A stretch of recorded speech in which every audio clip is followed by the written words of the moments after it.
teaching them how to knife too. Look too. So what is it? What is it? Now you want to wait, hold on. This question. Wait, hold on. This question, is it a logical just debate question? If so, then you can talk to Captain Tazaryach. If it's a question with a little disrespect, there's a new guy in here called Baptin. Tazaryach. Baptin a little burnt out. And Baptin got some homies. So I don't know which one you asking just a logical, respectful debate question. No accusations. Yeah, this is definitely a very logical. I'm gonna let you ask it, and then that'll determine if you get a captain answer or a Baptin and a homie answer. Now, tread lightly. Go ahead, my brother. No problem, no problem. And now, when I finish, I want to address you as well, my dear brother. May I do that? Hey, I'm just letting you know right now. I have my personal male soldiers. They're on break today because they're watching football. I am surrounded by my woman king warriors. So, watch it. They a little crazy. You know what I'm saying? So they're going to knife your ass up behind me. So go ahead on. We're addressing captain right now. All right. Now, Brother Tazaryach, before all of these people, bro, and you've had enough time to do the research, which you already know, brother. I don't know how you have fooled brother Whack 100 into thinking that you are the greatest intellectual and debater in the conscious community when you know damn well that Bishop Black Jesus Minister is the greatest debater and intellectual in the conscious community, because your platform, you're not Here we go. What you're doing is a personal opinion assumption. You're not asking him nothing. As a man, hold on. As a man, every man should stand on their mountain and claim their throne, right? This is a fact. You're not asking him nothing. You're kind of assuming, he's doing something, and what you're saying he's doing as a man, he's supposed to do. That's his mountain, that's his throne. Now, if you got a debate question, right? Put the question out there, brother. Here we go. Here I come. I was setting it up, Brother Whack. I was setting it up. You straight because I heard you because I heard you on Adam 23 or 23 or 22, whatever that. Adam 22. Here it go. Yeah, Adam 22. And you said that, and you alarmed me, and when you said that when you looked for spiritual or intellectual information that's beyond you, you turn to these two brothers, Tazaryach and Tariq Nasheed. Now, I ain't got no problem with correction. I turn to Captain Tazaryach, and if it's something of the Muslim faith, then I will probably call Brother Tony Muhammad. But the immediate information when it comes to us as a people, yes, Captain Tazaryach is my right-hand man when it comes to Right, and that's what scared the hell out of me, and that's what I'm addressing. Okay, so again, my brother, because I should be that person, and let me tell you why. I'm going to show you why. Not to Get tell you why. tread lightly, Black Jesus. I'm treading lightly, brother. I'm treading lightly. This ain't drumline, is it? What you got to go ahead, Black Jesus. You said you should be that person. Go ahead. Oh yeah. And so Tazaryach, we're gonna get Tazaryach to volunteer that and verify that I'm that person. Tazaryach, according to Shakka, you talking to Baptin. See, in order to get Captain Tazaryach to answer a question, you have to ask an intellectual, logical reason. It's coming right now. Right now, it's coming right now. The part I don't like. Right. We have a lot of our sisters on the floor, right, that are God-fearing women, right?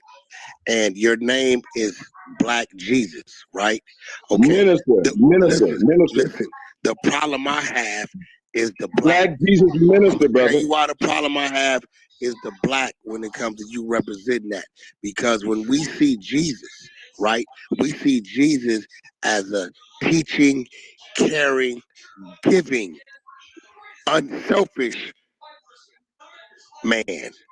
The words that are coming out of your mouth as Black Jesus is you want to degrade, you want to down the next brother instead of join forces with a brother and stand with, you want to stand in front of or on top of, and we can't respect that when it come to build us, brother. Yeah, in simple terms, you're being a hater, sir. Okay. You're being a hater. No, I'm not. Here I go. I was getting to my question, You Brother haven't Wack. asked to Yeah, it's coming. It's right now. It don't take me no more than 10 seconds. It ain't gonna take no more than 10 seconds, Brother Wack. right now, Black Jesus, respectfully, you are being handled by a student of Captain. You're not earning the right to get a response. I got you. May I have my 10 seconds, Brother Wack, to ask the question? Let's go. Go ahead. Tazaryach, according to Sarnetta, the godfather of the conscious community, who is the GOAT and the greatest of all times, according to Sarnetta? Jabari can't fuck with Cap. Hold on, that's Sarnetta. That's another man's opinion. Talk, man. That's another man's opinion. Like, you can't expect Captain Tazaryach to embrace and stand on another man's opinion. He can tell you what his opinion is, but his opinion doesn't make that, solid reality of it. Like, are you going to let him answer, Brother Wack? Are you going to save him back? Or are you going to let him answer? Bro, listen what I'm telling you. Hold on, Captain. I gotta check my. I gotta listen. There's levels to this shit. I can't let you come down a mountain that he can't get up. My nigga, right? That's right. And in this situation, I don't mind taking the position of a student. Black Jesus, bro, you have to earn the right to have a conversation with our elder and the elder God in our room, bro. You're not giving us nothing. We can't allow him to even entertain you because you ain't giving him nothing to entertain. It's like shit you saying is beneath him. All right, well, Brother Wack, let me address you and I'm done. Brother Wack, did you know that Tazaryach and ISUPK wear Star Trek Klingon uniforms, Brother Wack? I do know that Captain Tazaryach and the Hebrew Israelites of the that represent One West, right? I do know that they have a uniform that represents them, which I respect because it represents order. Yeah. Sure. So you mean you respect? Why are you taking direct shots at him, man? I got him. Come on, Black Jesus. I got you. So you respect people, goofballs, wackos, who dress up like Star Trek Klingon soldiers, brother. You respect that, bro? So, Black Jesus, right? There's the old saying that you never judge a book by its cover, right? And if it's not to your liking or your personal preference, then you go ahead on and you make your own bowl of food, right? So what I'm saying is, if you don't like how these men are dressed, I'm a little curious on why you as a man is paying that much attention to how another man is dressed. But that's the personal shit that you got to figure out. I'm not concerned about how they're dressed when they come. I'm a little more intrigued by the message that they're delivering, brother. Yeah, okay. Well, Brother Wack, why don't you ask Tazaryach why do you? I think if you stay, I got you, bro. Brother, if you get lucky, you might can learn something. If you get lucky, like we do, we learn when Cap comes off the mic. I got you, brother. Now, did Tazaryach teach you that white people are supposed to kiss the boots of Israelites? Tazaryach, when asked that question, told me why that's the stance that they take. Yes, he told me why that's the stance they take. And why didn't he ask Adam 22 to kiss his boots? Well, he didn't ask Adam 22 to kiss his boots because one thing we all understand as men, human beings, and businessmen is the politics of a situation, right? And this is not right or wrong. This is politics. And the politics of a situation will make a right situation wrong or a wrong situation right, depending on the politics. Now, in that situation, a brother that is a student to him brought him to a platform that this white man allowed us to use because it's ultimately his platform. Right? So the fact that this white man allowed this Hebrew Israelite to sit at his table and utilize his 5 million following in a sense, in a source, he was honoring and kissing his boots, just in another way. All right, Brother Wack, I appreciate. Hold on, Brother Wack. I appreciate you, brother, allowing me on the platform to address you and Tazaryach. I have just posted the video evidence of your man, your teacher, dressed up like a goddamn Star Trek Klingon. And if you don't give a goddamn, Brother Wack, you have a right. You have a right, brother. You have a right. You have a right not to give a goddamn. Hold on, Wack. Brother Wack, hold on. You cut me off. Yo, don't talk over fucking Wack, weird looking motherfucker. You better have a fucking manners, bitch. Hey, you bitch ass nigga, watch your fucking mouth. Some fuckery Talking about hold on. You fucking hold on, nigga. Fuck is you talking to? Brother, can I finish my No, until Wack finishes. Fuck you, George. When Wack finishes, then you can fucking talk, nigga. Now mute up. Until Wack finishes. Why would you think you can just come on this stage? Why would you think you can come on this stage and do that, bro? You got my number. You should have texted me, homie. Hey, Wack, I just want to say one thing, right? This brother, like a couple, like I think when I was in Houston, a couple of days before I came to Houston, he did a clubhouse room, pretty much saying what he's saying now, like, you got tricked into bringing me on a no jumper. So I know he lives in Houston. So I went in his room and I said, I'm going to be in Houston from Thursday to Monday. We can have a conversation in person. We can have a debate, conversation, XYZ in person. If you don't show up, then I'm going to know you's a bitch. That's what I said. I don't know if I used the bitch word or not. Then I went on Sidnetter's platform because he was on Sidnetter's live. And I said the same exact thing, because if he really have an issue with me, and I'm talking about intellectually, I'm not talking about even personal. We can I have a school down there. We could have had the conversation right there. And he never showed up. Damn, George, you didn't show up, this George? What he did. But this what he did do. Let me just read this text message he sent me. Let me just read this text message he sent me and Sidnetter. I thought it was the funniest shit ever. I'm going to read it verbatim. He said, since I, BJM, am the undisputed GOAT, and you are not, make me an offer that I cannot refuse to debate you. You can start with these imperatives.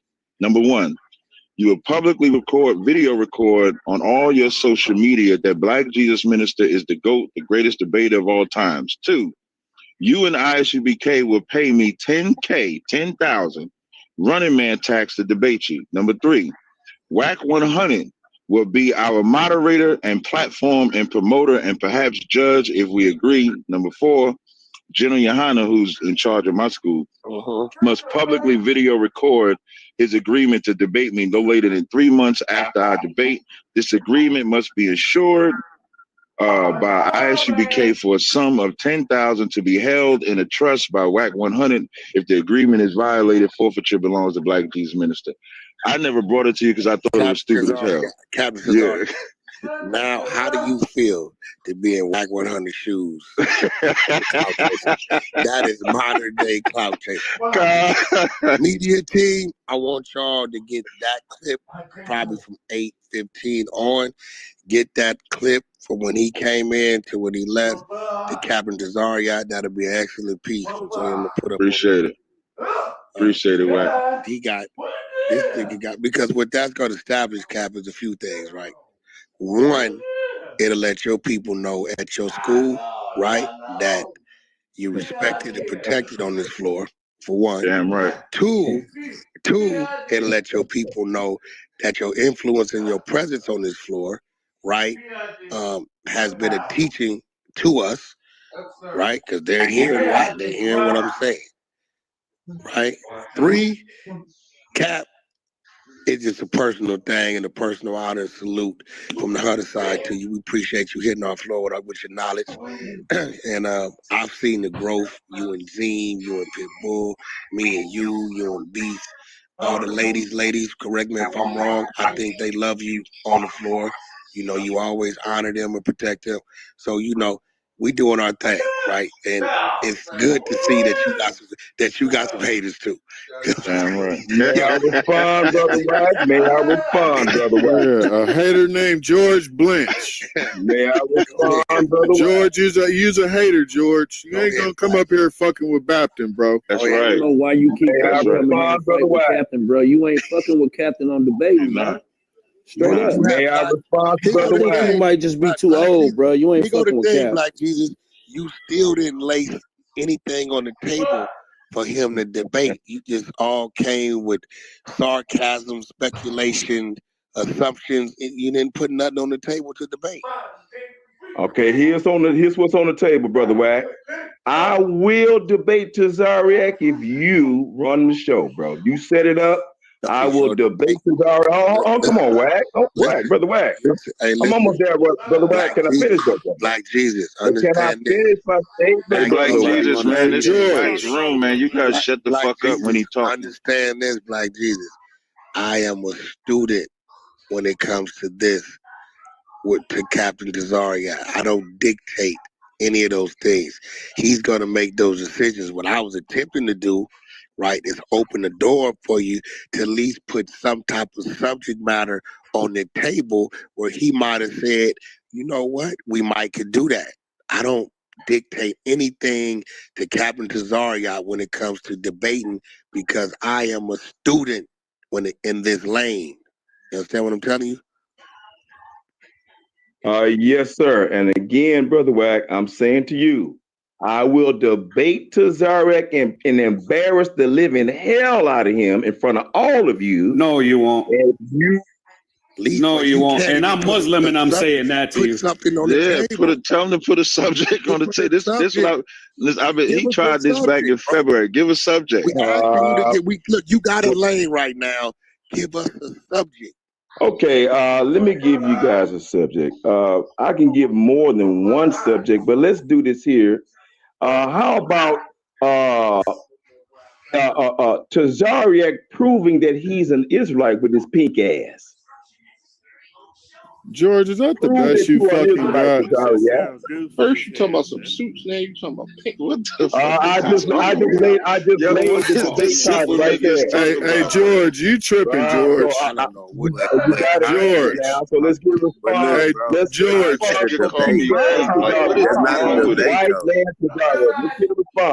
That's not this nigga just said Tazaryach a white man. Yeah, that's not even trying to say. I want Tazaryach to prove. I want Tazaryach to prove that he is an Israelite. Black Jesus. Oh, okay. So now when you ask me for one, he's not an Israelite. Listen, Black Jesus, listen, bro. Listen, we didn't allow you to be disrespectful and have a little fun with Cap. Listen, you're on the 100 side, on the 100 floor. We're going to protect that man, right? So keep it respectful. Let's stop all the shots and all that. You're going to force us because we're not going to let him say anything to you because the shit you saying is beneath him. We ain't going to even give you that. You're looking for a clip. Yeah, give us a real topic to debate and we'll see if Cap approves of it. If so, we'll set it up. Like, we giving you a lane, but bro, you're not gonna come on the floor and continue to disrespect him and take shots at him. It ain't gonna happen. All right. Is Esau the white man, the white race, and for him to prove that he is an Israelite? Okay. So, hey, on the Esau is the white man. Who would Esau be according to you? That's gonna be in our debate. I don't know gonna give you no information, boy. This is what. Like, you don't understand, like, you keep saying boy and all that stupid shit like that. All that shit is cool, right? But when you talk about actual debating, that's what Wack is trying to get through your simple ass mind. When you bring up a subject, I bring up a counter subject. That's how discussions work. Look how you're still talking, simple nigga. So now, who would Esau be according to you? Because if you have a debate, you have to have a pro and you have to have a con. You have to say Esau is not this person because he's this person. That's how debates work. You don't know that. So who would Esau be according to you? Brother, Esau is not the white man. Bro, that's not answering the question. Hey, nigga, that's not answering the question. This is simple comprehension. Who is Esau? If Esau is not the white man, then who is Esau according to the Bible? It's a simple question. You will find out if you accept the debate. No, that's not how debates work. I don't have a problem. See, and here's the problem. You came up with a title that's actually not a bad title. But now you have to present who Esau is. So back his ass up, Bapton. Hold on, let him go. He got it. So what you have to do is you have to present a counter so that when we in a debate, you have to say, I think Esau is this. So who is Esau according to you? Esau became Israel. I think it broke. It broke up on I my said Esau is not the white man. Esau became Israel with your silly behind, bro. That don't even make sense. That don't even make sense because Esau can't be Israel when they brothers, simple nigga. Take the debate, Israel son. are brothers. You got an answer. Take the debate, scary man. No. That's why like what Wax said. All you gotta do is just be quiet. Just shut the fuck up. Like Wax said, you present the subject, and if Captain Tazaryach agrees with the subject, then we could do it. That subject makes no sense biblically. Esau can't be Israel because they're brothers. Oh my God, this is so sad. Wack, do you see how you anybody now for this part of the conversation technically as a woman that kind of understands the Bible, I kind of get what he's saying, but then it would be a good debate for y'all to elaborate on both sides. I don't have a problem. Run, Tazaryach, run like you've been running for 5. For those that, I don't need all of that. At the same time, you acting like a that's what I'm saying. I don't need all of that. I don't really need all of that. Cap, I got a request, Cap. Because I feel the energy right now, Cap, and I know the politics on how y'all move, but I think you please consider this, brother. We need you to start letting Shabbat go for situations like this. Okay. We need you because I know you work and you like it's a pecking order and I get it and I'm not gonna tamper with that. But in situations like this, Shabbat's supposed to be really because see, I'm doing what I'm doing, but then you gotta remember Shabbat is closer to what you do than me, right? Right. And we having that conversation with Shabbat before you even say a word to this crazy nigga right here. But I need you to give Shabbat the free run in these sorts of situations. He's been very disciplined to what you asking him, but take him off that chain, bro. He is begging to come off that chain right now. Let that nigga Shapeezy. Let Shapeezy go, bro. Let Shapeezy 125th Street Shapeezy. Let's go. Let it go. I lie. That's a Southside. Let him go. Lucky. Cat, give me this. It's in that nigga's blood. Unlucky. Cat, he waiting. Come on. If Shabbat want to say anything, Shabbat got free reign you to say address this dude right now so Cap can cross his arms, fold his arms, and lay back. Talk to this nigga Shabbat. This nigga still using his slave name. Talk to this nigga. The problem we're having right here is that, you know what I'm saying, Black Jesus Minister been looking for some clout for a long time. He had his chance in Houston. We just had our Houston cookout. He had his chance. Just like he trying to say Cap running, he threw out a crazy number so that he could try to make sure that he wouldn't have a chance to be in front of Cap. Like who would set up a debate for $10,000 and say we gotta pay you when we the champions? Cap Tazaryach is the champion. Why would he pay you for a debate? Shapeezy. So obviously, put that 125th Street on that nigga. Obviously, the brother is running, and he come on the stage right now for a little bit of clout. But as you can see, even the nature of the debate that he's asking for makes no sense because he still hasn't taken a position. You know what I'm saying? So like this is the issue that we've always had with Black Jesus Minister because he creates crazy, you know what I'm saying, like one-sided debates that really don't help the people who listening. You know what I'm saying? All it is he just trying to attack Captain Tazaryach when he's not really trying to edify or give information to any of the people on his side. You know why? Because he has no side. His side is to try to attack us. So what we do, Brother Wack, if you call Sarnetta Brother Wack, he will verify that Tazaryach has ran from Talk me to this nigga, for Shapad. 5 years. Talk to this nigga, Sinetta right now. Shapad. Sinetta calls Captain Tazaryach his captain. Why does he call him that? 100 but I'm called the GOAT. But I'm called the GOAT. Why do you think Sinetta calls Captain Tazaryach his captain? That's because he's just a captain. He ain't the GOAT, bro.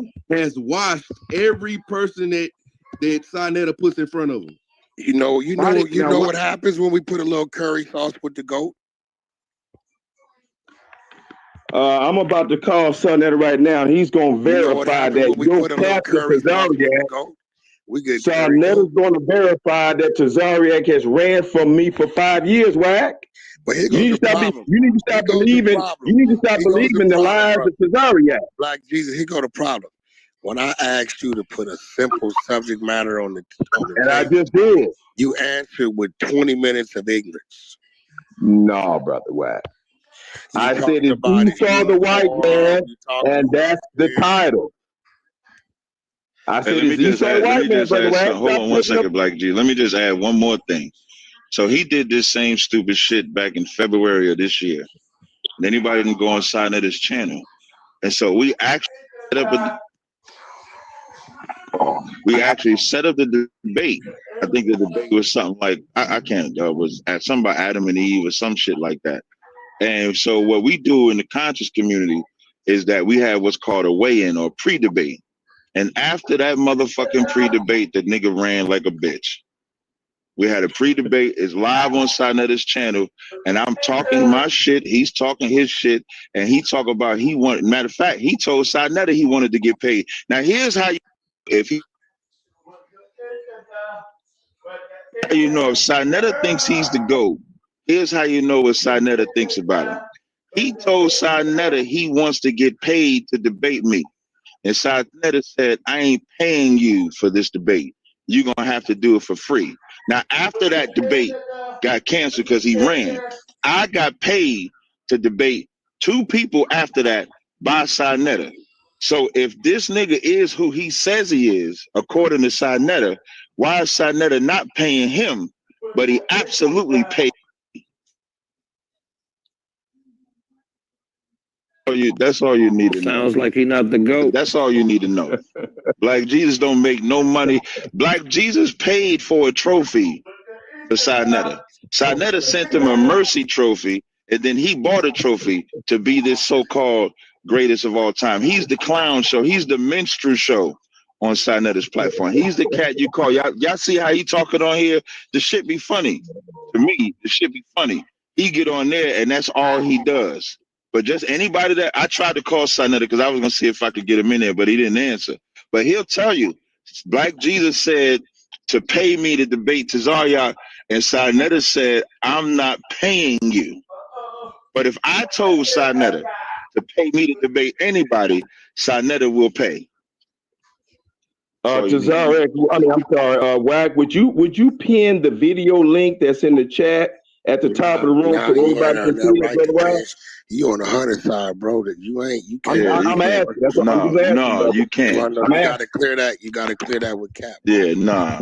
I ain't pinning shit from your stupid ass. Yeah, if I was captain, I wouldn't want that. You should have showed. Maybe if you'd have showed up in Houston and came to my class, we'd have a debate by now. That's real shit.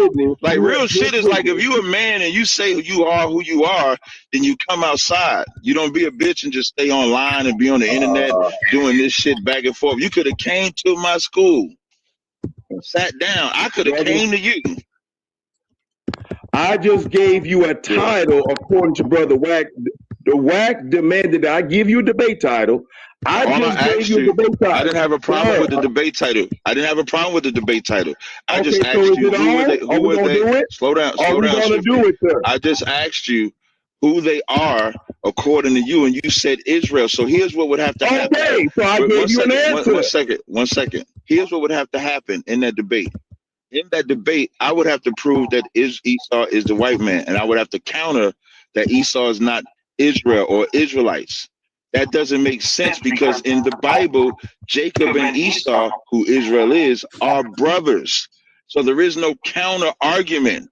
Now, if you say, let's say if you said they were Japhet, or if you said they was Amalek, or something like that, now you're giving something that's out that matches biblically that I can contend with. So when you say Israel, you just probably just made that stupid shit up in your mind. Now, here's what I will ask you. When you say Israel, are you saying the so-called Jewish man is the Israelite today? Is Esau? Do y'all hear the fear in this man's voice? Do y'all hear this man's voice? All I need is just to answer the question. Are you saying that Esau is the modern day person that's in Israel you need to today? stop muting my mic with your scary self, bro. I didn't mute your mic. I'm driving. I didn't mute your mic. I'm asking a question. Are you saying it's Israel to question, bro? Yeah. I heard you, bro. Now I'm telling you, you asked me who is Esau, and I just told you Israel. But now, brother, do we have a debate or not, bro? Here's the problem. Or do you agree to the debate or not, bro? Yes or no? Jesus Christ. Here's the problem with saying it's Israel. You scared and you running in front of all these people. If you said it's you Israel, running again like you always do. I don't know why you're doing that. If you say it's Israel and I believe I'm an Israelite, then you would be saying I'm Esau. Or if you're saying that the modern white man today is an Edomite, then I need to know who you talking about. Everybody can hear it. You can't answer the question. All you gotta do is just listen. I'm accepting the debate. If you can tell me, look at him. He about to cry now. Look at him. Listen, he about to cry. Look at him. I just said I accept the debate. If you could tell me who Esau is according to you, and you said Israel. Wait, you said Israel. That does not match in the Bible because in Genesis 25 and 23, they have brothers. The debate and stop being a punk, bro. That don't make sense. Stop being a punk. Accept the debate, boy. That don't make sense. You can say boy, you can say punk, you can say whatever it is, but you a dumb nigga because that doesn't make sense intellectually. Debates are about your intellect, not how much shit talking you can do. No, just tell everybody. All you got to do every debate has to make sense intellectually. Nigga, and you are not an intellect. You are not an intellect. You are not. Accept the debate, like you a nigga that no. Goddamn debate. I told you. I gave you my caveat. Hold on, Cap. You ain't slick. You trying to get clips. You can't even talk to Cap no more. You in here trolling, trying to get clips. And you really making yourself or whatever your movement look bad because you ain't said nothing intellectual yet. You ain't said nothing of intelligence. You ain't said nothing that made any sense. I ain't gonna lie. Stop talking to him, Cat. Stop talking to him. Yo, Wack, you do remember that's the same bozo that came over here talking about Tazaryach wife and all that shit, right? No, I know exactly. That's the same nigga. He comes back, but at the end of the day, what he trying to do, he's a Lamante. He's captain's. That's a fact. That's a big fact. Nigga, that nigga is infatuated. Mr. Lamante. He done probably had car accidents because his mind is on cap. Don't wake up thinking about the nigga. Yeah, and then even when you try to have a regular discussion, he camouflages his ignorance by just saying a bunch of shit because he really can't have a discussion. Yeah, and his pure hate just overpowers anything he can say. Niggas are hating. There you go, bro. And nigga just hating on this nigga Cap because Cap getting the shine, bro. But Cap not getting the shine because he just getting the shine. This nigga really be saying some shit. Bro, we was in Houston, bro. The cookout the other day. Cap set it up. I was next to him. We was trying to meet him. The one that I text you and I was like, shit, I'm on my way, bro. Where you at? You ain't texting me back? Yeah, that one. And that nigga stay in Texas. That's the crazy thing. Yeah, he stay in Texas. That's why I tried to come. The pot did not text me back, man. Bro, you ain't text me. You ain't got my text. Hold up. I did. Fool, what you talking about? You sent it on Instagram. And then you hit me back like 2 days later, like, oh, my bad, bro. I promised to call it, bro. Go check. He was like, my bad, bro. I ain't see this. Yeah, that cat is a fucking lunatic, man. That nigga just infatuated with you, bro. Like, that just let you know your movement going for real. Crazy. You got real haters, bro. You got a real dedicated hater, nigga. Cap, that weirdo ass nigga was trying to send us shit about your wife, talking about this is his wife and all types of weird ass shit, bro. Like that nigga. Yeah, that's sick, man. That nigga, I don't know what he got against you, bro. It was crazy though. Y'all didn't hear him? No jumper. Yeah. Oh, that nigga mad because you was on no jumper. Yeah, that's what he was mad. Listen. Hey, Wack, that's the clubhouse room he made.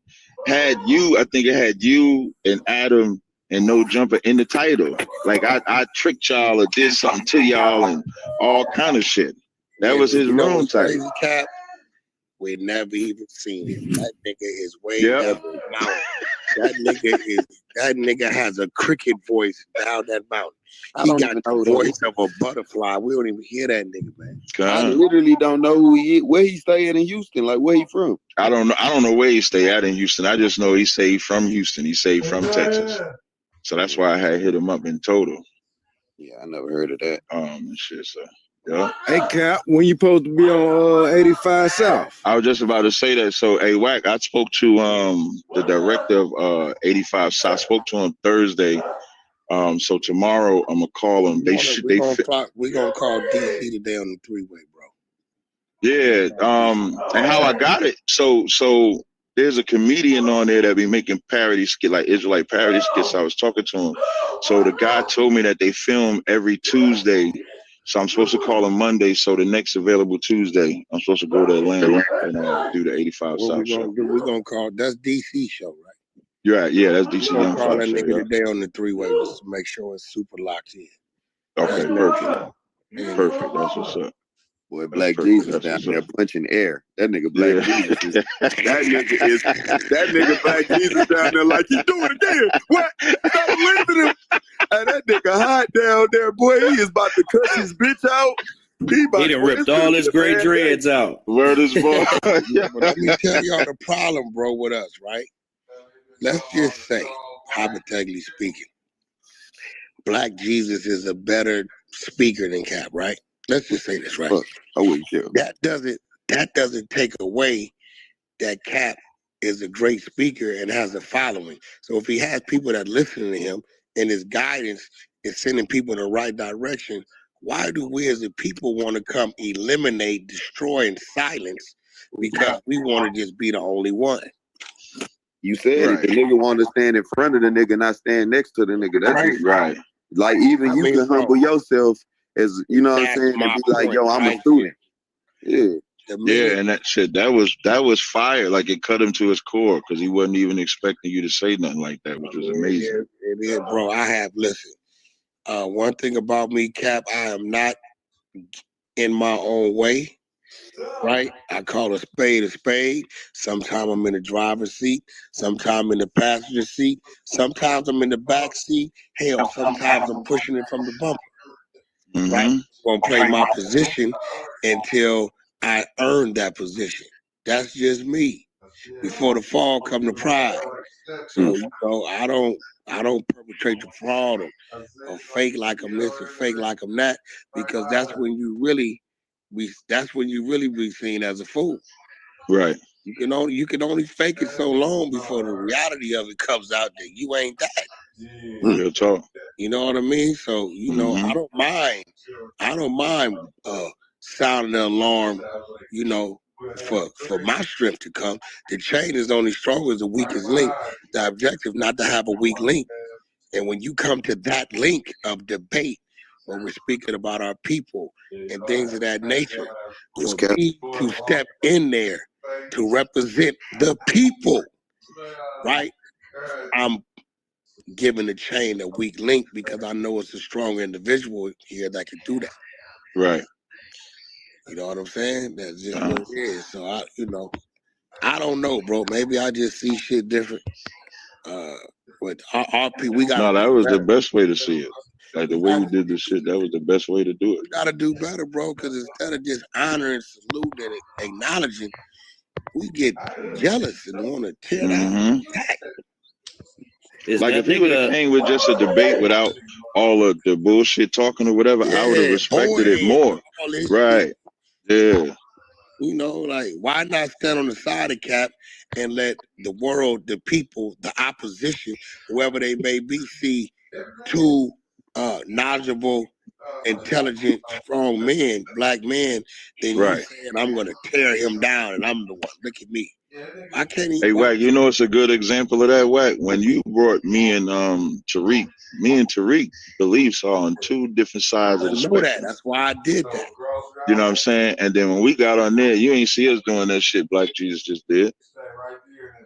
There was no contention whatsoever. Even though I know Tariq's positions on certain things, he knows mine. We didn't get on there and bash each other. And, you know, you got two intellectuals on there just bashing each other, being disrespectful for no reason. And we learn from each other. Hey, Cap, is this nigga Israelite or is he a pastor? I don't know what to call. I would say he's a pastor. I don't think I wouldn't call him an Israelite. The nigga call himself Black Jesus. I mean, ministries at his that. real name George. Yeah, Black. Yeah, he kept saying right, ministry. Listen, he's the only member. Like, he don't have a following. This nigga been around. Yeah, I'm the only. I've known of him for maybe like 7 or 8 years, and he does not have members at all. So what he trying to do? He does not have members. It's just him. What he trying to do is tap into your fan base. That's what he trying to do. Right. That's absolutely what he's trying to do, and that shit just not gonna work at all. But that's absolutely what he's trying to do. Shit, I ain't know y'all was getting paid for them debates. I ain't gonna hold you. I need to get in there. Yeah, some debates we do. Yeah. How I get in there, crash out, and get paid. I'm gonna crash out and get paid. What's up, Cat? So some debates, if we do like a pay-per-view type of debate where people pay to see the debate, some are paid. Not all of them. Like I did one versus Shakka, one versus Chris Harris. Like I did them early in the year. I debated Malik Zulu, Shabazz. So those are ones that, you know, we would get paid for. But every debate that we do is not a paid one. Just some of them, depending on like if it's a name, if the title is hot or title is good, then those will be like a pay-per-view type of debate. Did you debate him before this year in February? Did you debate him before that? Back in February, he had called and said he wanted to do a debate, and I agreed to it. He had like 2 topics. I can't remember them. It's still on Side Netter's channel, and so you do like a pre-debate live, because that, you know, like if let's say if me and him would have debated live here before we did the debate, it gets the people interested to see the debate. So we did a pre-debate, and after the pre-debate, he actually retired from debating after that pre-debate. He so like we did that dead ass serious. So like that Wednesday we did that pre-debate. That Saturday he was live on Side Netter saying he wasn't debating, and I went on the live and said I'm the reason he retired because he fucking scared. You got that content? That was back in February. That'd be some good content. I'll get it for you. Yeah, I'll get it for you. Who's that? This Larry.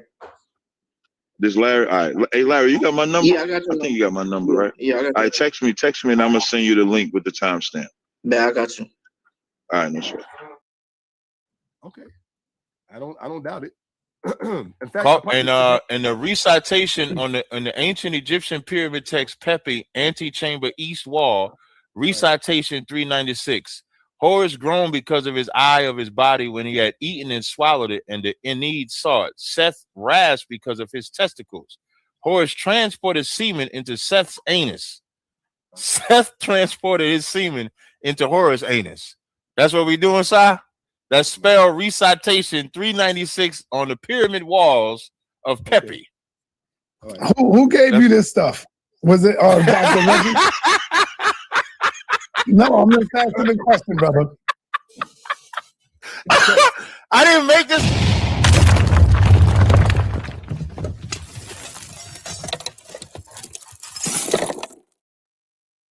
Masturbated, and then that's how he created Shu and Tefra. Right. Like the God men. Like the God men. God men or something like that, right? Yeah, because they masturbating in the rivers and shit. Right. Hold on. So, but eventually moving up, come on, pay attention, right? I am paying attention, man. Have a conversation. See, now here's my thing. Sanetta, I can't see him. I'm trying to talk to him. Yeah, why are you messing with the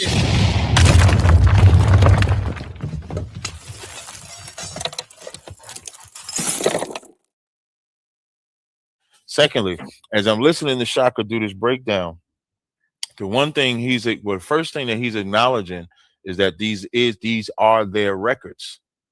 And I don't think he realized what he's acknowledging by saying other people followed it. He's proven that we should not follow this shit.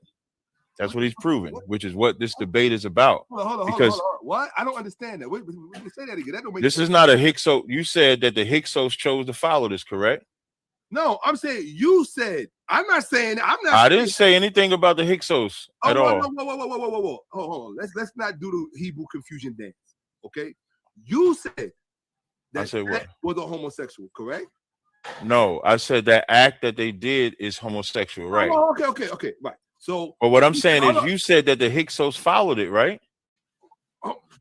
I'm saying the Hyksos worship Set. Okay, right. That's all I said. Okay, but so why are you saying I'm saying something you didn't say? That's all. All I said was you said that the Hyksos followed it. Why are you getting all in your feelings already? You're so touchy. I didn't lie on you. Here's the thing, though. I'm not saying. Here's what I'm saying. I'm not saying that. Okay, I'll tell you what. I'll let you have that. You said it. No, I'll let you. You're right. Said. Right, I want to make sure I understand what you said. It's under a minute and you're emotional already, sir. No. I don't speak Hebrew. I know you're using a lot of double talk, so I want to make sure. It wasn't no double talk. All I said was you said the Hyksos followed Set. Yeah. All right. You don't understand English? Why are you helping him? Why are you helping him for? Captain, I'm not helping him. I ain't been here but a minute. Listen to what I'm saying. I'm saying, Shakka, let him talk, and then you can go right after him, Shakka. Just let him talk. All right, go ahead, Captain. See, that's what I was going to do, Cap. You getting emotional, brother. I'm not emotional at all. Shakka said I was lying on him only to agree with me. Thank you. So what he got messed up when I said he's proven why we shouldn't follow. And he didn't understand that part. Because no matter what you said, before I address the Hyksos part and why they chose to follow Set, this is Egyptian records, right? No matter what I call it, this is Egyptian records. The topic of the debate is whose ancient writings can fix the black community, whose records are stronger. These records is not what we're supposed to follow, regardless if you say the Hyksos followed it. Now, notice you gave a reference to the Britannica site, right? Was it Encyclopedia Britannica? Is that the site that you gave as a source? I'm asking you, Shakka. Can you hear me? Oh, I can't hear him. You might be muted, Shakka. Okay. You said, yeah, right? Encyclopedia Britannica, right? So when you go to Encyclopedia Britannica with Set, all you got, anybody can go to it. Maybe I'll put it in the chat. Set, I'm trying to get down to the Hyksos part. When the Hyksos started following them, they wasn't following them because of this story. You would have to prove that they knew this story. But what they did like in Set 2 was the sky god Baal that they was worshiping, and they were similar. Not the story of Horus and Seth, but the sky god and the warlike part about him. So the onus would be on you is that they worshiped him or followed after this Horus and Seth thing. So like y'all can get all the, oh, he got him because he said the Hyksos was following him. But you got to show that they was following that part, because on the same encyclopedia site that they tell you why the Hyksos followed him. They followed him because he was just like the false god Baal that they were worshiping. Had nothing to do with Horus and Seth at all. So all that shit you did was stupid as fuck. All you did was prove that we should not follow this. Showing me the Hyksos, that if you want to call them Israel, I don't care what you want to call them, showing them doing something evil is like showing me black men that are homosexuals in America, because America allows homosexuality. So now we would have to find a solution or an answer or a law or a culture that eliminates any type of homosexuality being allowed by gods. That's what we'd have to show. And the God of the Bible said you cannot be a homosexual. Also notice you brought up two different points of, I guess, men saying they should be with women. That's cool. But if I'm not mistaken, Egypt had an Upper Egypt, Lower Egypt. It has a span of about 5,000 years of information. So somewhere in that information, you had Horus and Seth. Somewhere in that information, if I go to my PowerPoint that I was pulling up, if I go into the PowerPoint, I'll show coffin and pyramid text that was promoting homosexuality. So we would still have to throw that away. So which part of Egypt are we going to follow? That's why in this debate, they like to call it a handicap. Did you still got the title handicap, Sinetta? You still got the title handicap?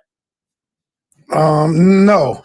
And your YouTube, not in the our title. I'm talking about the YouTube video, right? Yeah, so the other video I did. Yeah. Right. So Shakka gave y'all this thing that I was so-called scared. when they call me on the phone. When really what happened is when Shakka called me, what you gonna say, Shakka? Go ahead. You wasn't scared, you was shook. Shakka, so what? So first of all, 3 weeks ago, I sent the title to Sinetta. Sinetta sent it to Shakka. They tell me they agreed to it. So now, once they say they agreed to it, negotiations are over. You agreed to the title. You got to unmute, Shakka. Who said? Can you hear me? Yeah. Who said negotiations are over? Where's that written? I didn't see that. Because I didn't hear nothing back from y'all. I didn't hear nothing back Who from said y'all. it's over?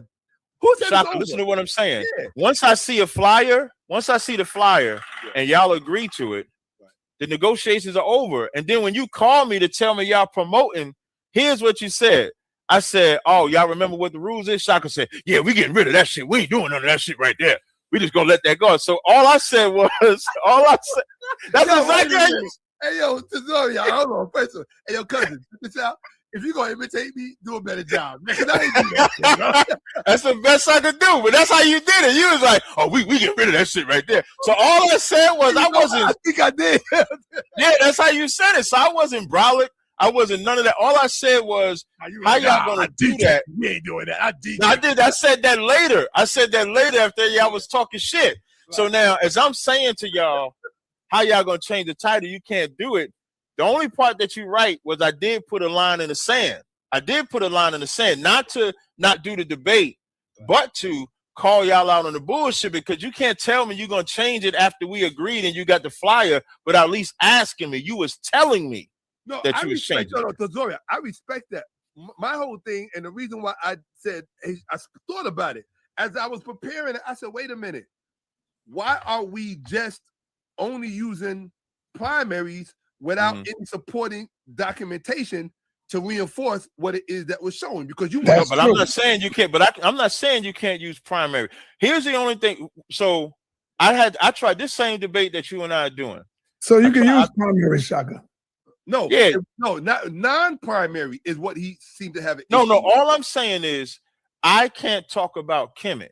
That okay? I misunderstood. Right. You can't talk about the Bible. I can't talk about the Bible. Yeah, meaning like I can't come in. No, that's you got to talk about the greatness of Kemet, Shakka. That's right. That's all. In other words, we won't be. We're not coming to compare and contrast that way. Not to bad. Right. Like I ain't coming. Like you see how like I ain't gonna get on here and then say Gab did this, Horace did this. I'm only gonna stay within the Bible. All right, he's going to talk about how great the Bible is, Shakka. Right, you're going to talk about how great and true. So you have to stay right. You got to stay within the pyramid and the coffin text. That has to be right, and then I have to stay within the Bible. And so what that eliminates is I've tried to do this debate before. That's cool. I think that's pretty cool, Tazaryach. I have no problem with that at all. See now it ain't as bad as you thought it was. So like, because cool. Like when I try to, every time I try to do this debate, it becomes me shitting on Kemet, somebody else shitting on the Bible, but we're not really getting into what can actually help or fix black people XYZ. That's why I told you it's actually more of a constructive debate. And it's more something where you ain't got to come in there and you ain't got to worry about me like how you saw the Gab shit. I'm not gonna have the Gab shit. I'm just gonna go and show why the Bible fixes us. This is the point. You're gonna go in there and show how Kemet fixes. That's a good topic. That is a good topic. And the people is gonna look at it and say, okay, I believe Shakka showed Kemet was better, or Tazaryach showed the Bible was better. That's all. That's all it really is about. I have no problem with that at all. I think that? Yeah. I have no See that, and so it makes it more concise. I think it makes it professional. That's why I said, talk all your shit all the way up into the debate. Like, get all that shit out your chest. I'm getting it out. Hey, Tazaryach, if you think tonight was bad, bro, you don't want to see what else I got coming. If you think tonight did anything, I'm not done. Like you already said, Horace and Seth was the Mike Tyson principle. I mean, it don't get no worse than that. Yeah, that's what you said. You said. Here's the thing. Hold on. Check this out.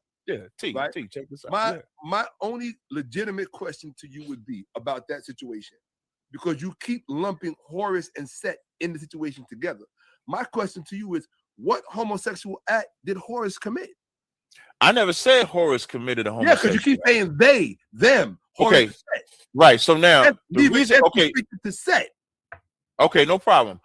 But what you did was when you called it the Mike Tyson principle. Right. You said when the big guy in jail have sex with the little guy, that and you likened it to Greek and Roman, which made it more nasty.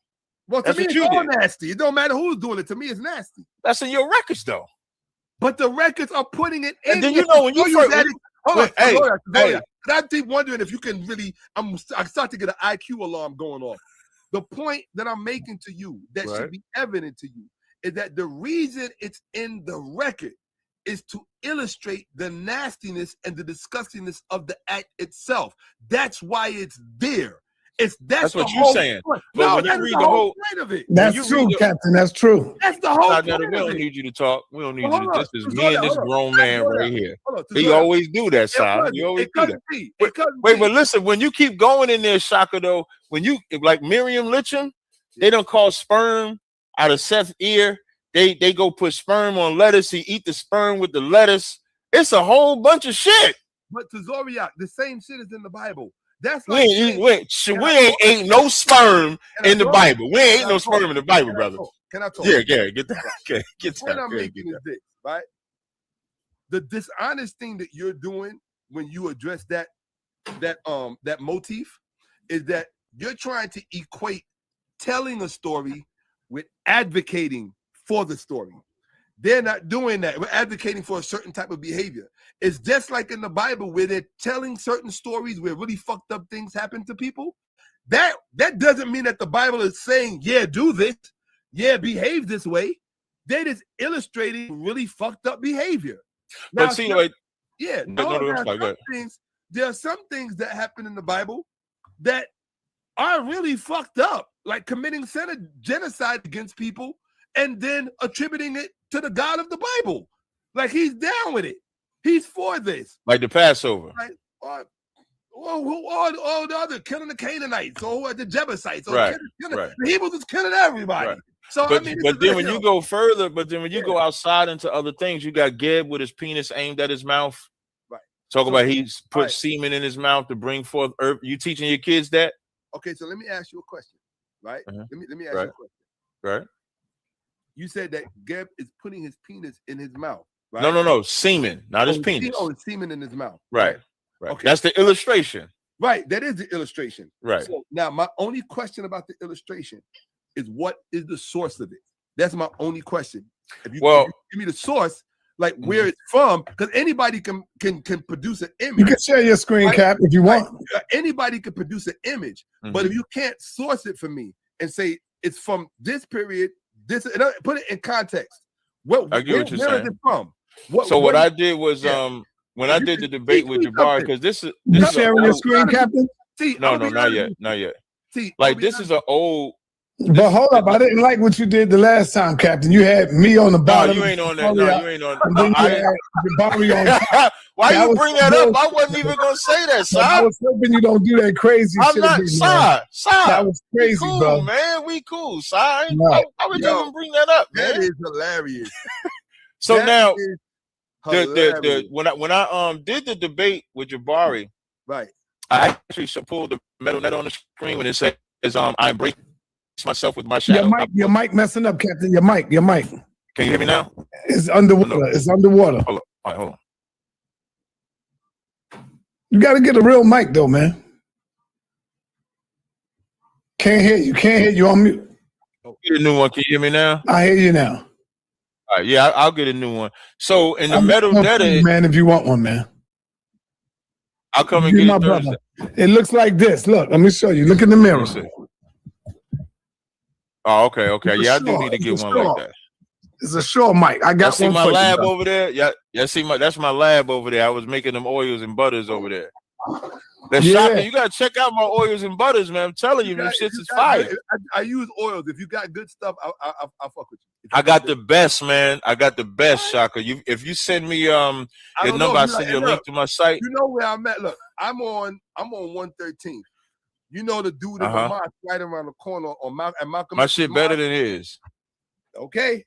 It's better, Shakka. Shakka, it is. Hey, Shakka. Hey, Shakka, look, I make my own. Like Shakka, I make my own. I definitely want to see this. I make body butters, all that shit, man. That's what I was doing while I was watching all I that. do is the oils. Just let me see the oils. Okay, I got you. I'll bring some. I'm an oil head. I'm linking up with Sinetta Thursday. If you want to come, maybe we sit down together. I don't know. Y'all can come to my school. Let's talk about the weigh-in then. Don't y'all supposed to do a weigh-in at your schools, Tazaryach? Yeah, so now the weigh-in, what I'm thinking is, would a Sunday work? Any day works. Shakka? Yeah, I'm good. So maybe not this Sunday, right? Next Sunday? Yeah, maybe the 26th. Maybe March 26th, we do a weigh-in at the school. That work for you, Shakka? Y'all can just speak. No, it'll just be what. Maybe we get somebody that could ask some questions, like what we plan to bring. It ain't got to be a PowerPoint. So Shakka, you ain't never been to my school, but I got a school in Harlem on 124th Ave and 3rd Ave, and we can go there. We can bring the people to come. Where you say it was? 124th and 3rd Ave. You know that fire department is on the other side of the street, the H&R block. Yes, sir. It's right there. So we could come to my school that day and let the people come in. They can give a donation if they want. We could do a little weigh-in for about an hour and a half or so, answer some questions and shit, and then rock from there. But in the metal netter, it says, I joined myself in my embrace with my shadow. I poured seed into my mouth, my own. Right. Okay. And so the illustration, I'll get you the source if necessary when I do my little presentation on you and show you where that image came from. But we didn't draw that image. No, I know you didn't. Mm-hmm. I'm looking at it right now. I don't know if this is correct. Hold on a second. Okay. All right, because see, here's the thing. Right, my thing is that somebody's claiming that it's part of the Turin erotic papyrus, right? Mm-hmm. That's what they're claiming. That's what somebody's claiming. I don't know if that. Shakka, if you want. Right, but hold on. So here's what I'm saying. What I'm saying is, I need to have it sourced because once it's sourced, I can put it in the context. And the problem is that what they're showing when you see the erotic papyrus, that's not on there. So I just need it sourced properly. No problem. I'm gonna tell you what I've been through for the past 4 or 5 years. I've had Reggie try to explain this. I've had Jabari try to. I'm gonna do my due diligence on it because I've never. Yeah, that's what I was gonna say. So I've had Reggie, Jabari, even what's the cat they love from the Amon Ra squad? Smash. No, Asar. Oh, I don't know. Yeah, Asar not with them no more. Oh, okay. So Asar, I've had Asar going to war with them. They battling. Oh, okay. Yeah, I've had all three of them try to explain it. Hey, look, if I touch it, all you're gonna get is pure answers. That's right. Shakka's a different animal. I'll look for the answer. All you're gonna get is pure answers. I'm gonna give you the origin. I'm gonna give you the context and the whole nine. But I do know Egypt is the only culture I know of that has the earth as a man pouring seed in his mouth. And Geb and Nut are brother and sister, just like Osiris and Isis were brother and sister. Captain Tazaryach. Why are you talking like that, sir? Is mythological. This is mythology. Hey, Shakka, does Sinetta sound weird to you? Yours is real. This is mythology. Why brother. you sound like that? He was doing that on purpose. Oh, shit. This nigga's stupid. Yours is real. This is mythology, and that's what I get. See, that's the part that I think we lost. First of all, I want everybody to pay attention. Every time I deal with these cats, I never always got to help them, right? But what I want to highlight, so that to stay out of the conversation. Let me him. Yeah, but what I want to highlight though, it's not so whether it's mythological or real or not. Right. It was a man that created the logic behind it, right? And that's what I'm talking about. So when we have this debate and you showing this or I'm showing that, right. That's what I feel is a detriment to us. If you take the way homosexuality plagues us, or if you take incest, for example, but then you read where the gods practice it, even though it's mythological, we imitate it. Right now, Santa Claus is mythological, but that don't stop people from putting a Christmas tree in their house, telling their kids Santa Claus is coming. They follow that cult. They follow the cult of Santa Claus. So just because it's not real does not mean people do not treat it as real. And if they're able to follow that, they will follow Osiris and Isis being brother and sister. And how you know it's real life? King Tut's tomb when they pulled the DNA, they said based on his DNA, his mother and father was brother and sister. Why? Because they're listening to something mythological and believing that a brother and sister can sleep together. That's what makes that a problem. Okay. All right. You have a big shit on your hands, man. I'm the wrong one to fuck with, Shakka. On my hands. That's small stuff for me. No sweat. So basically, let's deal with the first thing first, right? I probably got about, just in all fairness, I probably got about 10 more minutes. Right. Because I got to get back to working. All right, cool. So your thing is the so-called autofellatio, right? It says that he did something important. Poured seed in his mouth. Right? That's right. So here's my thing, right?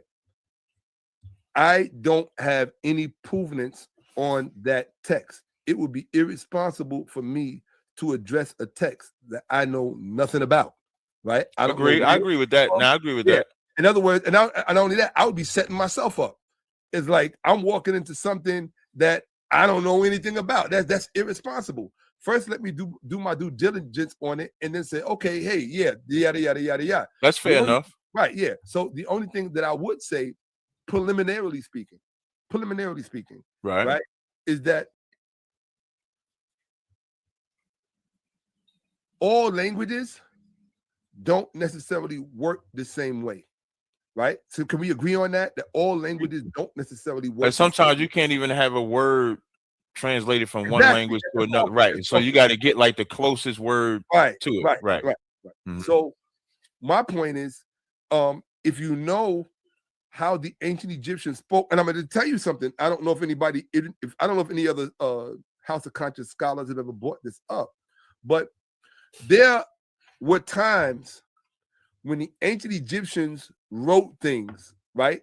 Like just use that example you just gave. And then another generation came along and says, yo, that shit don't sound right. And they changed it. They censored it, right? One of the examples is when it talks about creating Shu and Tefnut. Okay. When he said, I spat out Shu. Initially, it wasn't spat. Initially, it was purportedly, he supposedly had, the way it was interpreted, had masturbated, and then that's how he created Shu and Tefnut. Right. Like the God men. Like the God men. God men or something like that, right? Yeah, because they masturbating in the rivers and shit. Right. Hold on. So, but eventually moving up, come on, pay attention, right? I am paying attention, man. Have a conversation. See, now here's my thing. Sanetta, I can't see him. I'm trying to talk him. Yeah, why you messing with the screen, Sanetta? Sanetta, there you go. If he wants to laugh, let him laugh. I told you he has a childlike mind. Let him. I was just talking about the God men where they had the rituals of masturbating at the river. Allow me to finish. Right?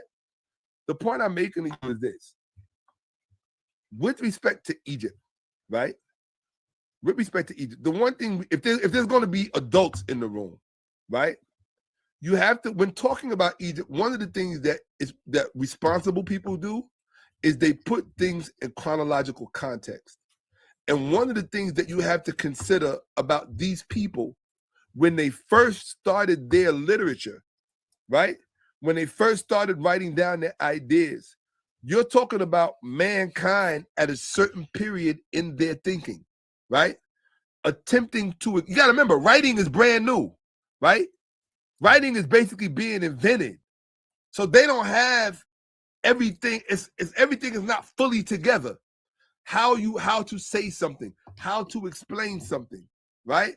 So they're using these images to try to explain natural law the way that they think it works, right? That's all they're doing is they're using these images trying to explain natural law for the way that they think it works. And so some of these images are going to look strange to us, and it's going to look like they're promoting or advocating something. When in fact, when you read the principle behind it, you will see in fact that they were not doing that at all. Not at all. In fact, if you give me 2 seconds, I'll pull up something for you that will show you exactly what I'm talking about. Okay, well, right? Give me while you take the time to get that. Yes. If you take the God men, for example, that was the God of male sexual potency, and the man had to go jerk off in front of everybody. That's what y'all doing up there? Your mic messed up again, bro. Oh.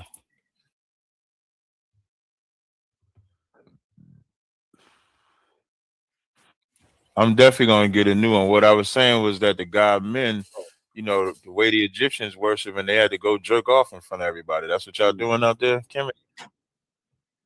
That's what y'all doing in Kemet?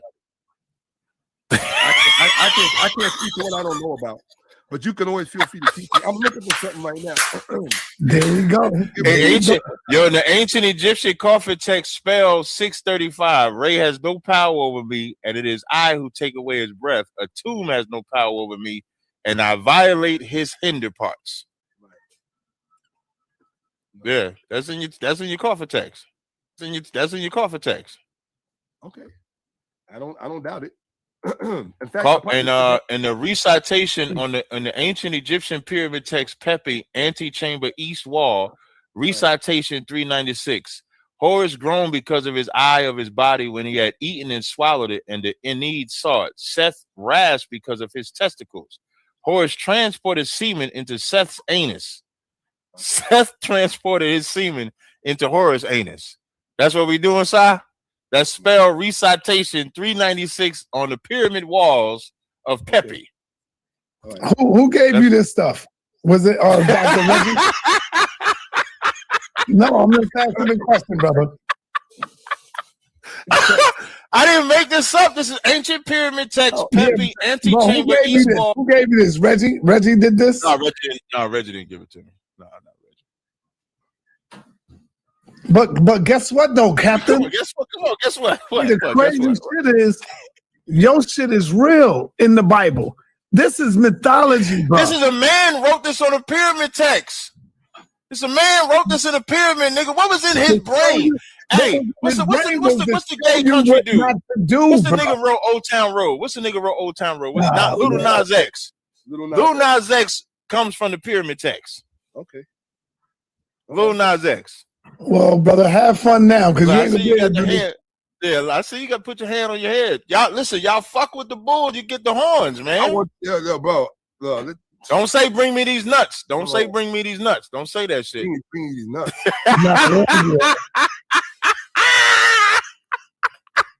Hold on a second. Well, see, here's the first thing. I'm the wrong one to fuck with, Sinetta. Don't let me loose. Hey, yo, you better shut it down now, because I'm the wrong one. You sure y'all want to go this route?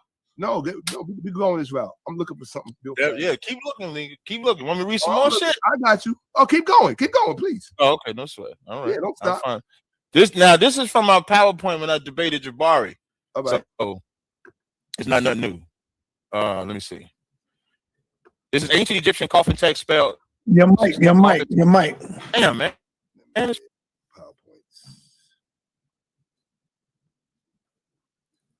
Here we go. Okay. If it worked now. This says ancient Egyptian coffin text volume 1 through 3, spell 700. Right. A man shall be among the living. Oh, who are you between the two cows of Geb? I escaped thence, and Geb is cleansed. He will grant me to his appearing in his glory, and will put down for me the plant that is between his lips. His phallus is between the buttocks of his son and heir. Right. If there be not a son for a man. All right. Leave me the fuck alone, yo. Leave me the fuck alone. I was over there chilling, making oils and shit. I was making oils. So I was making oils. I was butters and shit like that. And y'all called me and then listen, and Shakka called. They was real cocky. Look, Shakka over there, he lost and all that bullshit like that. And y'all called me, say, no, come in the screen, Tazaryach. Don't come on the phone. I want my phone line tied up. And then Shakka say, you want to share your screen? You want to share your screen? Okay, boom. All right. Boom. I said I only had 10 minutes. I only got 1 minute left. I did say I only had I got 1 minute left. All right. So you read what you read, right? Now. But when it hits 11 o'clock, I gotta go though. I did say that. Hey, bro, can I talk? No, I'm just telling you, when it says 11 o'clock, I gotta go. Okay, no problem. I know you don't want to Sai, you my nigga. Wait, what I want y'all to know, Sai is my motherfucking nigga, man. I'm telling you. You, that's my man right there. I don't care what y'all see us do.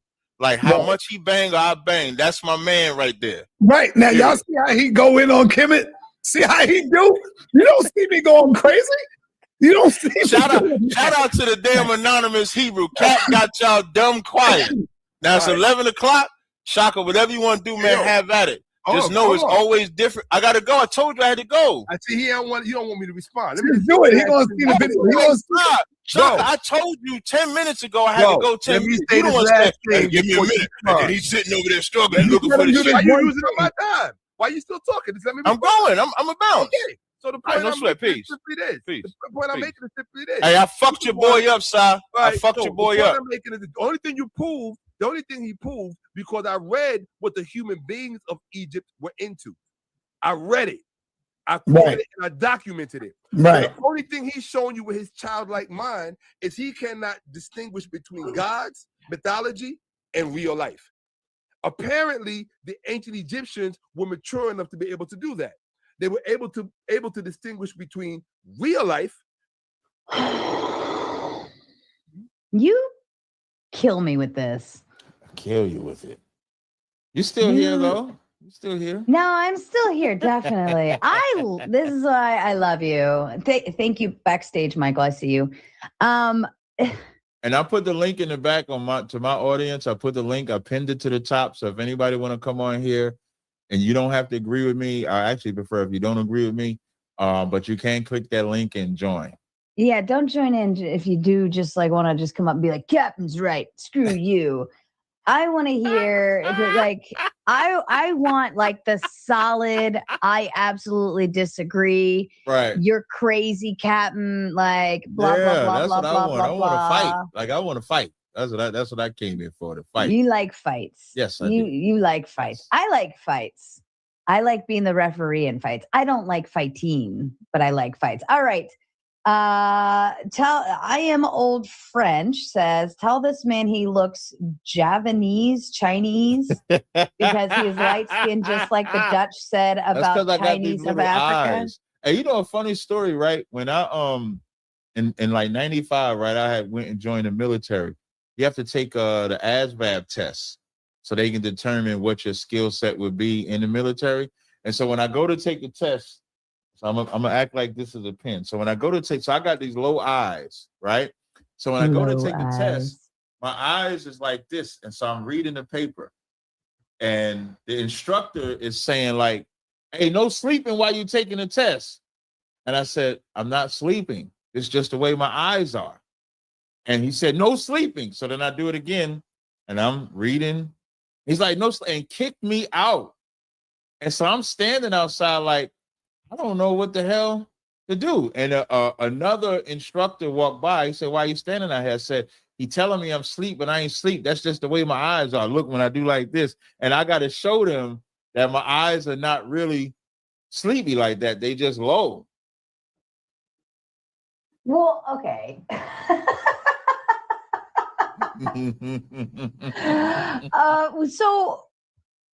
Well, I mean, an eye slant though is, I mean, that could just be if you got chubby cheeks. Yeah. But I've always had these low eyes. Like I'll be sitting like this. I'm not like this. I'll be sitting like this, and people think I'm asleep. I'm not asleep. My eyes is open. I can see. I hope that's a woman. Yeah, just have like little chubby cheeks. I hope that's a woman. I hope that's a woman and not a man looking in my eyeballs like that. And you know, and I got hazel brown eyes under here. Like I got light brown eyes under here, but most people don't see them because my eyes are low. Oh my goodness. Well, I'll see them because when I saw you out at the debate, right. The Sheikh Uthman debate, you came to be an audience member. See, I'm so little, and Captain T is so incredibly tall that I naturally look up. So if your eyes took a picture so they could have saw. We should have took a picture. We'll do one in September. But if your eyes are slanted down, they'll always look open to me. Right. Is my perception. All right, I got a few people backstage. If anyone else wants to join, now's the time to get back there. Birdman hands rubbing together. Birdman flying any weather. that's right. On day 3, Okay, I'm look surprised. at you know a little rappity rap. Okay, she knows some rap music. I don't even know why I said, like, I know the song, but like I don't even know why that kicked out. I mean, I think I was like in 8th grade when it like Birdman flying anyways. But all right, on day 3, I'm surprised Gavin's not jumping on here. On day 3 says there's no way your ideology is still intact after your past 2 debates, bro. Ooh, challenge accepted. Yeah, he should come on the stage. He better be getting on stage. Where are you at? Otherwise, he's a sucker. I'm gonna call him a sucker. Let's go. Whoever's yip-yapping in, wait. Whoever's yip-yapping in the back chat, don't do that. Don't do that. Wait, you gotta go to the back chat now. I gotta see what they yip. I hate it when people yip-yap it. Like, there's a comments tab, and then there's a private chat tab. Yeah. That private chat is for logistics only, ding-dongs, okay? Sam is. I want to talk to Sam though. You should bring Sam. We are gonna bring Sam on. Yeah, bring Sam on. He needs some attention, and man. the other person, Rabba, Izara, like, you got to do a quick cam up for me back there. That's and right. Liz, whoever you are back there, your stuff's not connected. I agree with that cam up, because one time somebody came on our live stream and they was not cammed up, and then when they cammed up, it was like some freaky shit. It was like some porn. They put like some porn on there while we was live. I did not like that. Sam, back there, are you dressed? You back there like laying? Oh, okay. Yeah, you got a shirt on. Oh, okay. Yeah, I don't want to see no man's chest. Yeah. All right. Sam, you can go back to Avatar if you want to. Michael's good. Everybody's back there's good, except for Rabba and Liz. Y'all need to cam up. All right, Captain. I expected more. I think I scared him. Maybe I scared him. I think you did too. I'm the best. I try to tell people, man, I'm the best at this. Undefeated. You are. Yes. There's a few other people that said they were going to be here, and they're not. Oh, thank you, Rabba. I see you. Perfect. All right, you ready for your panel, yes, Captain T? I love you so much. You're my favorite. Here we go. Thank you. Hey, slow down, Swifty. Before you start watching this video, make sure you thumb up that video. Make sure you put a comment on the video. Make sure you put something on there for the content. I know y'all liking it, and I love y'all for liking it. So make sure you put a like, comment, even share it. Even if your comment is negative, I'm going to rock with it. I'm going to thumb it up. I might even heart it. But go ahead and give a comment. Go ahead and give a like. Go ahead and give a share. Shalom. I can't charge an Israelite interest. Why? Because the Israelite is better and above the non-Israelite. Well, that's not true. It actually says that you should treat your Israelite brother as a sojourning resident among you and not charge him interest. Where it say that? Leviticus. That's in Leviticus. Yeah, because I could have maybe show me something, because it said you can charge the stranger. It says no. Well, there's two different terms in the Torah. There's ger, which is sojourner, and nachri, which is a foreigner. So a foreigner is someone from another land, but a sojourner is someone who lives among you. So I can. But a sojourner can also be an Israelite. Well, no, because it says that there are natives and then there are sojourners. But a sojourner can be an Israelite. We can read that in Leviticus, I think, like 25 and like 35. Like if I'm in Jersey right now, if I go to Vegas, I'm a stranger in Vegas. Right, but we're talking about sojourners in Israel, or even in the Bible. desert. The Bible says, but even were we strangers to God? Does God call us strangers? I don't think so. Oh, you sure? You'd have to remind me of the place. Oh, yeah. In Leviticus 25 and verse 23, it says, the land shall not be sold forever, for the land is mine, for ye are strangers and sojourners with me. Correct. So now we have a verse that shows Israelites are strangers and sojourners with God. Yahweh, but then there are people that are strangers and sojourners to Israel. I don't disagree with you. And that was even in the case in the desert, right? But by the way, I have the source. I have the source. It's Leviticus 25:35.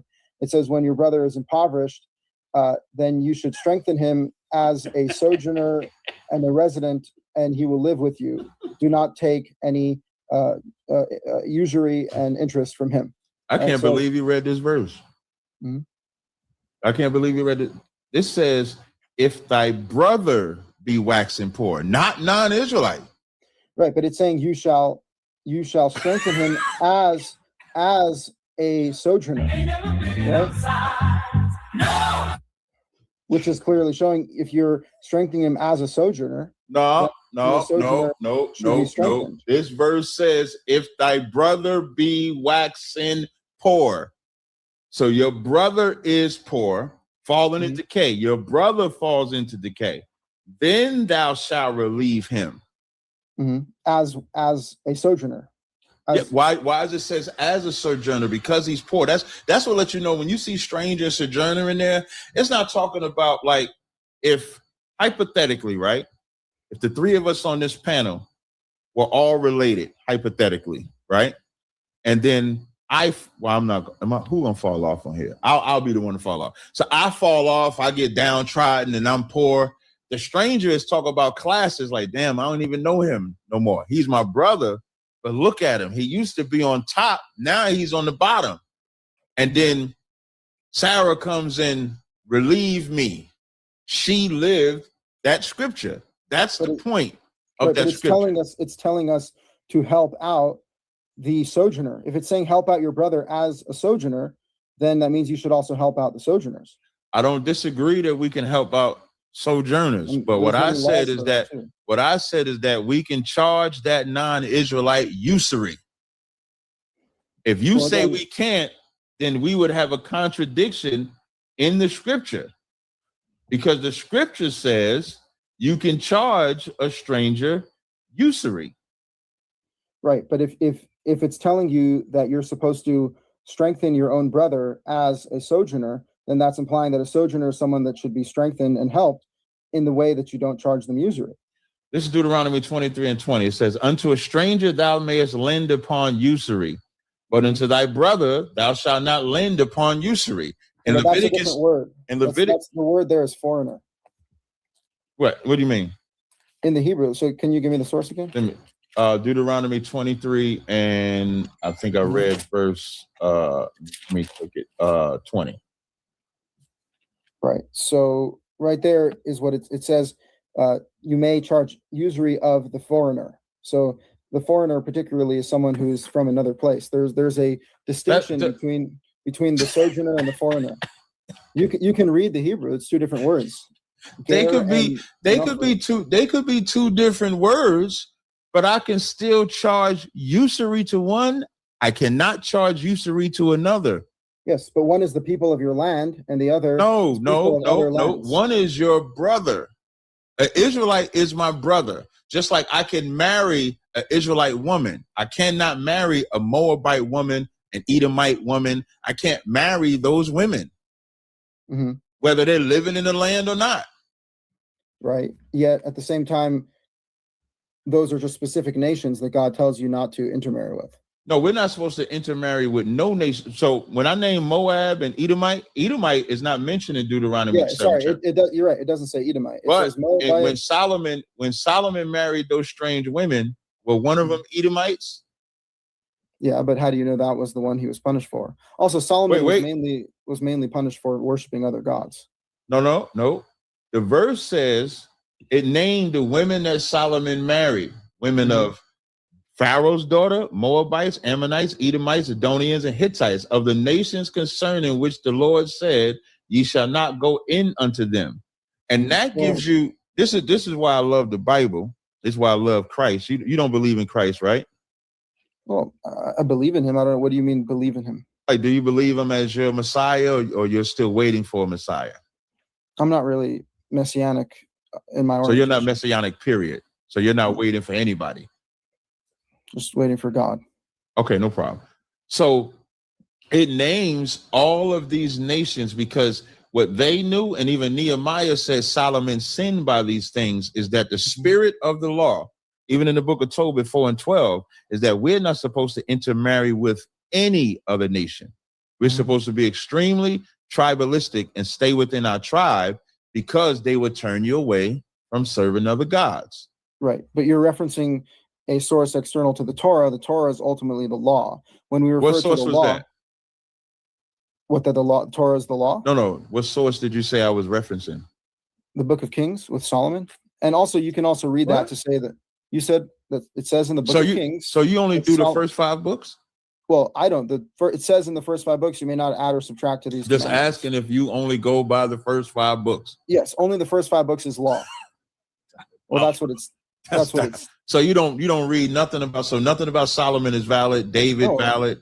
I've read it, which by the way, David's grandma married a Moabite. Was a Moabite. Ruth was not a Moabite. All you got disappointed me a little bit. If you just go look up a simple map, let me see if I think I have it. I might show it on my screen. If you just get a simple map when it comes to Ruth, let me see if I have this picture. I'll show you. Ruth, when you look at this picture I have right here, I don't know if you can see that or not. Mm-hmm. That picture right there, you see the green and the red? That's Reuben's territory. That's the plains of Moab. That's where Ruth, Boaz, and all of them lived. So when it says Moabite, that's because they were in the plains of, I'll see if I can blow it up for you. Yeah, I saw it. Yeah, it's the plains of Moab. So when it calls Ruth a Moabite, it's because she lived in those plains. Like Elijah is called a Tishbite. Even though there's no verse that calls Elijah an Israelite, calls him a Tishbite, because that's just the area that he was from. So Ruth did not come from we ain't got no Mongoloid, and don't put no Mongoloid in our dynasty. Well, okay, it does call her a Moabite. I mean, you could be called anything. I'm called an American. Okay, are they not deliberating there at the end of the book how they can have her join the people, or that's a rabbinic thing? Yeah, that's just an argument among their customs. That's all. That's just an argument that they're having among their customs, just redeeming her back to the land. Because although they was in Reuben, this goes back to the stranger part. Although they was in the plains of Moab where they was going, she would be a stranger where she was going because nobody would know her. Mm-hmm. Just like people look at Israel like it's some utopia. Like if I'm in the land of Judah and I go to the land of Ephraim, every Ephraimite is going to know every Judite. That's not realistic. If I go to North Carolina right now, all the black people in North Carolina don't say, "Hey, Tazaryach, what's up?"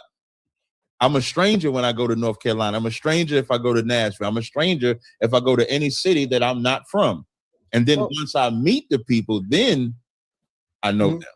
That is a possible reading, but I will still revert back to the same argument, which is that when we are told not to marry particular nations, it's those nations that we're told not to marry. The specific nations that God actually says either they are particularly bad because of how they treated you on the way from Egypt, or because they're so bad they need to be literally killed. But that's not a prohibition to marry all nations. So you think you can marry other nations right now? Yeah. Even though Nehemiah called it a sin, even though it says in King Solomon's sin? Well, again, they obviously point to the people of the land as the Canaanites as being the ones you may not marry. But the reality I'm just asking, can you answer that question? When Nehemiah Nehemiah talks about the people of the land, the Canaanites. No, he said, did Solomon sin? And the women that Solomon slept with are not just Canaanites. It's Pharaoh's daughter. That's an Egyptian. Well, the Torah says that you cannot marry an Egyptian for 10 generations. I assume Solomon was still within that. The Torah says you're not supposed to marry Moabites. And it says that Solomon married women of... What verse says you can't marry an Egyptian? Yeah, it says until the 10th generation. I'll find it for you right now. Until the 10th generation, you may not marry Egyptians, Moabites, and Ammonites. Okay, but that's a little different. What that's actually saying is the reverse. Because if that's the case, then after 10 generations, we can marry an Egyptian. What that's actually saying is if me as a black man was to marry an Egyptian woman and have children with her, my children couldn't come amongst the congregation until 10 generations. To get that stench or that stink ass Hamite out of there. We got to get that Hamite spirit, that Hamite culture. We got to get that up out of my mistake. It's not saying... It says that they may not enter the congregation. Right. It says the children begotten of them. So that's if an Israelite man lays with an Egyptian woman, that child begotten, he got to deal with an Israelite woman in 10 generations, then they can come back. Right. So those are the nations that God prohibits us from marrying. No. Because you got Edomites, you got Hittites, you got Zidonians.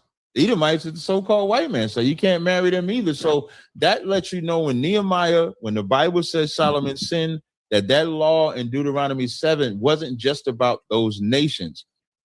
It was about any nation. Even Ezra says to not deal with them like that so that we may be strong. Right. So again, you could read that verse in I read the spirit of the verse. Right. Well, okay. You can read the verse in Kings to say that Solomon married of the women that God said not to marry. Doesn't mean all the women he married. Yeah, it wouldn't have named them. That's why I named them. Right. So look, here's the thing. I would revert back to the Torah and the law, where it says Deuteronomy 4:2, do not add or subtract to these commandments. That's the failure of us. Well, that not to add. Well, I was going to say us because you ain't one of us, but that's the failure that we experience. The failure that we experience is because even back then they would think that I'm going to look at this by the letter of the law. That's why Christ came and gave us the spirit of the law, which of course is better than the letter. Okay, so when it says in the 5 books of Moses, do not add or subtract to these commandments, that's incomplete. Who added? Nobody added or subtracted. You added nations that are not part of the commandment. No, I read that and then looked at the spirit of that and said, I shouldn't marry no non-Israelite. Okay, because it ain't just those women. It ain't just those women that can get you to fall off. Any woman can get you to fall off. Do you think no Israelite woman can get you to fall off? What about Jezebel? Well, was Jezebel an Israelite? Yeah, she was the queen of Israel. But what? That ain't what I asked you. We don't know where she comes from, but presumably she. That I think that was a Hamite. I think that was one of them stinking Hamites. He was one of them stinking Hamites. She was not an Israelite, and and Ahab was a punk for his woman, letting that woman come out there. It said Jezebel was a Phoenician princess. She was not an Israelite. Now, so look what happened when he married that heathen. Got her out there wilding. Got him out there wilding. And what's crazy is Elijah beat 450 prophets of Baal, and Ahab ran and told his woman like a little girl instead of keeping it 100. So no, we are not supposed to. So I just want to put a record where we discussed so far. God is a racist. He chose Israel to be supreme above everybody. You cannot marry outside your race. You could charge non-Israelites with usury. So yeah, I think we had a bit of a disagreement there on the usury question, because it does say to strengthen your brother as you would a sojourner and not charge him interest. It doesn't say don't charge him interest though. Yeah, it says do not charge your brother interest. That was strengthen him. What verse was that in Deuteronomy? That was Leviticus 25, right? Leviticus 25, 35. Yeah. So now Leviticus 25 and 35. I just want to go back to it. All right. If you want to see it, I'm gonna read. It says, verse 36 says, "Take thou no usury of him or increase, but fear thy God that thy brother may live with thee." Right. But it says that you should strengthen and support your brother as you would. How can a brother be a non-Israelite? I'm confused. Right. So again, I can see your interpretation, and it's saying, support your brother as a stranger and a sojourner. But how can a brother be a non-Israelite? Well, the way I would interpret brother is the people of your land, because there's a differentiation between sojourner and what about an animal that dieth of itself? An animal that dieth of itself, you can sell to a non-Israelite. Again, because we're superior. That's a great example, because I wanted to show you that as a source where there's a differentiation between sojourner and foreigner. So it says you should give it to your sojourner, because the sojourner is someone that you should be supporting in your land, but you should sell it to the foreigner, right? So that's Deuteronomy 14:21. What you said, 14:21? Yeah, Deuteronomy 14:21. Right. It clearly makes this distinction that I'm making here. Can I read it? Yeah, go ahead. Thank you. You shall not eat of anything that dieth of itself. Thou shalt give it unto the stranger that is in thy gates, that he may eat it. Thou may sell it unto an alien, for thou art an holy people unto the Lord thy God. Thou shalt not see the kid in his mother's milk. So in reverse, the holy people are Israelites, right? The alien and stranger is non-Israelites, right? Right. That's correct. And it says that is in thy gates. Mm-hmm. Right. But my point was that you should see here the distinction between the sojourner and the foreigner. The sojourner is someone who lives among you in your gates, who you should support by giving the animal that died. And the foreigner is someone who's foreign to the land, who you can sell it to and make money off of it. So I was saying the same thing with usury. You should help the people in your land, but for people outside of your land, you don't have to give them additional charity by not charging. I can do whatever I want to an alien and a stranger. I can do whatever I want. Whatever you want? Yeah, I could sell them an animal that died of itself. I could charge them interest, but when my brother... Well, that's not whatever you want, right? You can't murder them. You can't steal from them. That's the subject. Like, this is how I know you ain't no Israelite. You're supposed to know the spirit of what I meant when I said anything I want on what we talking about. Well, if you was an Israelite, you'd have been like, I get that. You got to have that vibe. You know, Christ said we the salt of the earth. We give it flavor. Get some, you ain't even got no flavor. Okay. But that's one aspect of the law. When you look at many other aspects of the law, you see statements in Exodus 12. Hey, look at the super chat. They're trying to help you out. 1 second. When you look at the chapter Exodus 12, and it's stated many times in the Torah as well, there's Torah achat, one Torah for the sojourner and for the native. So stating that there is one law, and as well Deuteronomy 29, which I quoted you, states that the sojourner enters into the covenant. Well, no, I disagree. I disagree totally with Deuteronomy 29. But what you said about Exodus and what we say about a stranger, period, treating someone like a brother and then being a brother are two different things. That's why in Deuteronomy 14:21, for example, when it says, for thy art an holy people, non-Israelites are not holy. I ain't seen a verse yet where non-Israelites are holy. Israelites are holy.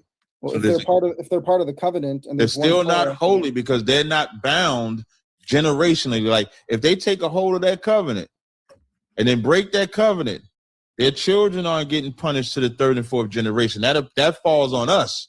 The children of Israel are the only ones, like in Psalms 147:19-20, when it says, he showeth his word unto Jacob, his statutes and his judgments. He have not dealt so with any other nation. And as for his judgments, they have not known them. So there is a distinction. What you're trying to do is, again, trying to make a kumbaya where we're all one.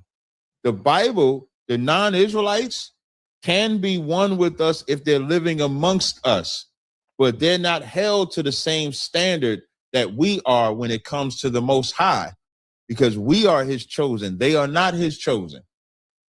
Right. Okay. So again, before we even get to the conversation of why you believe that you are the only one who can trace real Jewish lineage or Israelite lineage, again, you misrepresent the concept of intermarrying with other nations when the Torah explicitly says you can not intermarry with these particular nations, but it doesn't say it about all nations. So the spirit of the law, you're correct. You shouldn't marry a woman who leads you away from God.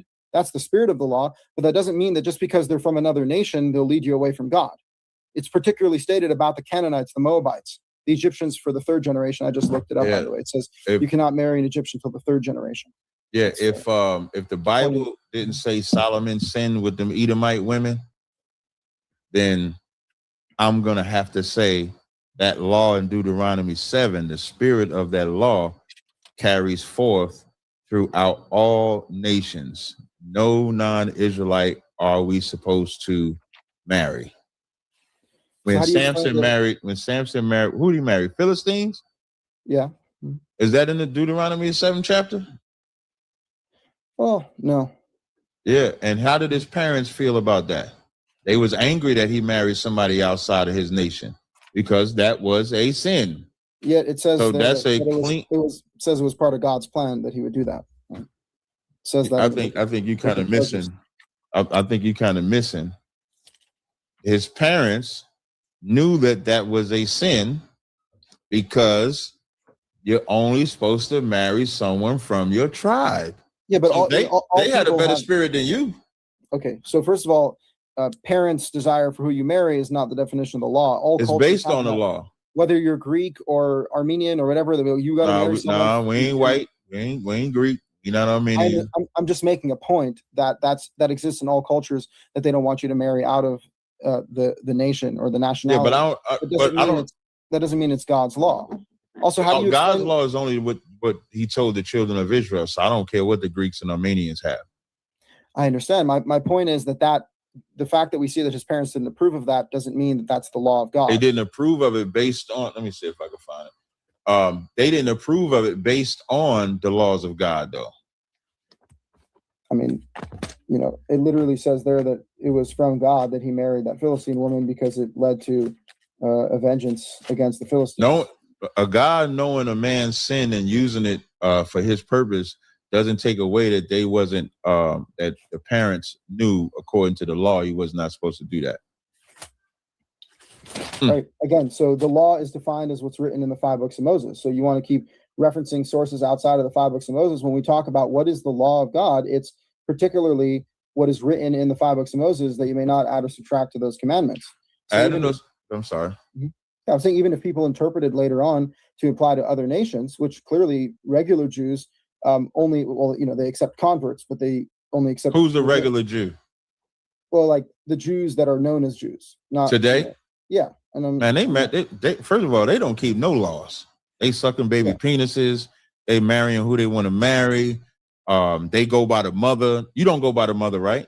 No. Right. They go by the mother to identify instead of the father. They are nowhere near a point of reference. That's where your ancestry come from, though.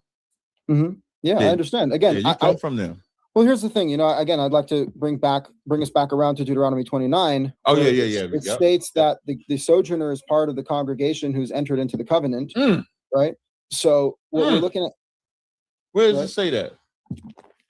Okay, so it lists the collective of the people, Deuteronomy 29, verses 9 through 11, or through 9 and 10. You are all standing here today, your leaders, your tribes, your elders, your officers, your children, your women, and your sojourner who's in the midst of your camp, from those who chop wood to those who draw water, to pass you through the covenant of Yahweh your God and through his oath, which Yahweh your God seals with you today.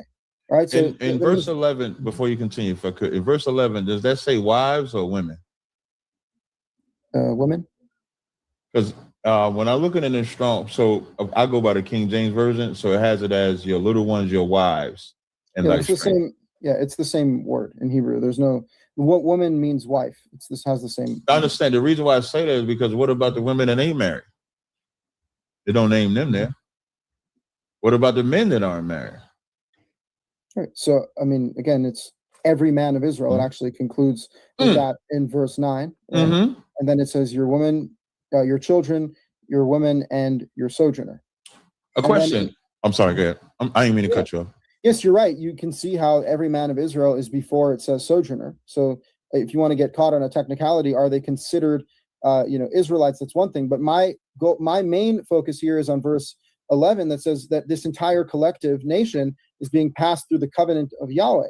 And we are all called the descendants of Abraham, Isaac, and Jacob in verse 12, even people that are not biological descendants. So this clearly shows. What nations? We don't know. I mean, it could be the mixed multitude who went up with them from Egypt. I don't agree with the mixed multitude, but what nation is in there? What nation? The mixed multitude. What nation does it say is the mixed multitude? What nation? They could have been from Egypt. They could have been other people sojourning along the way. So could a Moabite or Ammonite come up in here? Well, not according to the law. Can an Egyptian? Not until the 3rd generation. So think about that now.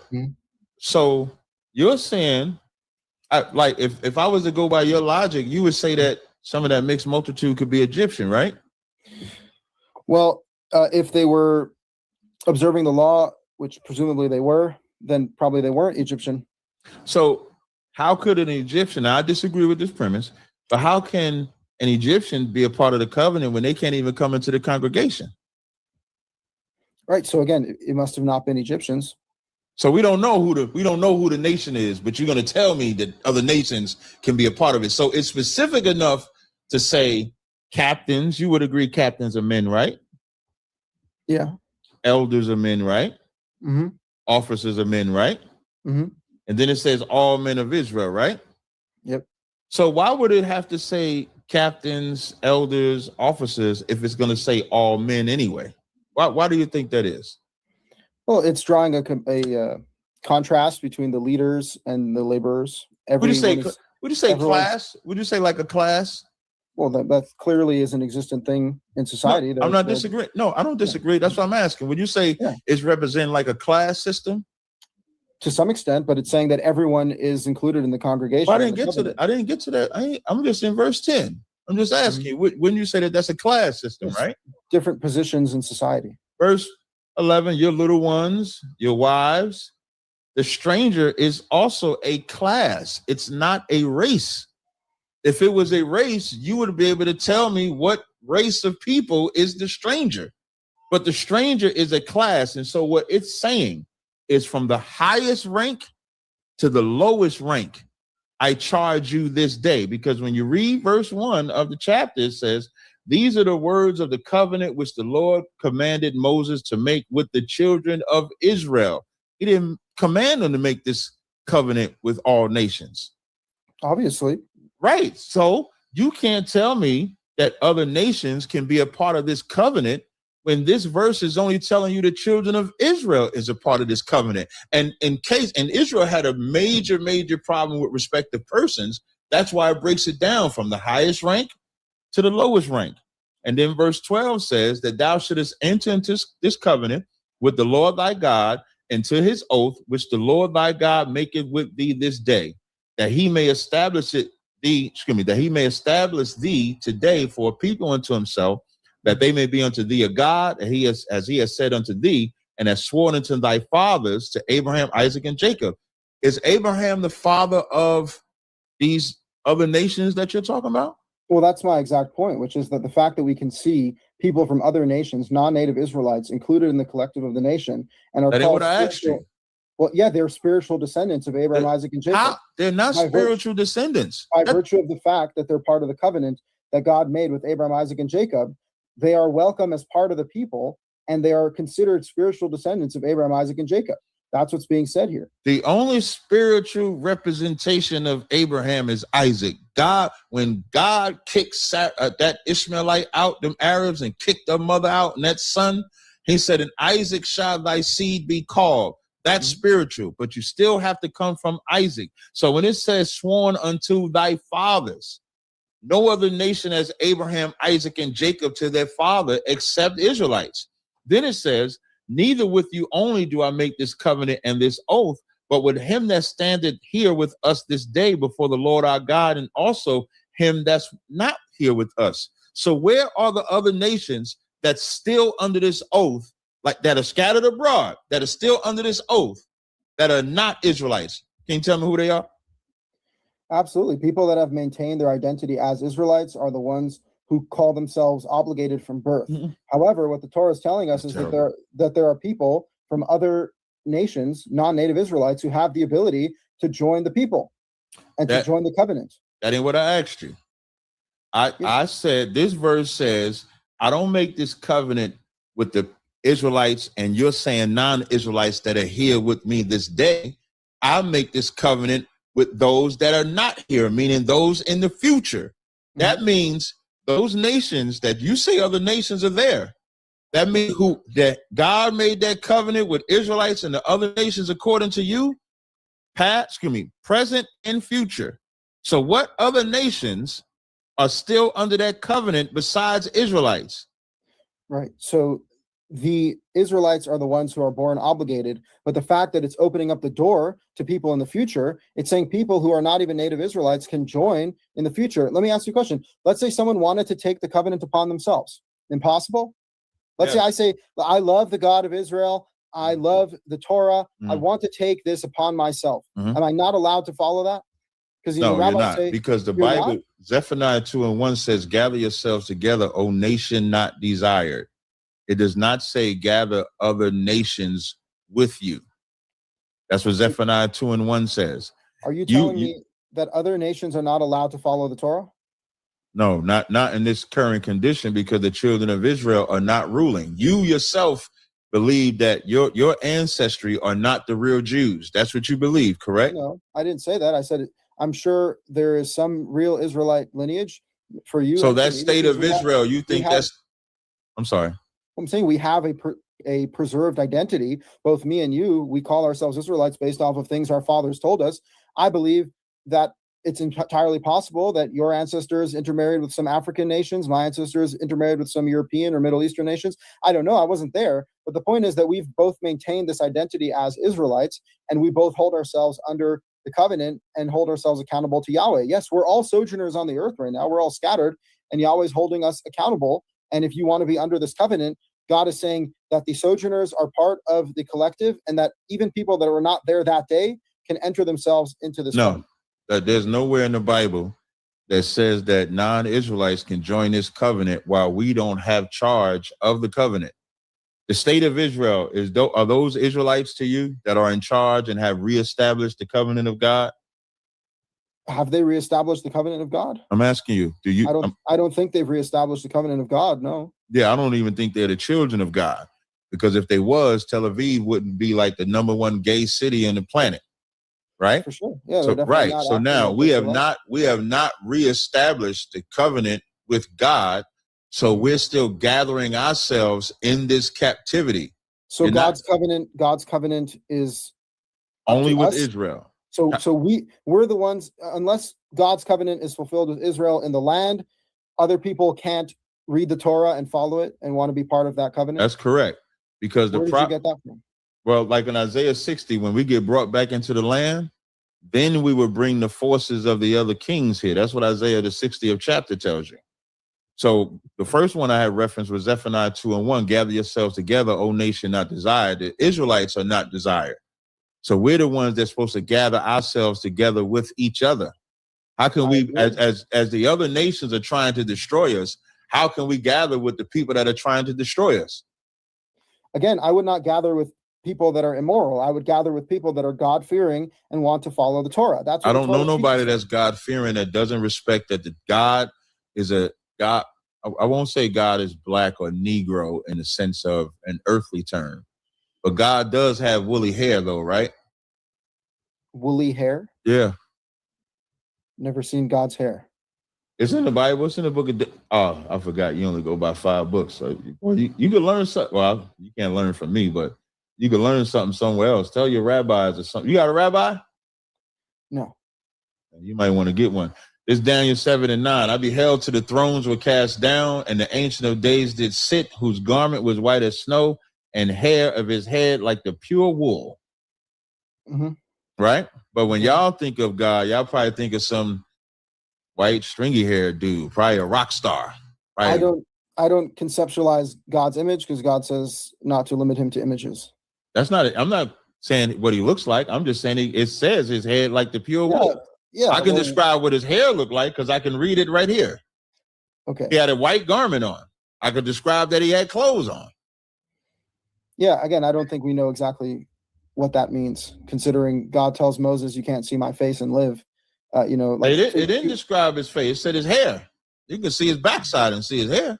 Was that God or Jesus? I thought you told me it was Jesus that was the. Yeah, Jesus got woolly hair too. Well, if the Father got woolly hair, the Son gonna have woolly hair. Right. Again, I wouldn't want to go down this rabbit hole with you, but if you're going to talk about hair pure like wool, it could just be referring to the purity of the whiteness, not necessarily. When it says wool, always remember, man, like we're like Israelites, we're extremely descriptive people. So if we say hair like wool, we say yellow like the sun. We're giving you the color, we're giving you the texture, we're giving you the fire, we're giving you, we call the person a rat. We're calling him a rat because that's the characteristic that he has. So that's why we describe him that way. So for us, and I'll land here, we can go to you can ask the next question or we can go to the next point. For us, the children of Israel are the only ones that's supposed to gather with each other.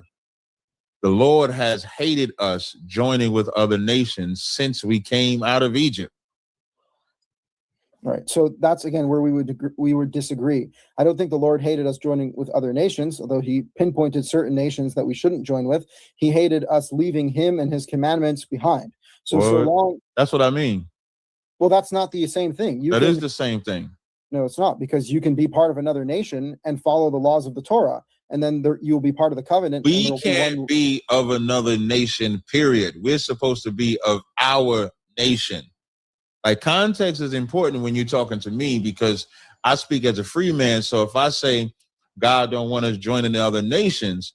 And then you go to, like, for example, I have a business. That's what you see in my background. This is my business in my background. So I work with white people, Africans, Arabs. I work with all of them. But I'm not joined to them. I don't follow what they follow. I don't do what they do. So that's what I'm referring to. Right. And again, I'm only joined to people that follow the Torah.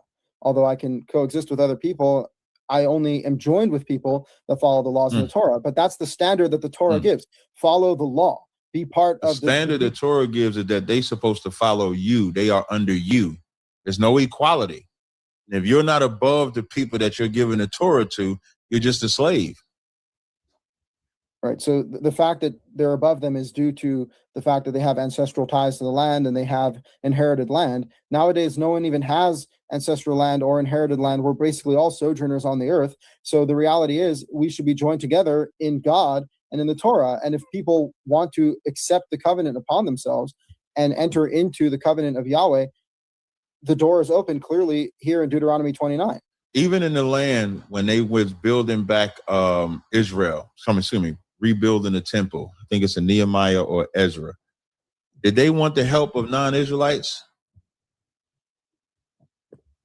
I don't know. I mean, Solomon took the help of non-Israelites. No, that's not what I'm asking you. When they rebuilt the temple, I believe it's in Nehemiah or Ezra, did they ask help from non-Israelites? Why does it matter? We're talking about the law. We're not talking about the practices of certain individual people throughout history. We're talking about what is the law. And when we look at the law, there's one law for the native and for the sojourner. So the Torah is the binding law for all of us. The fact that Israel is a dispersed nation. So you say you're an Israelite, I say I'm an Israelite.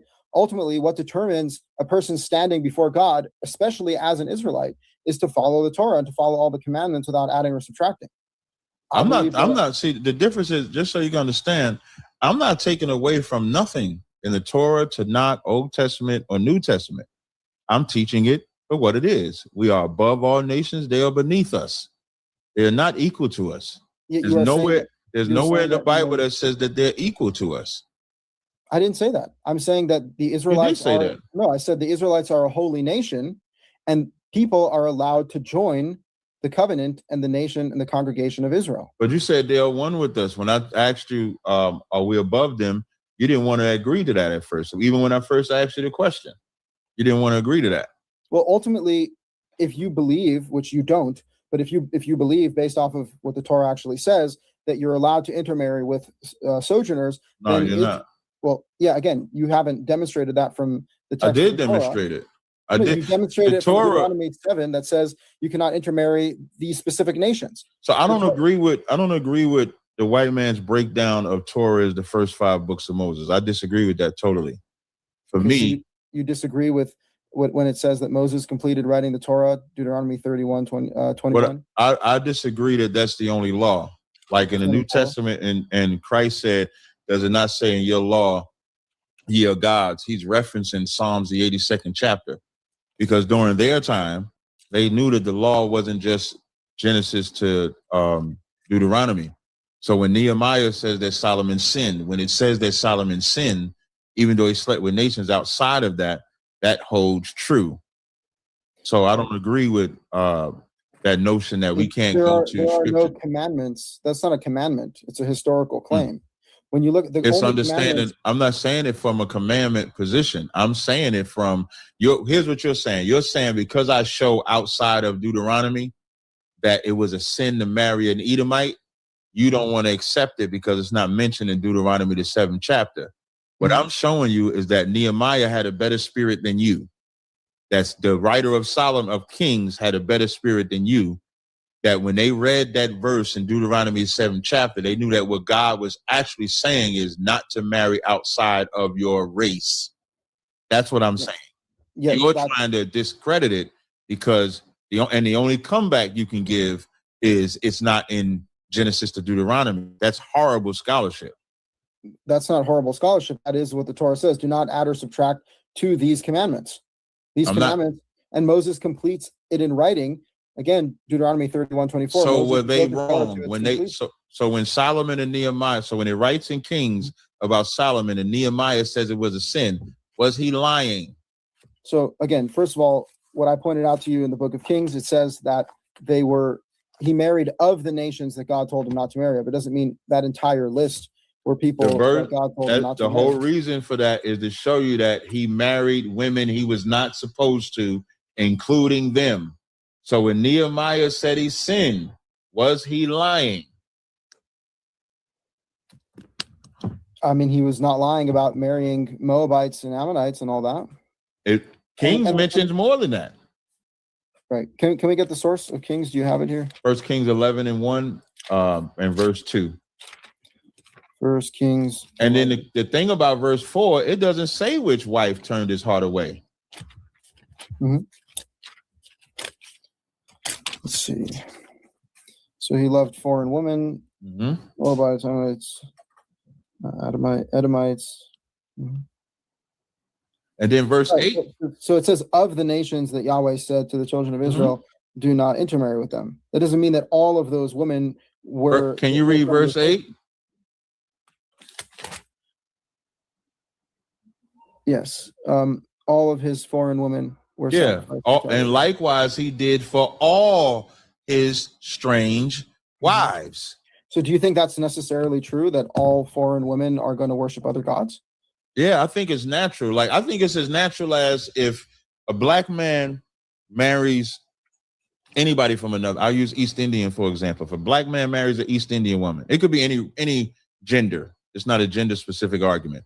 But if a black man marries any woman of another race, the black man can be a Christian. He doesn't have to be an Israelite. He could be a Muslim. When he marries a woman, those are two cultures colliding. And if you fall in love, you're going to blend cultures. It's natural. That's why God said don't do it. So it's not even like, it's not unnatural for you to get with a woman. It could be your own race. And you blend cultures, and you might do some things that you wouldn't have normally done, but for her, I'll do it. I wouldn't normally do this. A woman might say, I wouldn't do this normally, but for him, she'll do it. Are you breaking God's commandments? Because you're giving practical advice, don't join different cultures. I'm trying to give you a bigger. The bigger picture is God's commandments. Right. But are they breaking God's commandments? Yes. Is your wife breaking God's commandments? That's the question you should be asking. No. Solomon broke the commandments of marrying strange women and then worshiping and resurrecting idols to those strange women. What I'm trying to help you understand is how simple it is and why God gave us a law for it. Because God knew if the first commandment is to obey God with all thy might, soul, and strength, and have no other gods before him. He knows if you get this vagina from this heathen, that vagina make you do some strange things for it. And so he knows that. So he says, stay away from that. And so that's the point. So in verse 8, it says he did it for all his strange wives. So when Nehemiah said Solomon sinned, when this verse says of the nations which God said, that includes nations that are not in Deuteronomy, the 7th chapter. What if it was a sojourning woman who was following the Torah?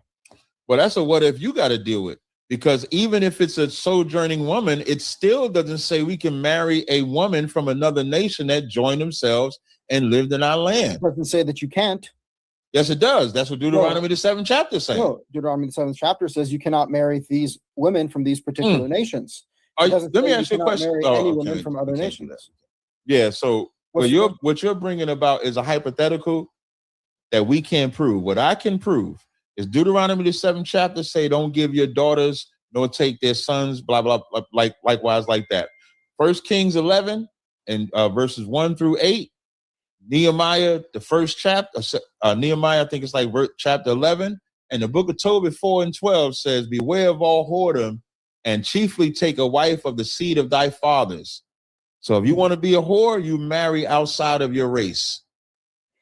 That's an opinion. It's an opinion. It's not an opinion. That's what the text say. No, because the Torah is not making it a matter of race. It's making it a matter of. It is making it a matter of race. Even when you talk about the nations that you're saying that you're specific to, that's a matter of race. You can't marry that race. Okay, but it's those particular nations. This is where we disagree, because then Solomon did not sin by marrying an Edomite. Okay, but he sinned by marrying a Moabite. No. I'm saying he did sin. I'm trying to show you. But it literally says he married of those women from the wrong. And it says he did for all his strange wives burnt incense and sacrifice unto their gods. That's what it says. It doesn't even say which one of the nations he did it for. Does that mean that that's necessarily what would happen, though? Is it impossible for a woman to be God-fearing and take on the Torah on herself? That's like saying, is it possible to not get a bad disease if you eat pork? That's like saying it's impossible to not get a bad disease if you eat shrimp, crab, and lobster. We don't work with what ifs. God said don't do it. You don't do it because he said so. You don't say, well, I'm going to marry this woman and I'm going to obey God to the end. Well, you don't do that. That's the thing. God never says not to intermarry with other nations. Nehemiah was smarter than you and I. So the writer of Kings was smarter than you and I. And they knew to show Solomon's sin, and they knew to show and call it a sin. Right. So again, I would completely agree that Solomon sinned by marrying the nations that the Torah says not to marry, and he sinned chiefly by worshiping other gods, right? And that's certainly the sin of Solomon. However, to say that he sinned by marrying... I'm glad you finally said it's a sin. The act of marrying a nation that God never said not to marry. Yeah, that's the is sin. Not a sin if God never specified that nation. Because you know that, by the way, since you love the word brother, it says do not abominate an Edomite because he is your brother. I don't abominate no Edomite. Right, but he's your brother. I hate him though. Sounds like abominate, but he's your no, brother. It doesn't, because even in Hebrew, the word hate and abhor are two different words. Mm-hmm. Right? Okay. To abhor an Edomite is to do something to an Edomite because they're an Edomite. But if they do something to me, like Amalek, one of the dukes of Edom, did God tell Saul to go and destroy all of Amalek? Yes, that was a particular nation. Right. In Psalms 137, did it say, "O daughter of Edom, who ought to be destroyed"? Again, not the Torah. Does it say it? I'd have to look it up. I'll take your word for it. So you don't read out past Deuteronomy? I don't know the whole Bible by heart. Do you? Yes. You know the entire Bible by heart? I'll say it differently. I know the spirit of the entire Bible by heart. You just quoted me a random psalm. I have to okay. This psalm is near and dear to my heart, especially when someone says you can't abhor an Edomite. So in Psalms 137, it says, "Remember, O Lord, the children of Edom in the day of Jerusalem, who said, raise it, even to the foundation thereof. O daughter of Babylon, who ought to be destroyed. Happy shall he be that rewarded thee as thou hast served us. Happy shall he be that taketh and dasheth thy little ones against the stone." So now you have a verse where it's going to be happy when we could take them Edomite babies and dash their head against the stones. So abhorring an Edomite is if I see a Edomite and I say, "You Edomite," and just punch him in the face. I cannot do that. But if an Edomite does anything to me, I can defend myself. That does not mean let an Edomite whoop your ass. That is not what that means, because I will whoop an Edomite's ass. Right. So, yeah. Am I right or wrong? Again, I'm not waiting to bash any baby's head. I'm not waiting either. It says, "Happy shall he be that taketh." You ain't waiting. You're going to take it. But that is what the Bible says, right? Right. Again, like I said, I go with the Torah first and foremost as the law, and the Torah never says to kill Edomite babies. The Torah says, "Happy shall the Bible." The Torah says, "Happy shall he be that taketh and dasheth thy little ones against the stones." This is written by Israelites. That's the psalm. It's written by Israelites, though. Not everything Israelites write is correct. In the Bible, so you're saying they were wrong to write this? Well, look, if it's God's will, it's God's will. But it's thank you. It is God's will, and it's in God's will to enslave the other nations, right? Enslave? Yes. Where does it say to enslave the other nations? In Isaiah 14 in Isaiah 14, verses 1, Isaiah 14, you tell me if this is captivity or not. This is Isaiah 14, 1 through 1 and 2. "For the Lord will have mercy on Jacob and will yet choose Israel and set them in their own land. And the strangers shall be joined with them, and they shall cleave to the house of Jacob." Oh, see, you got your little strangers. Your little strangers, they're going to be joined. Verse 2. And the people shall take them and bring them to their place, and the house of Israel shall possess them in the land of the Lord for servants and handmaids, and they shall take them captives, whose captives they were, and they shall rule over their oppressors. Is that captivity for the other nations? Right. Again, like I really don't appreciate these verses, and that's why. Let's hold those for open panel fun. How do you say, like, I'm reading from the book of Isaiah? Yeah, I'll tell you how, because I see what the Torah says, and the Torah says if you steal a man and sell him, you're punishable by death. So are we taking them captive? I don't believe that Isaiah is the law. Are Israelites taking them captive? Did this verse just say, and what's crazy is you said Israelites ain't the law, but you just read Isaiah 11 where we're going to be gathered from the four corners. So we can read Isaiah to gather from the four corners. That's Isaiah 11. I'll stick to Nah. Look. Now you're running from the scriptures. Now. Well, again, I'll stick to Deuteronomy 30. That man said, wait, before you don't do that. Don't do that. We can go to Deuteronomy 30 in a minute. Well, and I know your that opening soliloquy. Yeah. Mm-hmm. You read Isaiah. This is what you read. You read Isaiah 11. Mm-hmm. You 11. And it shall come to pass in that day that the Lord shall set his hand again at time to recover the remnant of his people. Is that true? Yes or no? Well, it says that in Deuteronomy 30. So no. If it said that in Deuteronomy 30, you would have read it. Don't run from the scriptures you read. You started there. So I'm going to ask you again. Does it say that in Isaiah? All right. So the reason why I read from Isaiah is because it has that clear statement of the four corners. But Deuteronomy 30 says the same thing, and you're right. Hey, you ran through Assyria, Egypt, Pathros, Cush, Elam, Shinar. Your opening soliloquy, you was going off. Why are you running from Isaiah now? Well, here's what I'll tell you. I would probably have been better off reading Deuteronomy 30, where it says God will come. So are you now rejecting Isaiah 11? Well, I think Deuteronomy 30 already says that God will gather in. That ain't answering the question. Are you now rejecting Isaiah 11? Isaiah 11 is true because it says that in Deuteronomy 30. So then Isaiah 14 is also true. Well, no, I was bringing it as an example because I know that you believe in the entire book of Isaiah. So I'm bringing it as an example. So you don't believe in the entire book of Isaiah? I don't believe that Israel should enslave other nations. No, that ain't what I asked you. Do you believe in the entire book of Isaiah? Well, no, I guess not, because if Isaiah says to enslave other nations, I done made this man reject the Bible. Well, again, it's not a rejection of the Bible. It is. You just rejected the book of Isaiah. To me, the Bible is the Torah. The law is what's written in the 5 books of Moses. You just rejected Isaiah after reading Isaiah. I ain't never made nobody do. No, I have, but not like this. Not when they started in Isaiah and they opening, and then now because I show a chapter where it says they're gonna take them captives whose captives they were.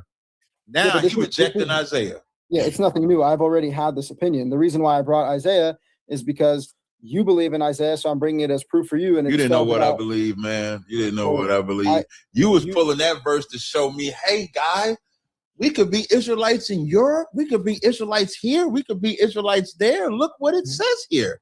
Because Deuteronomy 30, I think it's like Deuteronomy 30 and 5, which of course I agree with, but I agree with all the scriptures. Starting at 3. 4, 3. Yeah. When it says, then the Lord thy God would turn thy captivity, have compassion on thee, will turn and gather thee from all nations, which the Lord have scattered thee. If any of thine be driven out to the uttermost parts of heaven, from thence will the Lord thy God gather thee, and from thence will I fetch thee. And the Lord thy God will bring thee into the land which the fathers possessed, and thou shalt possess it and do good. So even if you stick in Deuteronomy, how did we get the land of Israel? Through conquest. So you're fine with them killing them? Yeah, because God said so. But God also said so in Isaiah, we're going to take them captives who captives we were. God said that too. It depends if you believe that that's the direct word of God. Damn, man, you don't even believe that's the direct word of God. Not necessarily. It would have to be demonstrated. Oh, God. let me ask you a question now. Okay. What would you say regarding the fact, why do you believe that European Jews cannot be Israelite descendants? And also, what basis do you have that your lineage has been so perfectly preserved? The first part of the question. So with the Europeans, their conversion, I think, is in like the 5th century starting. When they converted, even like the Sephardi's, now what I will say about the Sephardic ones, because of migration. So when, like, I know when in your opening soliloquy, I think you made it seem like we think all Israelites migrated into Africa. That's just not what we teach. What we teach is that Israelites migrated everywhere. So some that might be Sephardi could be us, and they could not. When you talk about Amalek or the Ashkenazi, those are converts. That's what we're talking about, like your ancestry. Your ancestry, you come from converts. Them Poland and Russians and Germans, those are all. How do you know that? Because that's what they know. That's why they reject the whole concept of how you are a Jew, how you are an Israelite. They don't even go by the Bible. They don't go by the Torah at all. Middle Eastern Jews have the same laws as the European. No, they don't. You're a Jew by your mother, according to them, correct? According to Sephardic Jews as well. It's the same law. By your mother, right? Uh-huh. Where is that in the Torah? It's not. I disagree with that. That's what I'm saying. So even by their own way of establishing them being Israelites is impossible. If they go by their mother, then that means that Jewish woman that sleeps with a Chinese man, because that baby comes out of a Jewish vagina, they think it's a Jew, and it's not. That's a Chinese baby. Mm-hmm. Right? Isn't that a Chinese baby? Yeah. Okay, then. So for all them women that have produced children, they are producing children opposite of Torah. That's why Revelations 2:9 say they are the synagogue of Satan. Right. Okay, so all of this based off of your assumption that you cannot marry converts. It's based off of them lying on the Torah. They lie. They lie on the Torah saying you're a Jew by your mother. That is a complete and utter lie. They circumcise their babies opposite of the Torah. That is a complete and utter lie. Opposite? Or they just add a little gross? No, they opposite. There's nowhere in the Bible that it says, let that rabbi come and nibble on nothing. Yeah, no, that's disgusting, obviously. So that is the synagogue of Satan. Okay, but here's the thing. You know, Isaiah, bringing up Isaiah again, it says, surely your turning of things upside down shall be esteemed as the potter's clay. So what they have done is turned upside down what it means to be a Jew, even using the term Jew. I was on Matan Evans' platform 2 weeks ago. Yeah, 2 weeks ago. I asked them, where's Reuben at? Where's Simeon at? Where's Ephraim at? They don't even know. Mm-hmm. So they're fine with being the imposters. Even the state of Israel was by chance. That's not what they wanted, right? You know that history, right? Uganda. No. They actually wanted South America.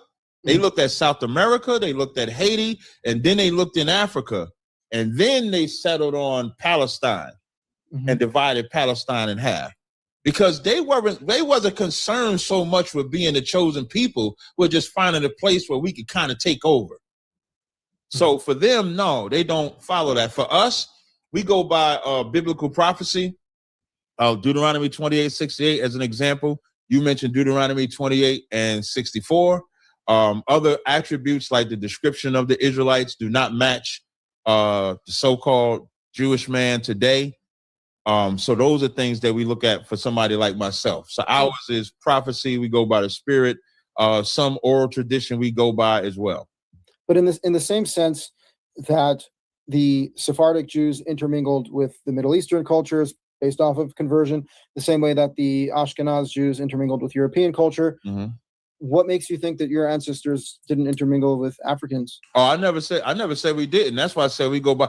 Remember the first thing you asked me that we was talking about, I said, we go and ask you your ancestry on your fathers. That's the first thing I said. I'll give an example. Like Bob Marley is a white man to us, even though he has black skin because he has a white Irish father.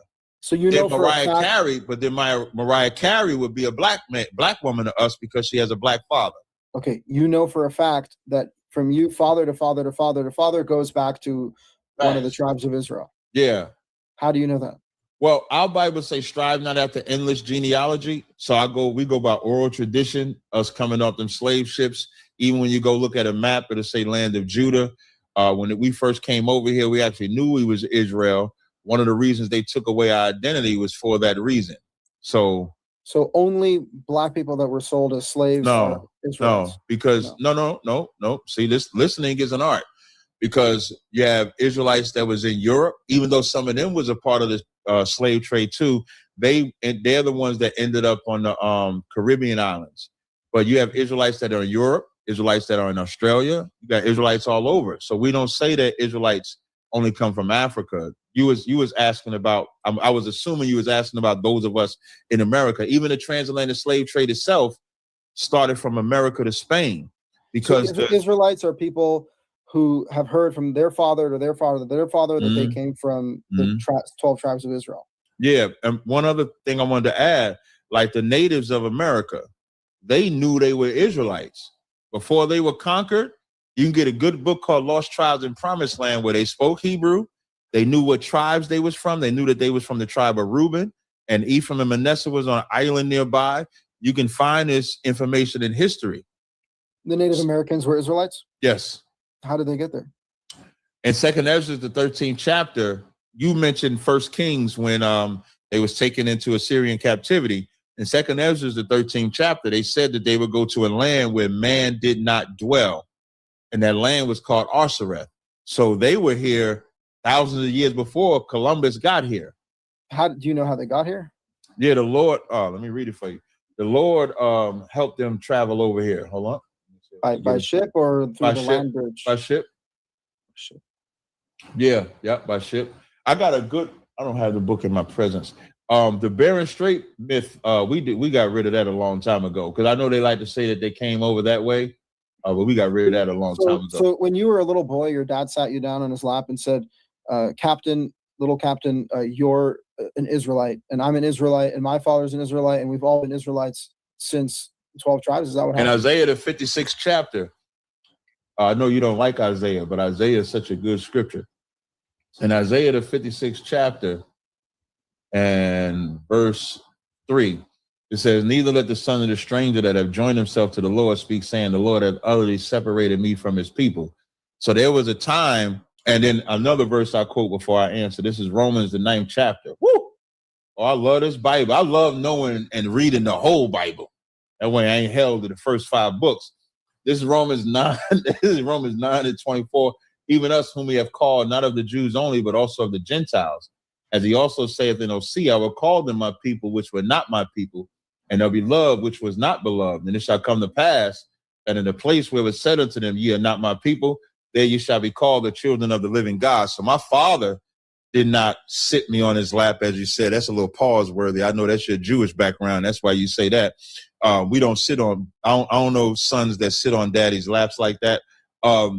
But my father did not say he was a Jew or an Israelite, but my father did give me a good understanding of the Bible. It wasn't until I met Commanding General Yohana and the men of the ISUBK, the Israelite School of Universal Practical Knowledge, that they was able to give me the spirit of the Lord and my identity of who I am. Because the one thing about black people, we don't know who we are.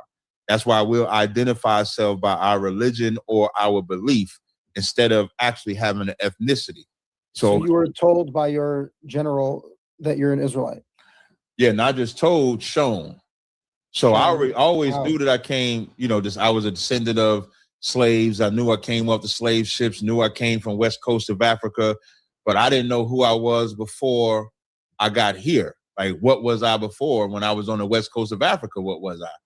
And so they was able to show us that history of us being Israelites, of Africans. Like, most people look at the slavery as like just grabbing random people, but it was extremely tribal.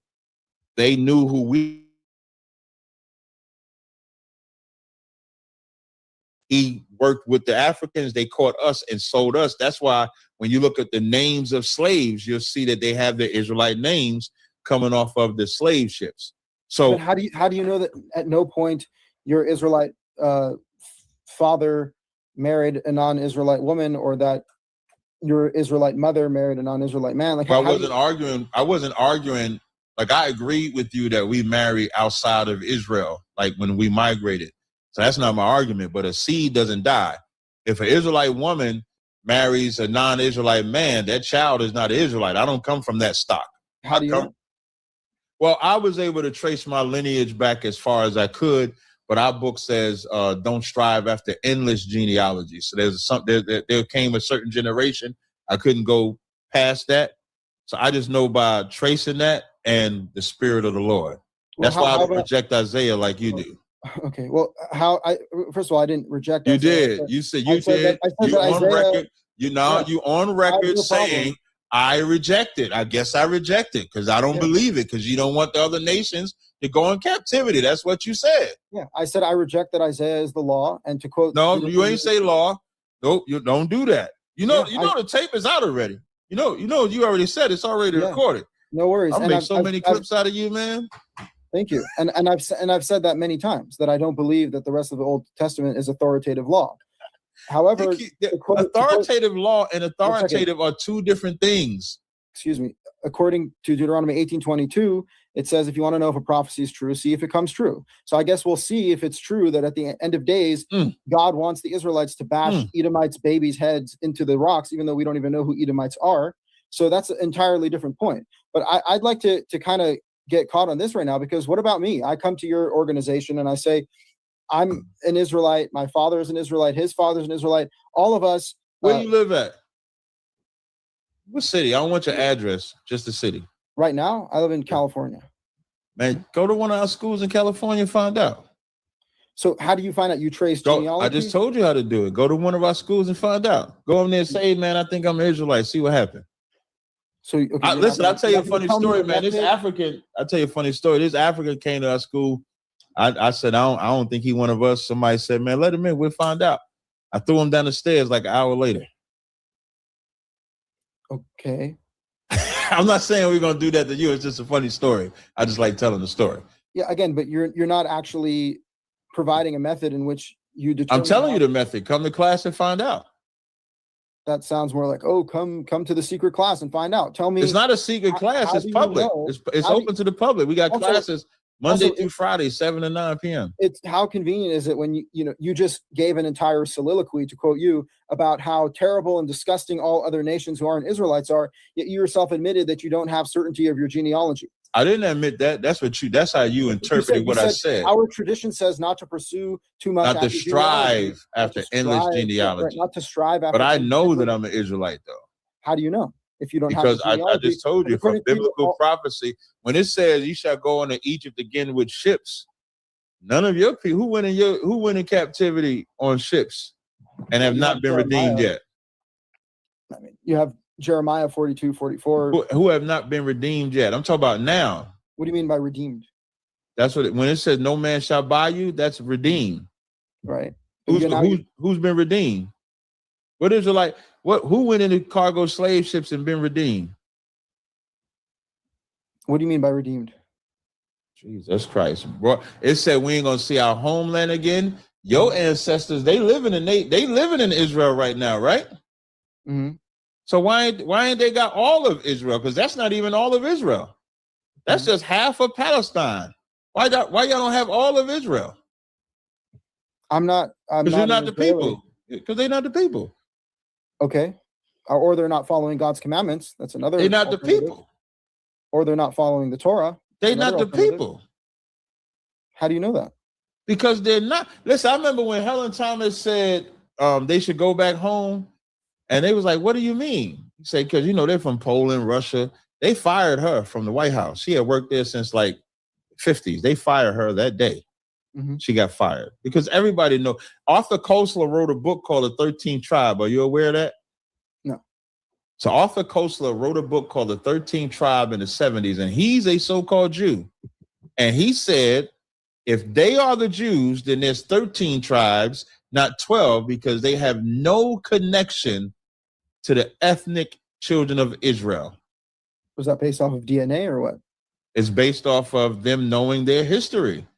Another good book, Chosen People of the Caucasus, where they also know that they're not Israelite. They're Caucasoids. Like their tribe is Amalek. Like you are from the chief tribe of Esau.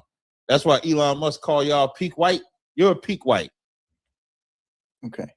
Again, I don't associate with any of these labels, and I think it's all terrible. In fact, like I told you, I think what matters most is following God's commandments. Now, the reality is, if European Israelites claim that they come from the Israelites in the 12 tribes, and they have genealogies to trace that, they don't. Of course, they don't strive after genealogy too much. They don't.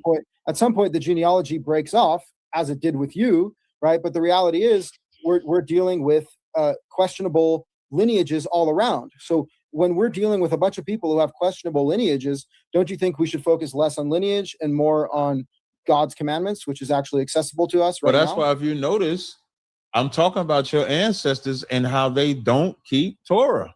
Yeah, and I reject that. I follow Leviticus 26 that says, "Admit your sins and the sins of your fathers." I think my fathers have sinned by rejecting Torah. Have you debated them and told them to get their shit together? Absolutely, that's what my whole channel is dedicated to. Oh, that's a good thing. I like seeing white on white crime. That's beautiful.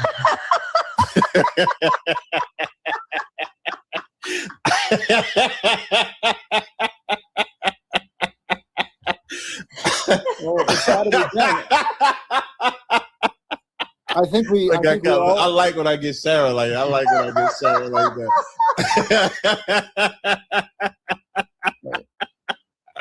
I think we should all focus on calling each other out for what we're doing wrong. And frankly, you just calling out fake lineages is not going to change anything. You yourself. I've not done that.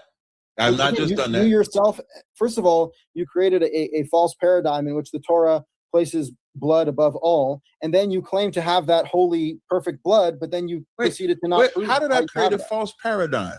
Well, we argued that for the first hour or so. How was what I said false though? Well, because as I demonstrated to you from the Torah clearly opens the door to non-native Israelites. No. Say what you said again. I created a false paradigm of what?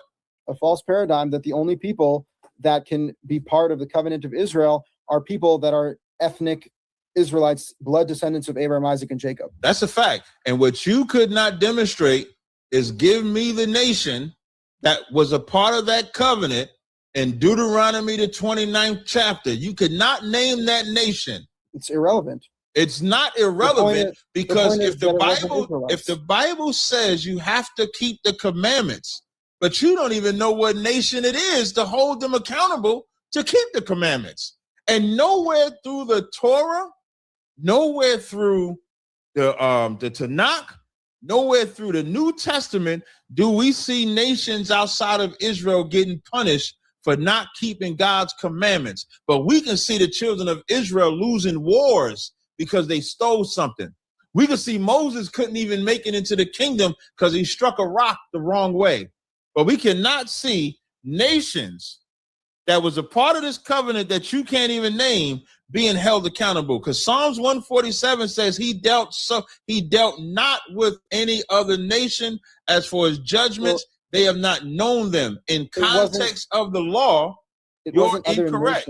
Right. It wasn't other nations. It was individuals from other nations who were joined into the nation of Israel. So is it individuals or is it nations? It was clearly individuals. Weren't entire nations part of Israel in the desert. So what individual nation? What nation were these individuals from? As I said, it's irrelevant. The point is that they're not. Yes, the point is that they're not. So an Israelite has to keep it no matter what, but a stranger, it's optional for the stranger. Well, those strangers were initiated into the covenant and became assimilated. No non-Israelite was. The very first verse says he's talking to the children of Israel. Right, and then it includes children, women, and strangers. No. What I mean by that is in Deuteronomy 29:1, it says, "These are the words of the covenant which the Lord commanded Moses to make with the children of Israel." So he's not making a covenant with anybody but Israel. That's what the first verse says. And this says Moses called unto all Israel. Doesn't say he called unto everybody. Yet it includes the sojourners in the collective of the Israelites being entered into the covenant. Got you, but it's not. So now the truth of that verse it's a class system. That's why it breaks down captains, elders, officers, men, one of the classes little ones, are strangers. little ones, wives. We can be strangers. You didn't even know that in the Torah. You say you read that we were strangers. Yeah, God called us. No, you didn't. No, you didn't. I knew that verse. No, you did not. You're lying now. I'm not lying. Because when I first read that verse, you said, "Oh, you showed me something there." That's what you said. No, I said thank you for bringing up that verse. It didn't. No.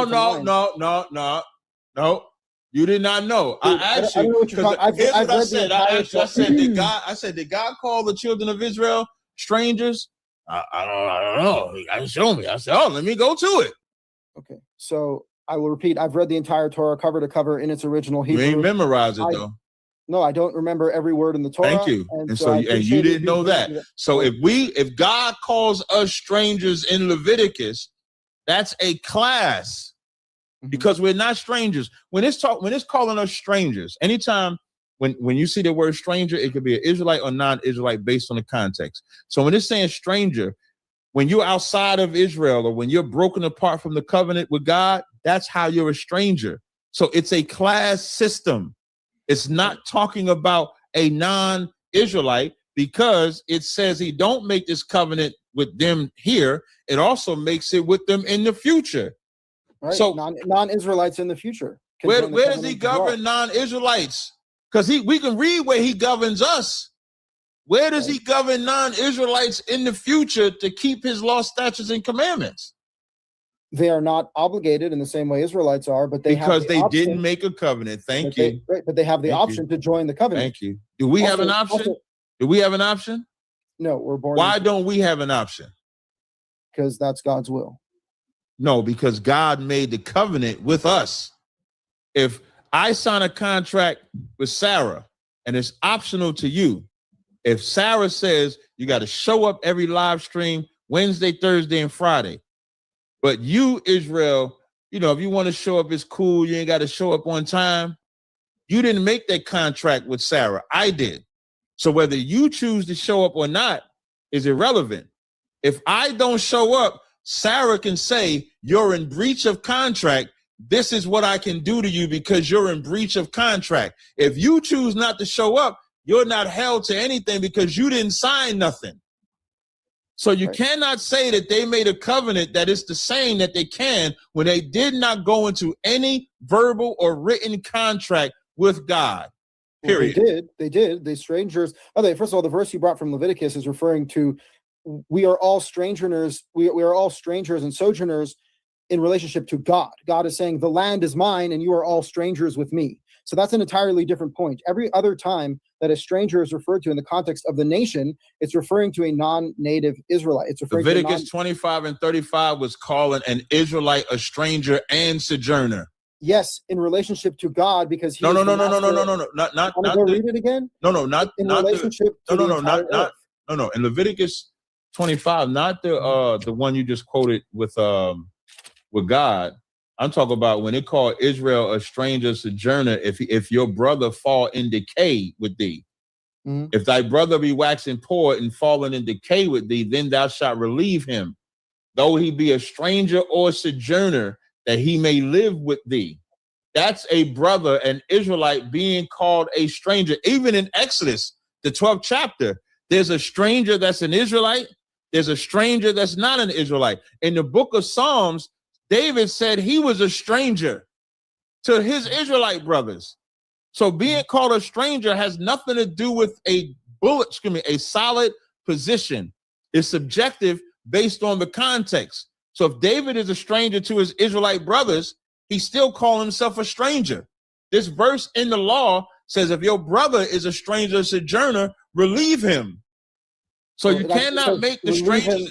Relieve him as you would a stranger and sojourner. If stranger sojourner can be interchangeable, and Deuteronomy the 29th chapter is about the covenant that the children of Israel was making with God, that stranger in Deuteronomy 29 cannot be non-Israelites because you can't demonstrate that in real time. You can't demonstrate non-Israelites taking hold of the covenant, leaving the covenant, and inflicting or getting some type of punishment. generationally, but the Israelites do. Whether we're in the land, would you agree that even though we're not in Israel, we're still under those punishments or blessings based on our obedience to God? Yes. And are other nations under that same punishment? No. Shalom. And then the other part, when you said it's not about race, Deuteronomy 7:6, did God say he put Israel above all people? Yes. So isn't it important to know who the Israelite is for that rank structure? Mm-hmm. So why did you say I was wrong to make it about blood? If it's by blood, if it's by tribe to control the hierarchy, is that not important to God? Two things. You're ignoring the fact that there's one Torah for the native and the sojourner.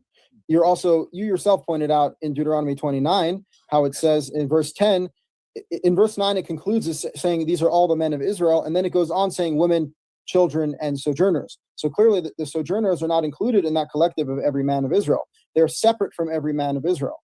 They're not Israelites who are sojourning among Israelites, and they're entering into the covenant. So that's abundantly clear. And ultimately, the main point that I wanted to make to you is the same way your lineage is uncertain, my lineage is uncertain.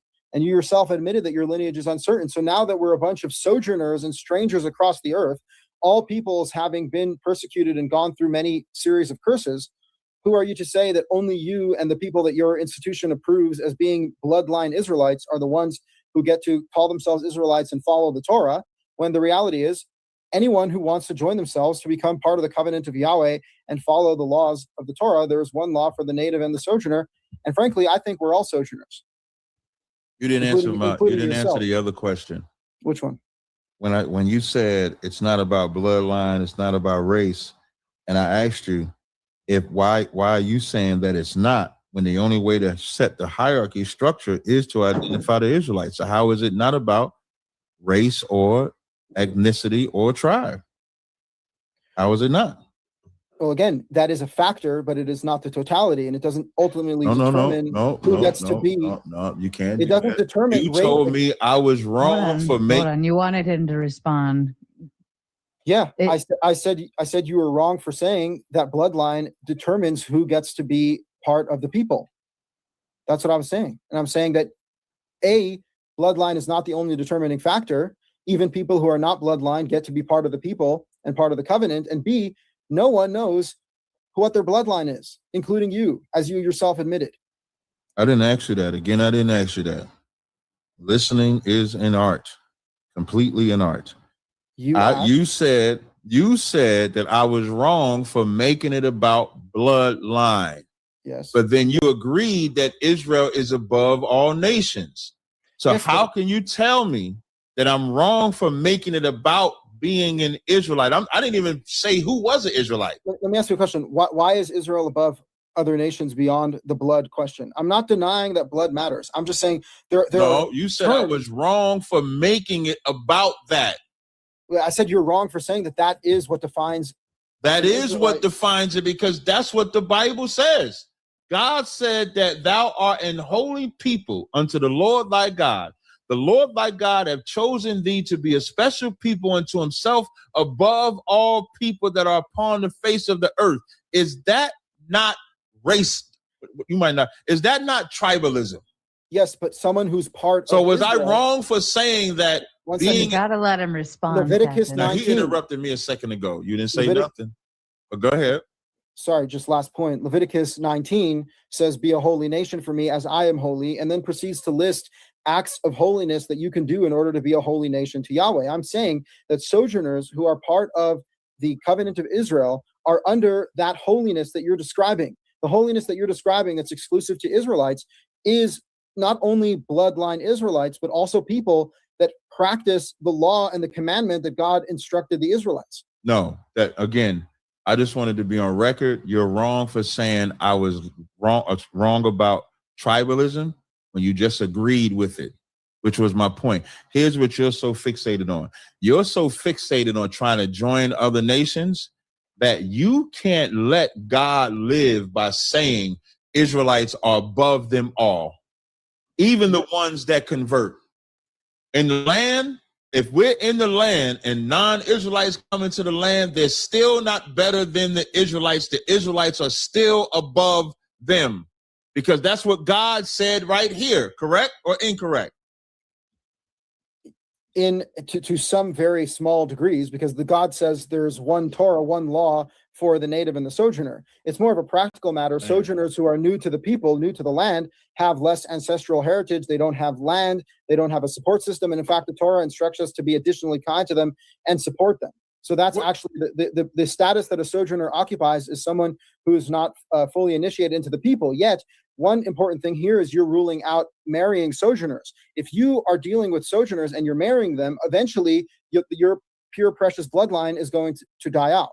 So you're saying I'm trying to fight God here, but I'm saying God actually opens the door for other people to join our nation and doesn't prohibit us from marrying them, in which case the bloodline will actually die out, according to that. So you're saying that God doesn't know what he's doing? Yeah, we call this spinning where I'm from. I don't know if you know what that means. I'll explain it to you in simpler terms. God ordained. Hold on, Israel. He was finishing his thing. Thank you. Now, for the record, I don't mind being interrupted, just for the record. But when it's a stickler, then I point it out. You're doing what we call spinning. Spinning is when someone hears the question, but they can't answer the question, so they go away from the question. Above is just what that means. Above. Right now, we're above Sarah. Sarah is below us because the two of us are on the top. She's on the bottom. We're not down there with her. We have to look down. Like if we was looking at her, I have to look down like that to see her, because we are above. God said he put Israel above all people that are upon the face of the earth. Even in Deuteronomy 28:1, when you read Deuteronomy 28:1, it says, "It shall come to pass, if thou shalt hearken diligently unto the voice of the Lord thy God, to do and observe all his commandments, which I command thee this day, that the Lord thy God will set thee on high." So it's not this little small margin that you trying to make. The argument that you trying to spin to is saying, well, we're going to intermix and have sex with all these non-Israelites, so it's going to get watered down anyway. That's what's called spinning. Because this said if we kept the commandments, we would be above on high upon all nations. Exactly. You proved my point. Picking the commandments and choosing to follow God is what makes you on high and above. Not having your pure little bloodline. It's about following God's commandments. Little. Damn. This how I know you ain't an Israelite. You definitely not an Israelite. He called it little. You called the tribe your little bloodline. He said the little bloodline. The Lord said he ain't set his love upon you nor choose you because you were more in number, because you were the fewest people, but because the Lord loved you and kept his oath. I think the Lord loving us, keeping that oath, I would never call it a little bloodline. But when you love other nations and you're not the true children of God, you will call it a little bloodline, because in reality, for you, whether you're an Israelite or not is irrelevant. You still think if I just keep Torah, God will love me. So what matters if I'm an Israelite or not? What matters is who I marry, who I don't marry. Correct? Well, it matters. It matters that I keep the commandments. I just said it doesn't matter who I marry or who I don't marry. As long as she's it don't. I'm saying that because how you not no context? I'm saying that because what I think of Deuteronomy 7 and what you think of Deuteronomy 7 is different. So you believe you can marry an Edomite, XYZ like that. I don't. So you would marry that Edomite. It don't matter. Whether you're an Israelite or not, don't even matter, right? Just a heads up, you have less than 10 minutes left, so I want to make sure you're able to tie your final kind of arguments into a bow before we move into closing statements. Of course, yeah. I didn't say it doesn't matter. What I said is what matters above all is being God-fearing. Even King Solomon says that at the end of Proverbs. What matters most is a God-fearing woman. If you find a God-fearing woman, no matter what nation she's from, unless she's from the nations that God explicitly prohibited you from marrying, then yes, you are allowed to marry that woman. And when you have intermarriage going on, the bloodline is going to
Are you still with us, Captain?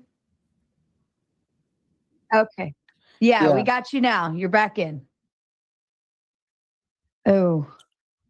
Last thing you said was I quoted Proverbs.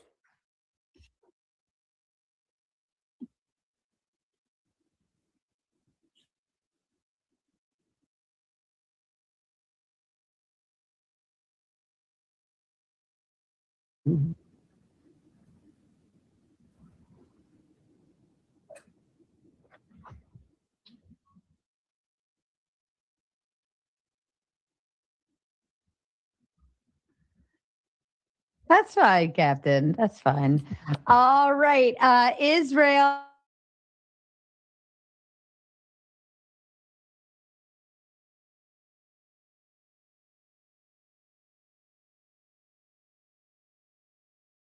Says, I hold the Bible to the Torah. That is intrinsic as a standard in the Torah and the Bible itself, saying this is the foundational literature. These are the commandments you must follow. Do not add or subtract.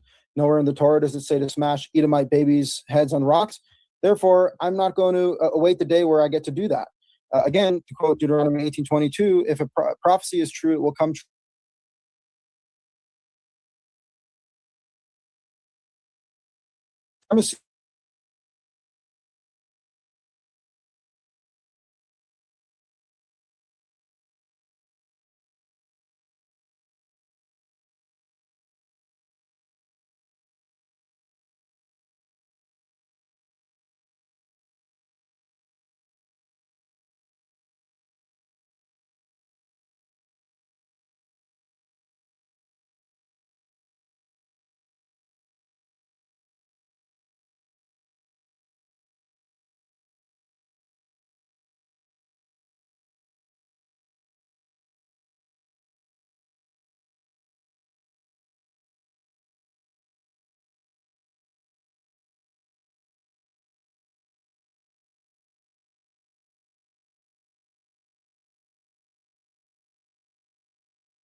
Approved by the Torah's the Torah's vision for humanity. The Torah encourages peace and unity among people and observance of God's commandments as first and foremost of what it means to be part of the covenant and the congregation of Yahweh.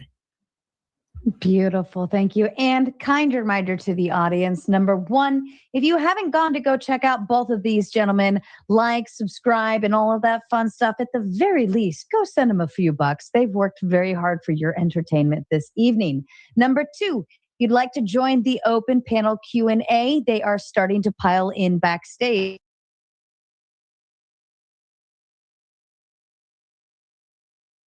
If you're on the vertical, it doesn't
It's a matter of additional responsibility. And yes, the promise is conditional. It comes with additional blessings and additional curses. And so again, it comes back to obedience to God. And for people that think they are Israelites or want to be Israelites, first things first, follow the Torah. Okay. Captain, are you back with us, sir? Yes, I can hear you perfect. All right. And let's see. Oh, did you want to add something to that? I didn't know if you heard it or not.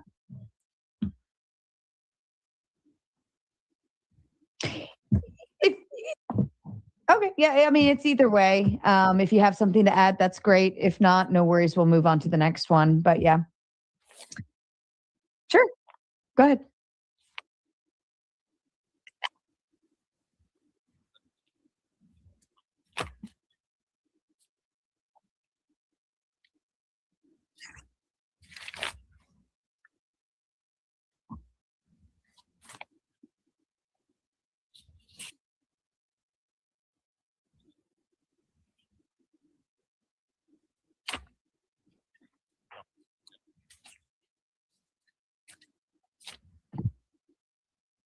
Okay, fair enough.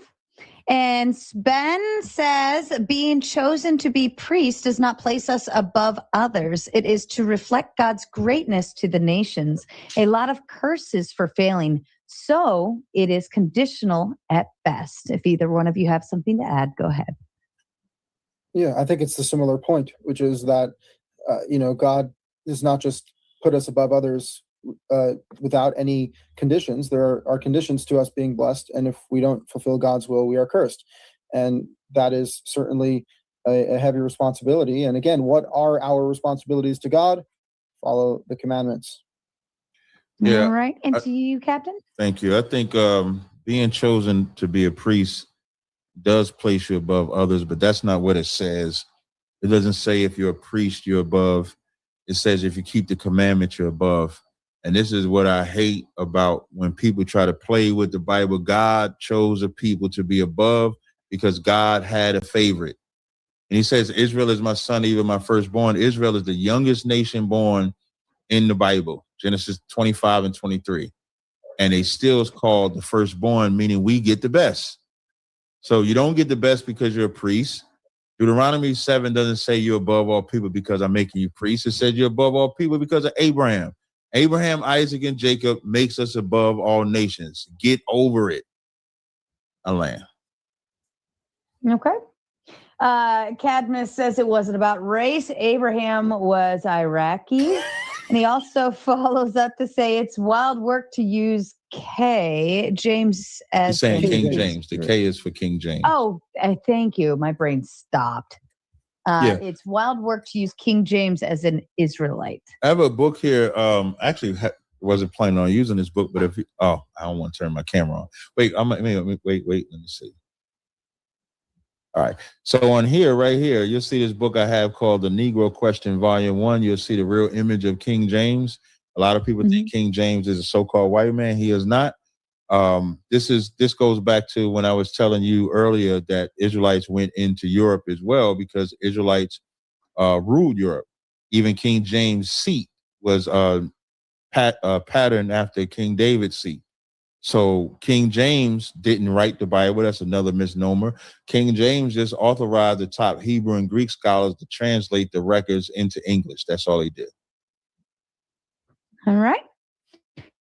BC says with the Big Ten, I had a revelation. Ooh, if you take the O out of God's Son, Son of God, God beloved Son, and replace it with a U, then the picture changes and you see God firstborn, God Son, Son of God, God beloved Son.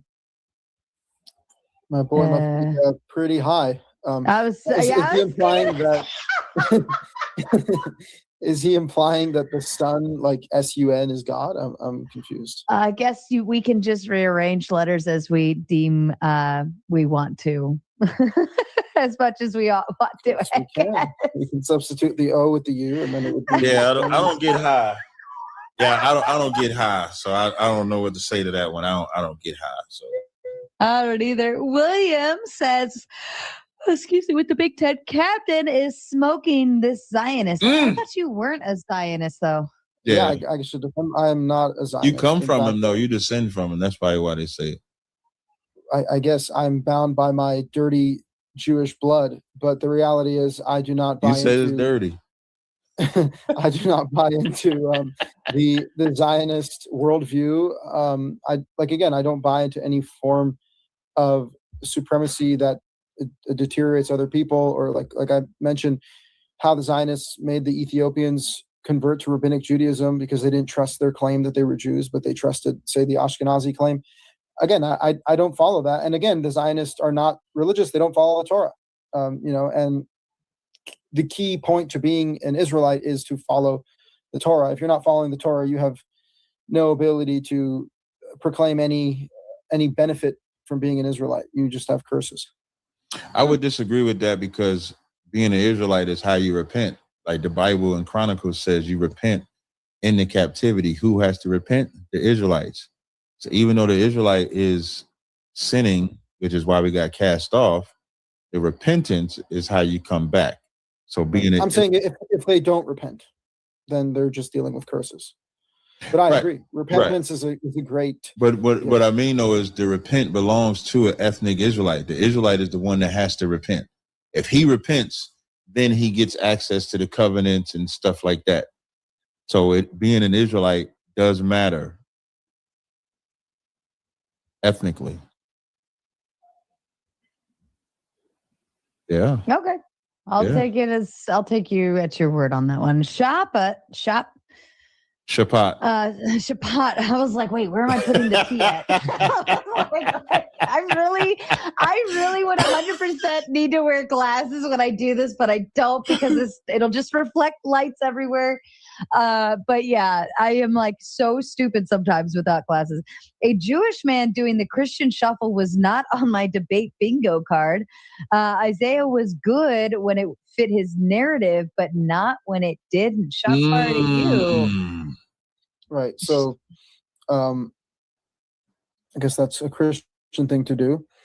I'm not a Christian. But yeah, again, like I said, I brought it as proof, particularly because I know that the captain here believes in the entire Bible, as he said, from Genesis to Revelation. So I was bringing it as a proof to him because that would be relevant to his point of view, that the Israelites were scattered across all four corners of the earth. But as I have said many times publicly on my own channel, so it's not like a gotcha moment, that I only view the 5 books of Moses as authoritative law. And so if you were going to have to bring me an authoritative source, ultimately it would be the Torah. And like I said, Deuteronomy 30 explicitly talks about God gathering in the dispersed Israelites from across the earth. Yeah, I'm used to the Christian. Yeah, I'm used to the Christians, and even him. He's not a Christian, but even as a so-called Jew, I'm used to them all doing shuffles. Sounds good. Tom Carpenter says, push that goal. Push it real good. Yes, hit that goal, ladies and gentlemen, especially if you would like your gauntlet. And then, of course, if you know this platform, you know dad jokes are my most favorite here. And so Tom Carpenter understands the assignment. He says, a priest and a rabbi walk into a bar. The bartender looks up and sighs. What is this? Some kind of joke? And then he follows up with oh my God, my cursor keeps going stupid. Then he follows up with another one, says a priest and a rabbi decided to open a business together. It's incredibly successful. They really know how to turn a profit. Tom says Moses was, see, right? It makes you tickle a little. Moses was the most prolific lawbreaker in the Bible. He managed to break all 10 commandments at the exact same time. What did Adam say to Eve on the night before December 25th? It's Christmas, Eve. Why was Adam and Eve's marriage so peaceful? There was no mother-in-law. Ooh, shots fired to all of you MILs. All right. Persuade to Pauline, exegesis. Thank you. The ontological authenticity of covenantal identity. Yeah.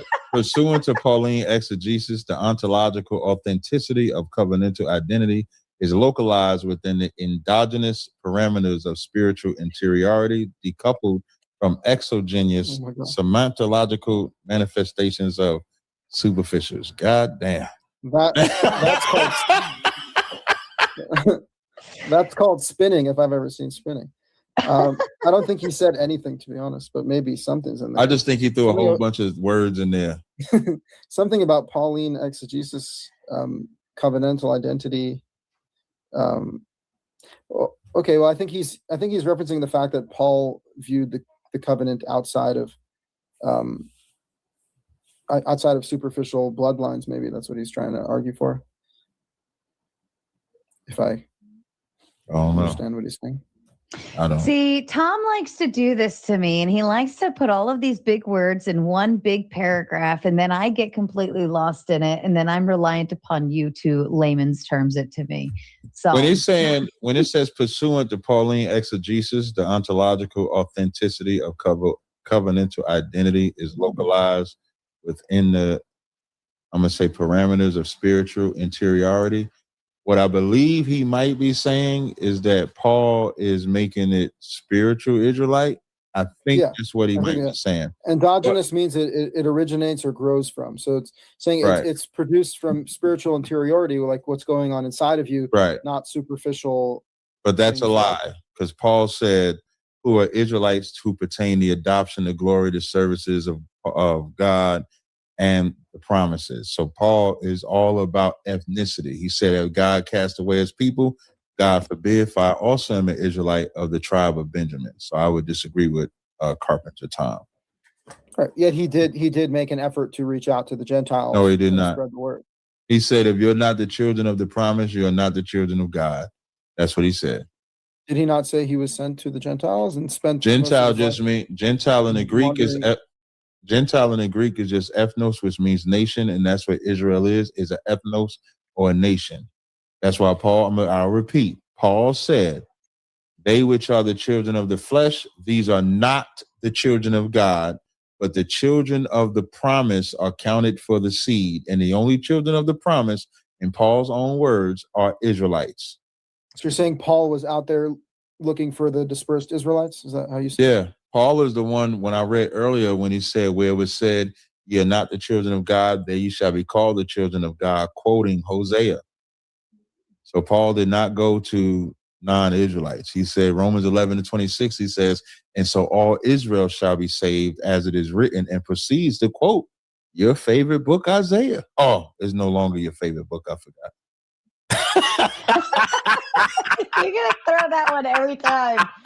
It wasn't really what he said, though. It was like in the wheelhouse, but it wasn't exactly what he said. He did throw it out, but he threw it out in such a way where he could. He threw it out in such a way where he could twist it back the other way. Right.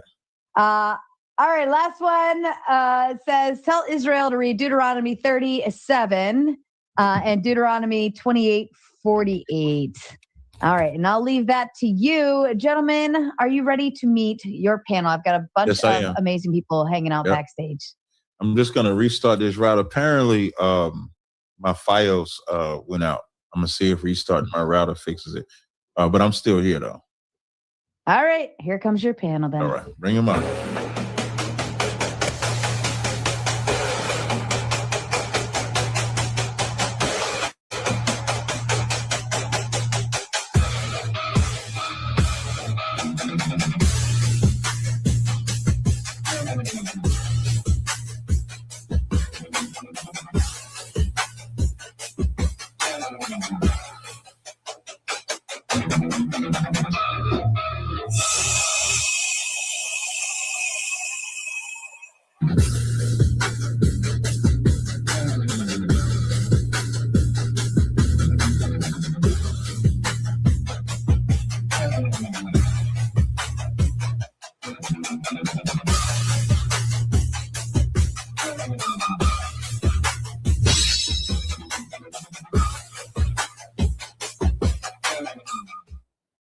All right, let me switcheroo over here.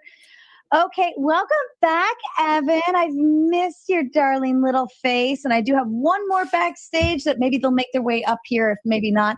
Julia, welcome. Adam Scott, welcome. Looks like some new faces. Caledonian, welcome back.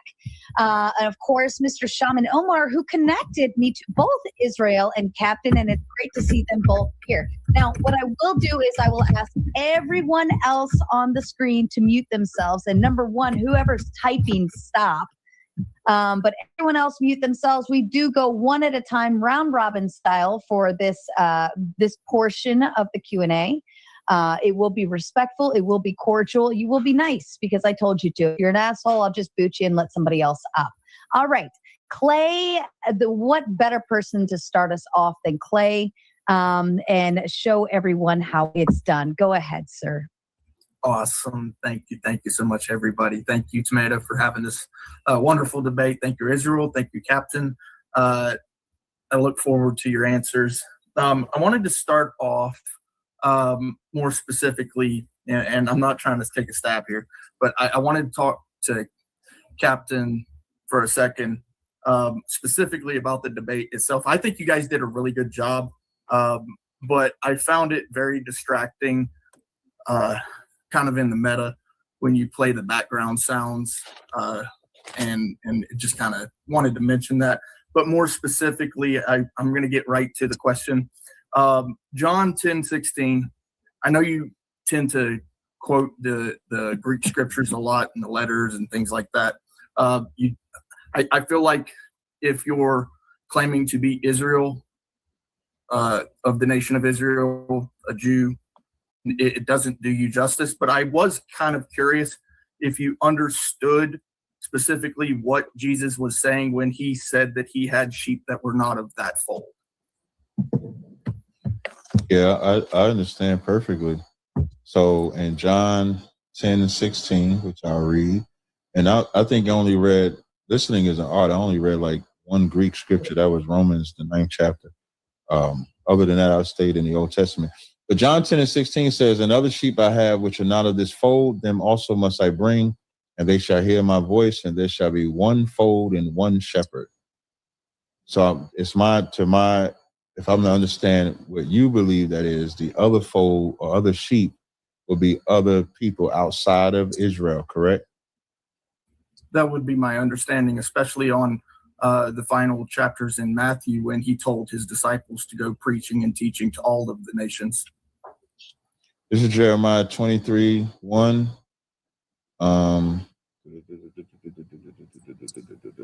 Is this where I want to go? Make sure this is it. Hold on. While you're looking at that, I just want to say that I really, really love that you go to the scriptures. You both go to the scriptures. I want to give a big shout out to that. That is amazing. Thank you for that. All right. This is Jeremiah 23:1. I'm going to read 1 to verses 1 through 3. Woe be unto the pastors that destroy and scatter the sheep of my pasture, saith the Lord. Therefore, thus saith the Lord God of Israel against the pastors that feed my people, ye have scattered my flock and driven them away, and have not visited them. Behold, I will visit upon you the evil of your doing, saith the Lord. And I will gather the remnant of my flock out of all the countries whither I have driven them, and will bring them again unto their folds, F-O-L-D-S, and they shall be fruitful and increase. So in John the 10th chapter, when Christ says, other sheep I have which are not of this fold, the 12 tribes were not all in Jerusalem as all 12 tribes. You had some, but they were not all there. So when he says other sheep I have which are not of this fold, he's referencing the Israelites that are scattered, because Christ said, I'm not sent but unto the lost sheep of the house of Israel. So Jeremiah talked about those folds coming back, and so did Christ talk about those folds coming back. Excellent. Perfect. So then what specifically does he mean when he tells his disciples to go preaching and teaching to all of the nations? In Matthew's 10th chapter, before we do Matthew's 28, I believe that's what you're referencing, right? Matthew's 28? Sure. Gotcha. Yes, so Matthew's 28 and Matthew's 10 are saying the same thing. So in Matthew 10th chapter, Christ says, "Go not into the way of the Gentiles, and any city of Samaria enter ye not." When he says go not into the way, he's talking about their lifestyle, because he's about to send them there. It says, "But go rather to the lost sheep of the house of Israel." The lost sheep is scattered everywhere. That's his order. They're scattered into all nations. So in Matthew 28, he's saying the same exact thing. Go therefore and teach all nations. Why? Because Israel is in all nations. If I was to go further, you'll see the prophecies in Genesis where they would become a multitude of nations, a company of nations. Sarah, nations came from Sarah, even though she only had one son. Ephraim became a multitude of nations, even though he's one tribe. So when Christ is saying in Matthew 28, he's also saying in Matthew's the 10th chapter. Very good. Okay, and I'm going to leave it at that for your portion, your questions. I want to move over to Israel. I appreciate that, and I do encourage everybody to 100% go look into the scriptures, as you have seen Captain and Israel here today do. Israel, I wanted to ask you specifically about the bloodline, because the bloodline to me does seem, in your view, to be able to be not trying to think of the right word, be adjusted. The promise can be adjusted so that the bloodline is not the whole reason why a person or people could be accepted into God's fold. And if that be the case, specifically, if God can adjust his covenant, as it seems that you have to me, it seems that you have an understanding of, would it then make sense that he could also bring about the new covenant that Jesus provides? So yeah, a few points there. The idea of the covenant being extended to people outside of the bloodline is inherent in the first covenant itself.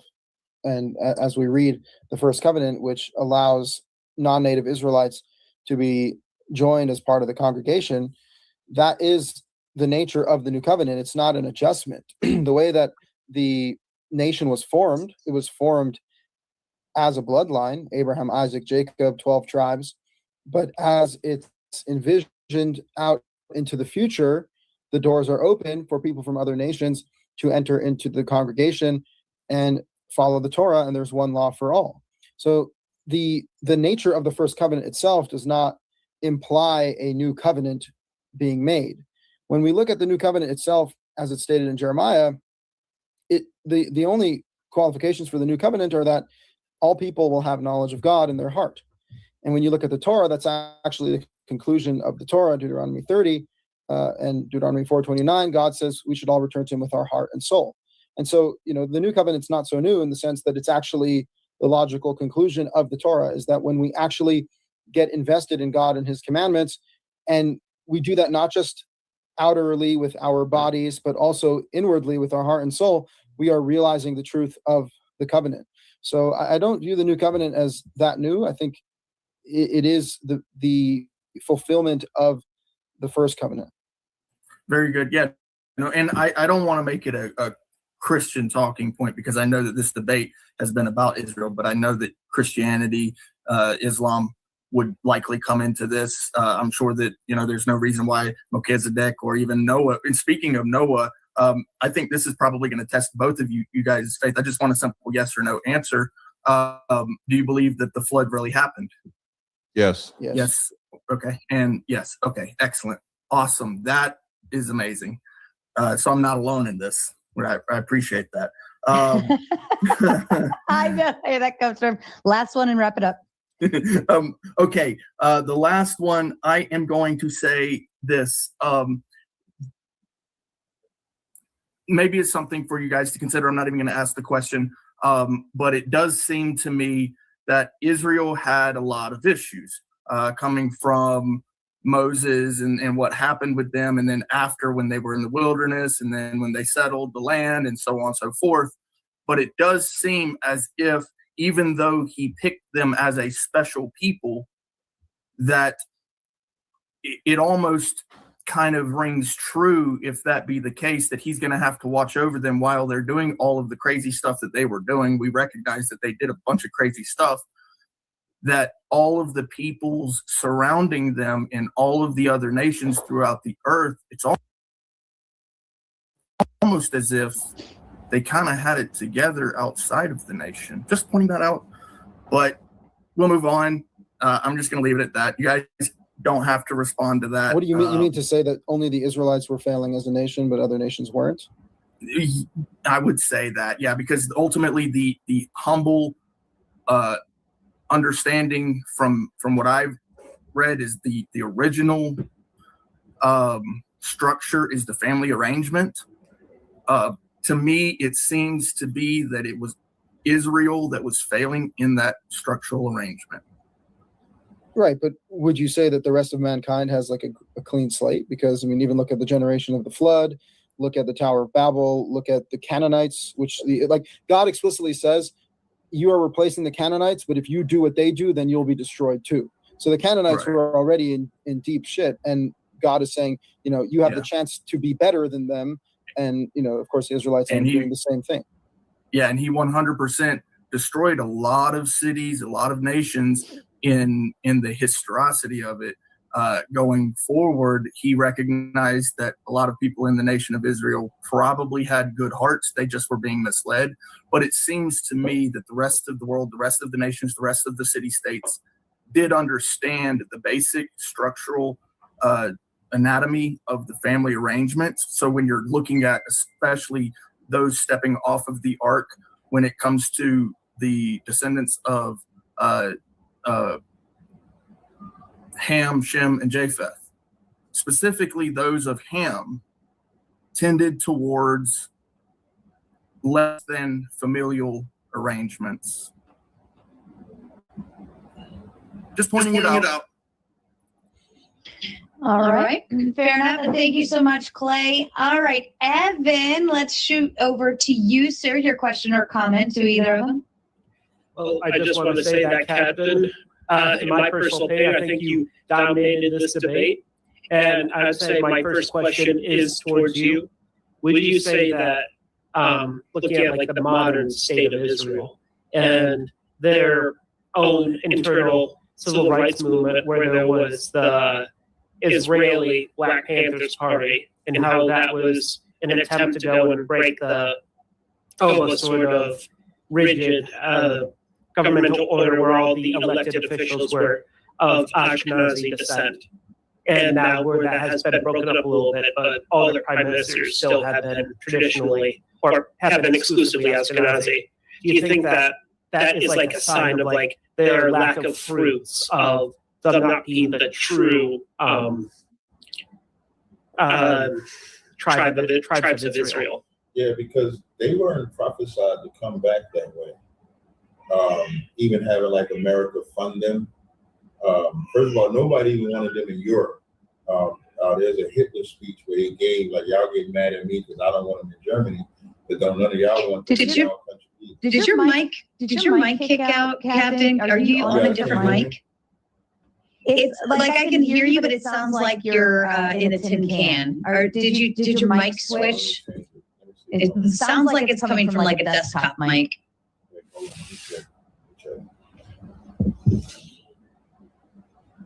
What about now? Way better. Much better. We're back.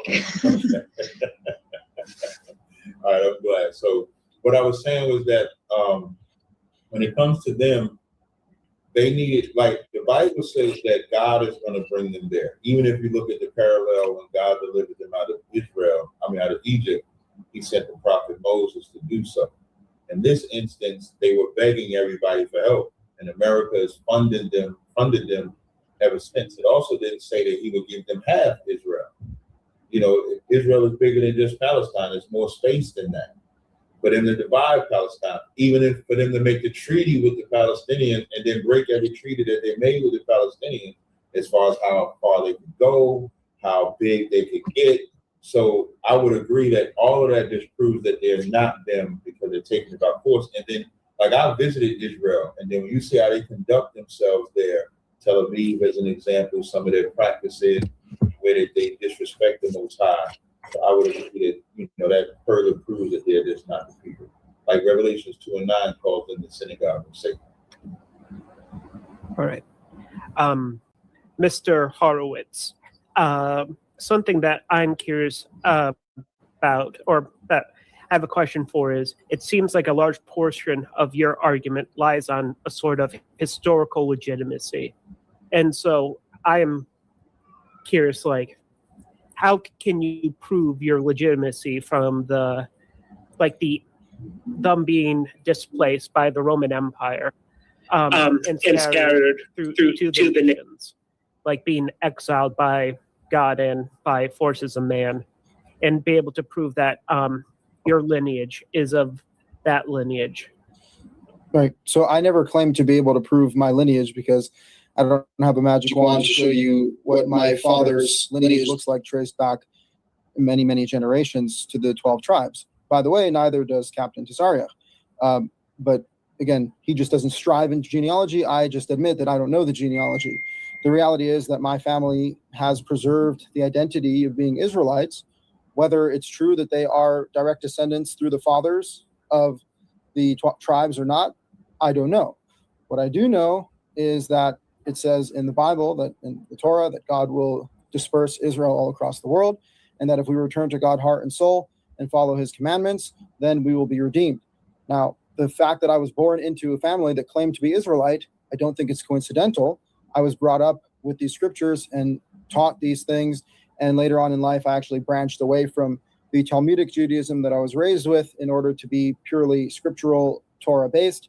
And so I follow what the commandments are written in the 5 books of Moses without adding or subtracting, which is what God tells us to do. It says Deuteronomy 30:10, if you want to return to God, follow all of the commandments that are written in this book of the law. So that's what I try to do to the best of my ability. All right. A secondary question is the Hebrew Israelite position is that they can go and track all the 12 tribes. But according to like the Talmudic understanding or the Western understanding of Judaism, there have been certain tribes that have only been lost. I think only the tribe of Levi and one other has been, like, they claim Judah. that they are down. Judah. Oh, all right. Yeah, well, that's why they're called Jews, because they all descend from Judah, and then some Levites. Yeah. So in that sense, like, I personally find it more personally convincing that if you are of like an Israelite, you know where the other Israelites are, as opposed to just knowing where 2 tribes are and the rest being lost. I guess, like, how would you respond to, like, it's not really an argument, but it's just like, No, I understand your point. I think it's entirely plausible that other groups of human beings preserved their identity as Israelites outside of the Jews. I don't think the Jews make up the entirety of Israel. I mean, by the Jews' own admission, the majority of Israel was exiled and dispersed, including the Jews many times over. So it really just comes down to who is preserving this identity. We don't have like clear evidence to like put it in front of your face. All we have is oral traditions and claims to be made. And ultimately, we don't know anything for sure. What we do know for sure is that we exist right now and that we need to improve ourselves and return to God. All right. Thank you. One last question for Captain Tazaryach. I only say this with Hollywood pushing the latest Odyssey movie. Does your peoples have traditions about the travels of like their exodus? Like, I'm just thinking about going from like the region of Palestine and moving like to West Africa. I understand the great difficulty of that travel, and I would imagine that'd be a fantastic story on like a similar level of, say, the Odyssey or Ibn Battuta's sailing stories that have been turned into fairy tales almost. Are you referring to like, so when Jerusalem falls in 70 AD, what was our track?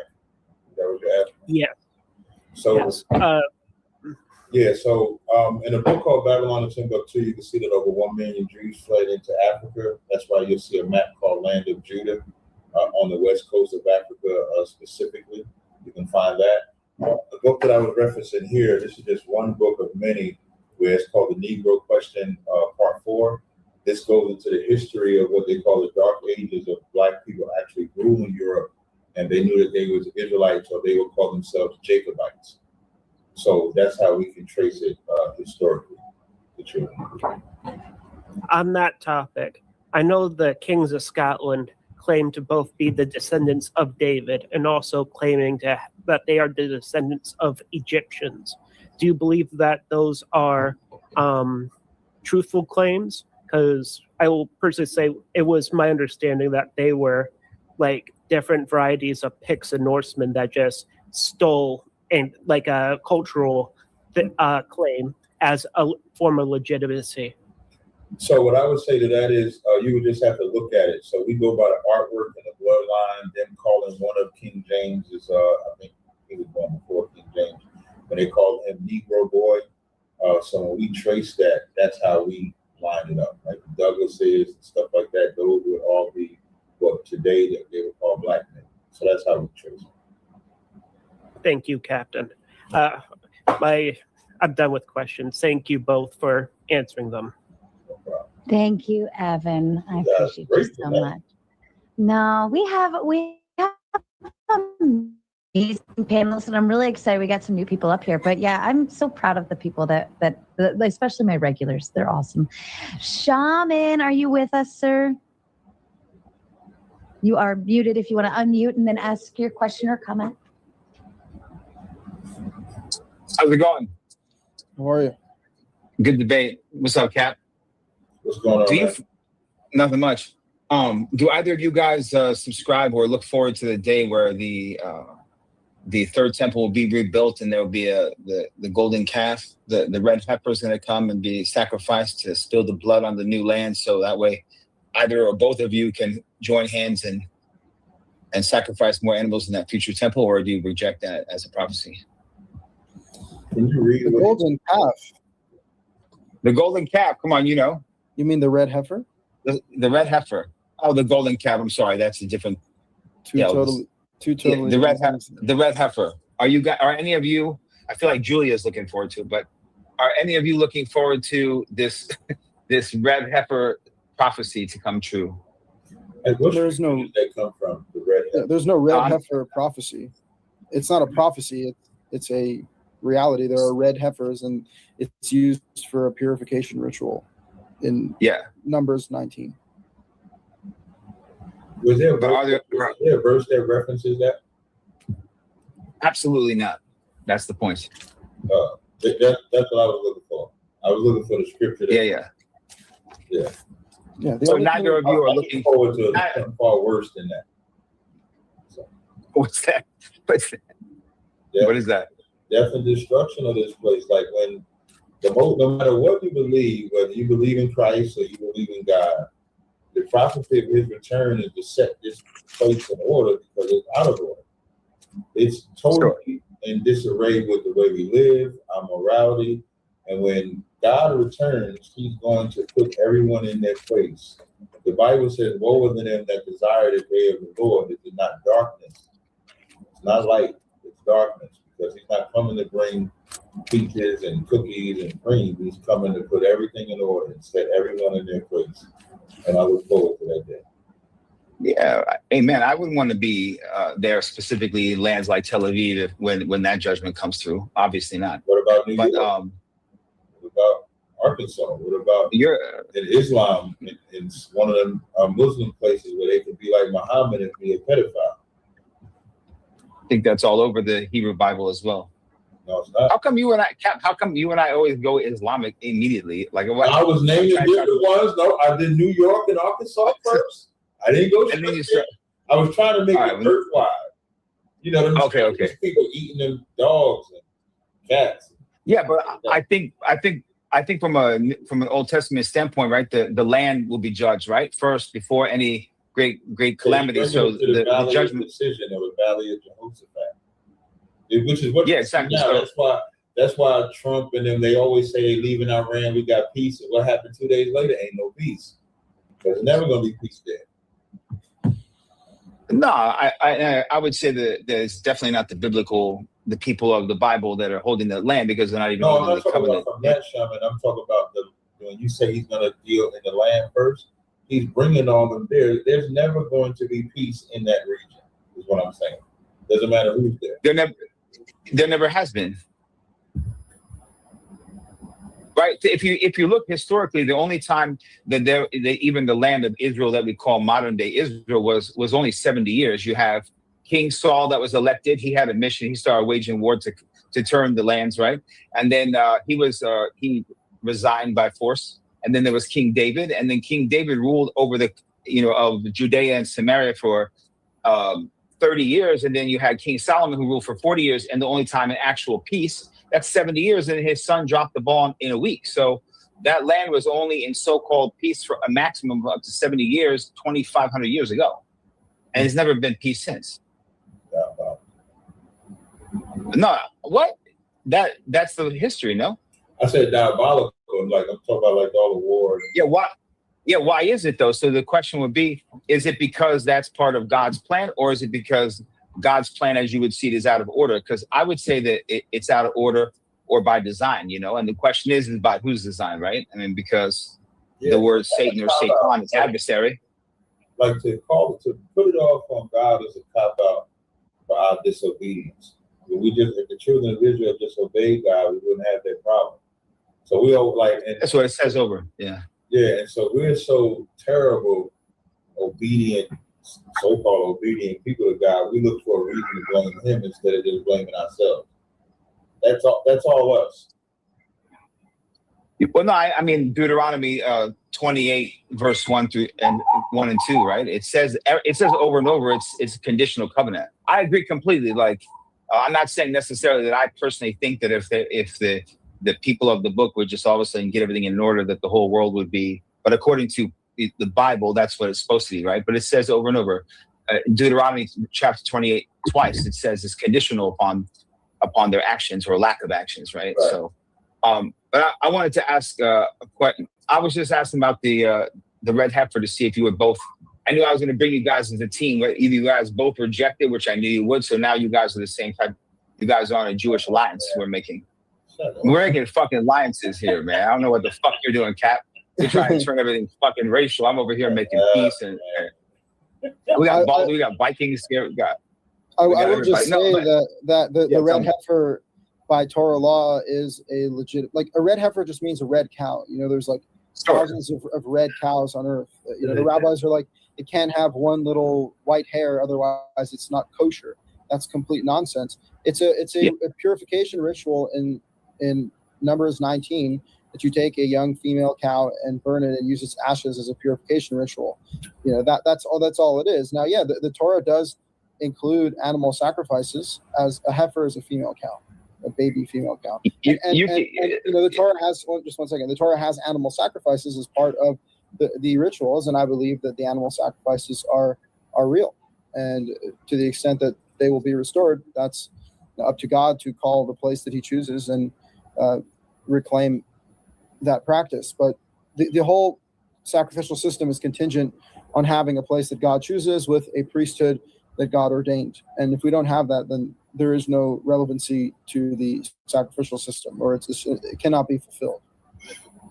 Yeah, real quick, I wanted to ask. So let me ask you guys both a question, right?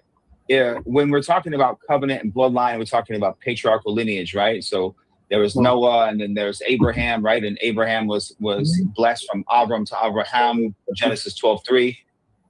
But even before Abraham and his 2 sons, and then later 6 others, Cap? How would you square the circle of God's covenant to Noah?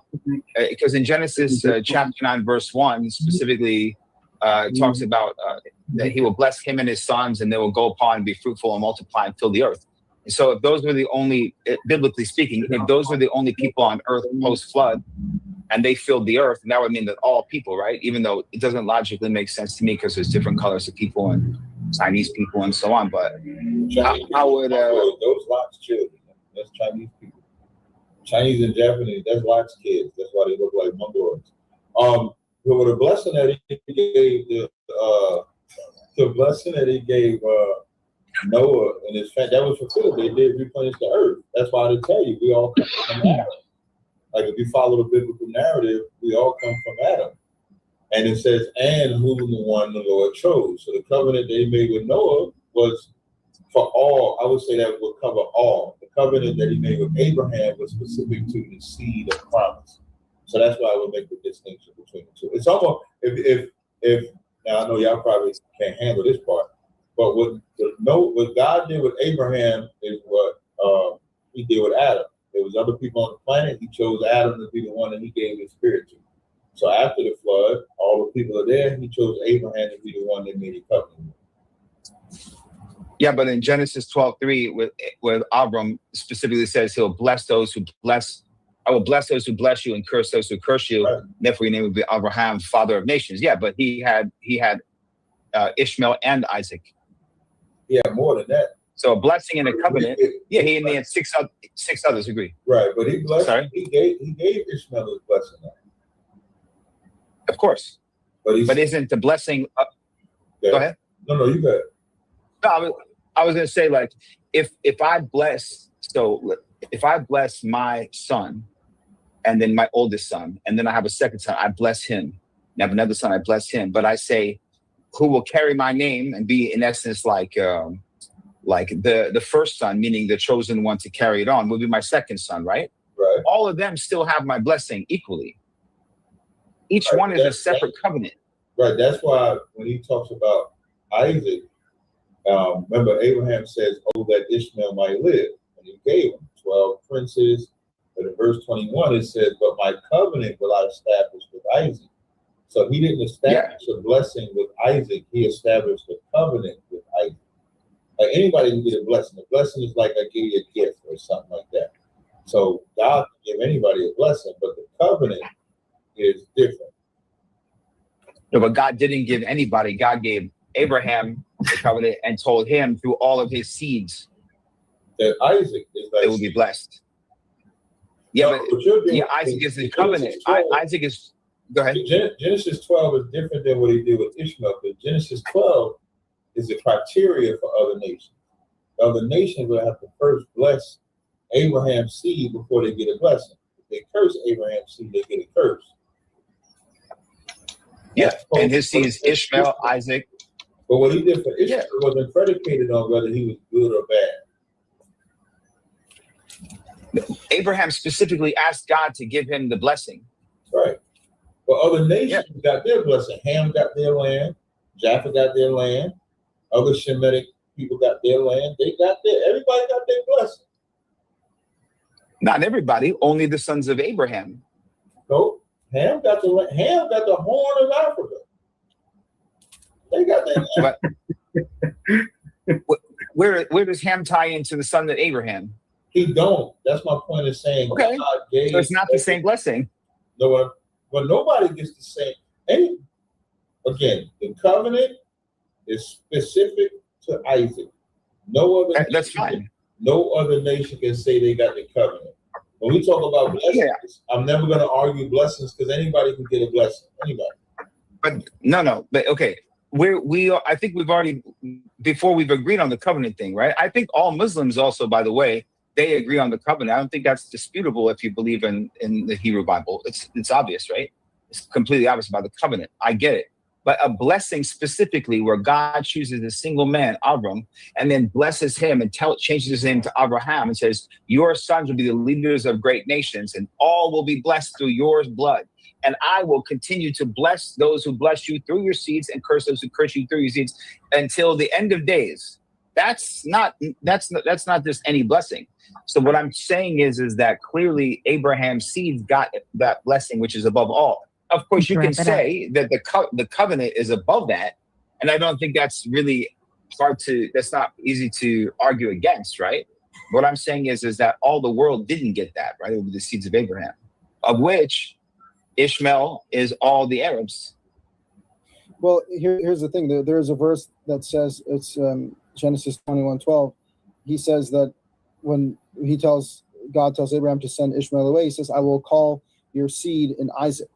So that's an implication where God is saying that the seed that I'm calling Abraham's seed is particularly in Isaac. That seed is called. It's not just referring to covenant, but even that term seed. Now you're right. Abraham's the father of many nations, and it's no small thing to be Abraham's son. But at the same time, when we talk about who the offspring is, the Bible 21:12 says it's Isaac. Yeah, that's the well, as you could say, the covenant or the first covenant. But Genesis 21 also is another time where God specifically talks to Ishmael directly, right? So then he got his direct one as well. So right, I would just say that Abraham covenant per se. It's not the covenant of Abraham, and this is repeated even in the blessing that Isaac gives to Jacob. He says, "I will give you the covenant of Abraham and the blessing of Abraham." So it's like, yeah, I'm not disputing the covenant for the son, which would be Isaac, would be the land of Israel. I'm not even. That's not that's not the argument. I'm saying that there's more than one thing, and then the entire thing's huge. If Noah, I'll wrap it up. Noah had 3 sons, and there was this great flood, and Noah had 1 wife and then 3 different sons.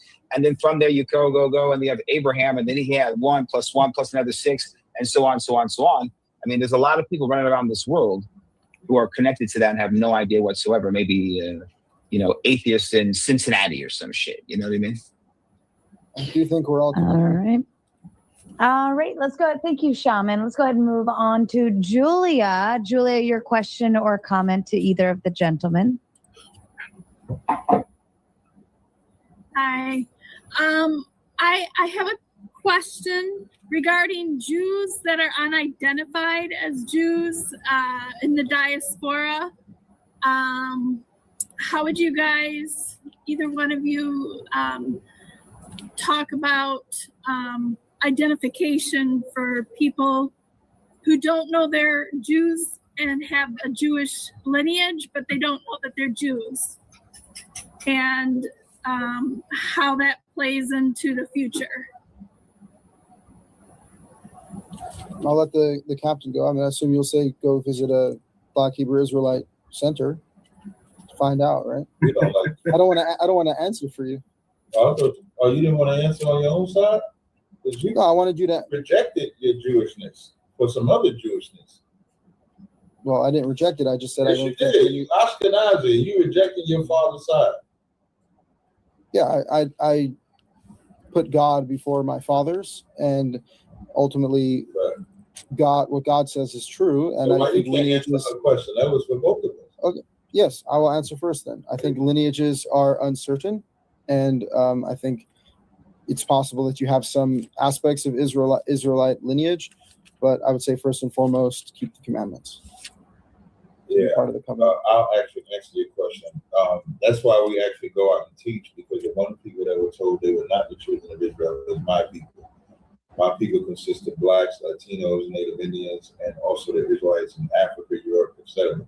So what we do is we go out and teach on the streets, in class, wherever it may be, to wake people up to their identity, because there could be people that are Israelites and they just don't know it, like you said. So the more we're able to teach and educate people, the more we're able to open up their minds. Christ said, "My sheep hear my voice," but they got to go hear it. That's why they were sent to the lost sheep in the house of Israel, and so that's what we do.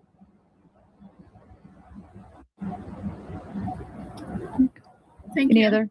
No further questions. Thank you. Wow, I like it. Short and sweet, just my kind. Adam Ska, your question or comment to either of the gentlemen, please. Yeah, sorry, I had to unmute myself. My question is more to Cap, and Israel can answer if he wants to. But where does it eliminate white people?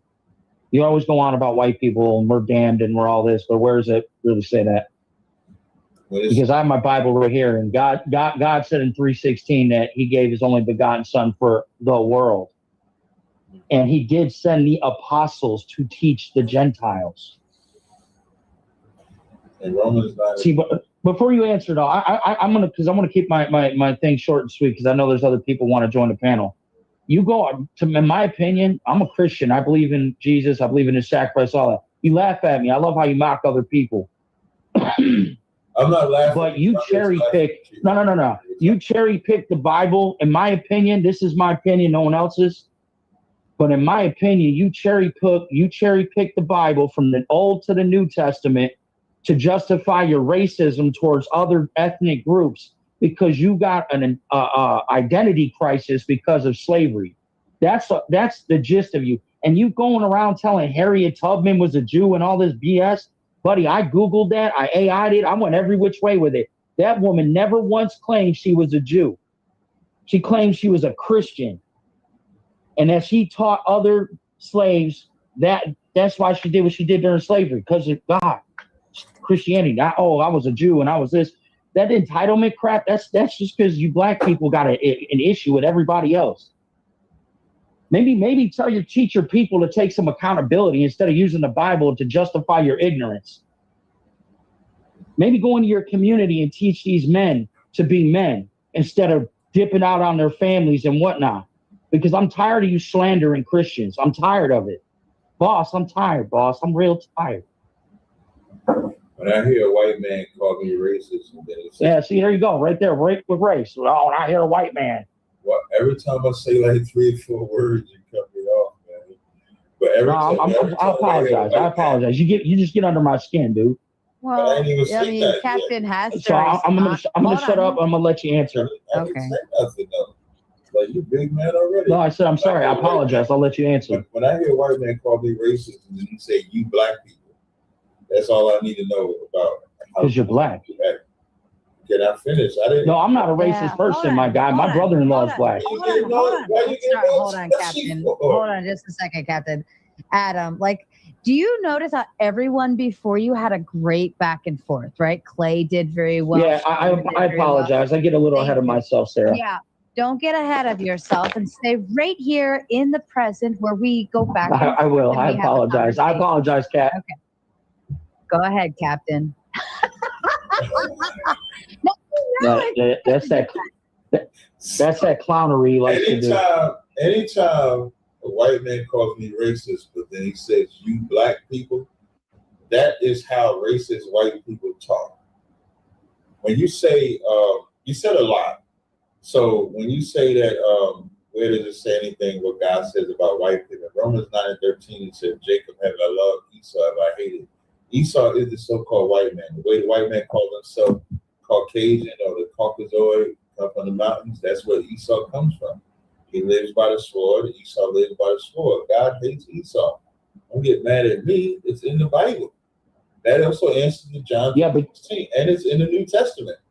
And then, right when Paul says, Jacob have I loved, Esau have I hated, the very next thing he says, what shall we say then? Is there unrighteousness with God? God forbid. So even Paul is justifying God hating a people, specifically Esau or Edomites, which is where you descend from, sir. Okay, well, actually, now I am going to interrupt you because Edomites are not white. They're from southern Levant in Jordan, buddy. Yeah, okay, yep, play your little music. I'm only playing it because you're so rude.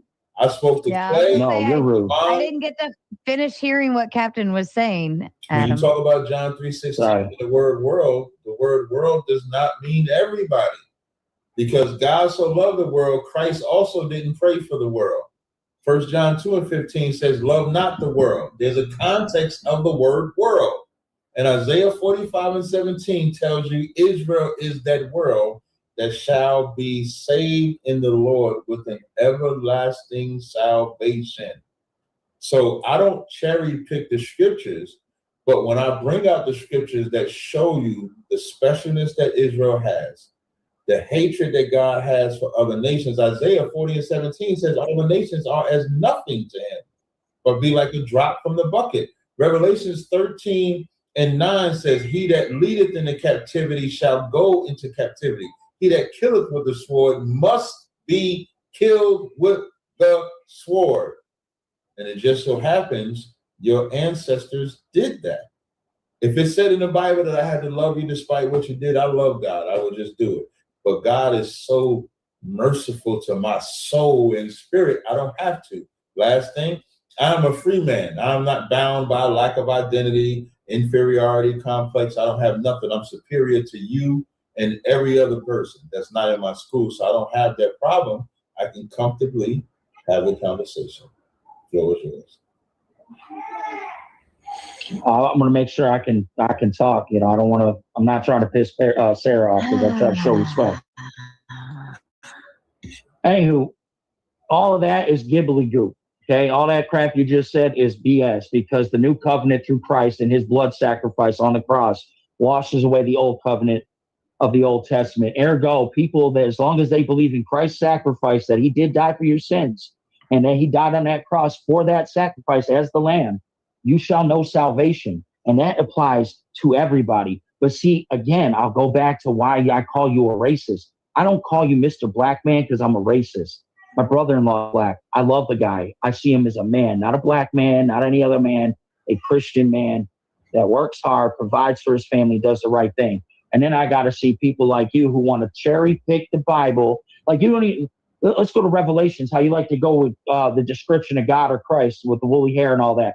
That's called a metaphysical description, not a literal one. Okay? As Israel said, nobody knows definitively what God looks like. He even said it himself. To look upon my face would be death. Why? Because our little tiny brains can't comprehend that metaphysicalness. Okay? That's where you just keep losing the argument. I've seen you lose it with Sam, Jay, and others. I'm not going to list names because, again, I'm not trying to start now. All I'm saying is that you come with these BS arguments about Harriet Tubman and all this crap. Yet you talk about, oh, it's not about lineage, but yet here you are telling me what my lineage is. I don't even know. I would love to know, but for all you know, I could be descended from Jews. I could come from the 12 tribes. You don't know that. You make an assumption on that because you want to justify your ignorance, period. You use God. It's blasphemous. You calling God a racist? You don't even know God like this. How can you call God a racist? God's God. He can like whoever and dislike whoever he wants, but it doesn't automatically mean, well, hey, you don't like them white people. If God says he hates a people, is that love? Oh, that's because they did something to displease God, so he's going to give you his wrath. Answer the question first. If God says he hates I just did. What are you talking about? Is that love? If he hates them, is that love? No, obviously it's not love, but it does not specifically say white people do. When it comes to Esau, he said the children being not yet born, neither having done any good or evil. So there wasn't nothing bad that Esau had done. He hated him before he was born. And what is your proof that Esau is a white man? What is your proof that that's a white man? I just gave 2 examples. Do not the white man call, does not you giving me a title, not a does the white man call himself Caucasian? Yes or no? Yeah. Because he come from the mountains, right?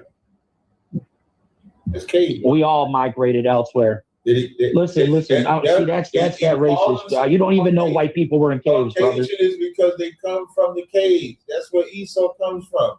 Does the white man live by the sword? Yeah, all right. Does the white man live by the sword? Does the Israelite live by the sword? I can go back and forth with you too. Does the Israelite live by the sword? I just did. I'm asking you. I'm asking you to apply the same standard you're trying to apply to me. We don't live by the sword. What I mean by when Esau was told he would live by the sword, there ain't a land that the white man has not went into that he did not take it by the sword. So all you got is the white man. Israel, I'd like to hear your opinion on this. Is that not historical? How did he get? No, it's not, because you don't have any proof that he's talking about white people. Did he get North America by love or by the sword? Was it just white people that took North America? No, it was white, Spaniards, British, and other ethnic white groups people. British that came white over. People. That's all white people. Spaniards are not white people. That's again how slow you are. They all white. All right, let's. I'd like to hear Israel, though. I'd like to hear Israel. Pardon me for just a moment. I'm going to let Israel give his thought, and then we're going to move on, because that would be a great conversation to push over to the gauntlet and let you guys get a little. Oh, I'm sorry, Sarah. I thought we were in the gauntlet. That's why I was going so hard. I apologize.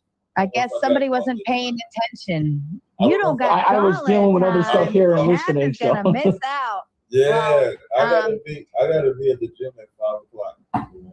Oh, that sounds like a personal problem, Captain. That's a problem. He's got to sweat out his racism. So I'm giving you bonus time now, Sarah, after 12. So I got a couple but real quick, I appreciate the dialogue, Cap. All right. Rocky, hold on, Rocky. We're just going one at a time right now. It's not your turn. Okay. Israel, I'll give you the final say on anything that Adam's been saying. Then we'll move on to WW's the last one for the Q&A portion before we move to Gauntlet. Yeah, all I would say is, are there no wars in Africa? Is like the entire world is literally under war. I think that's pretty abundantly clear. It's absolutely impossible to identify who the actual descendants of any of these biblical figures are.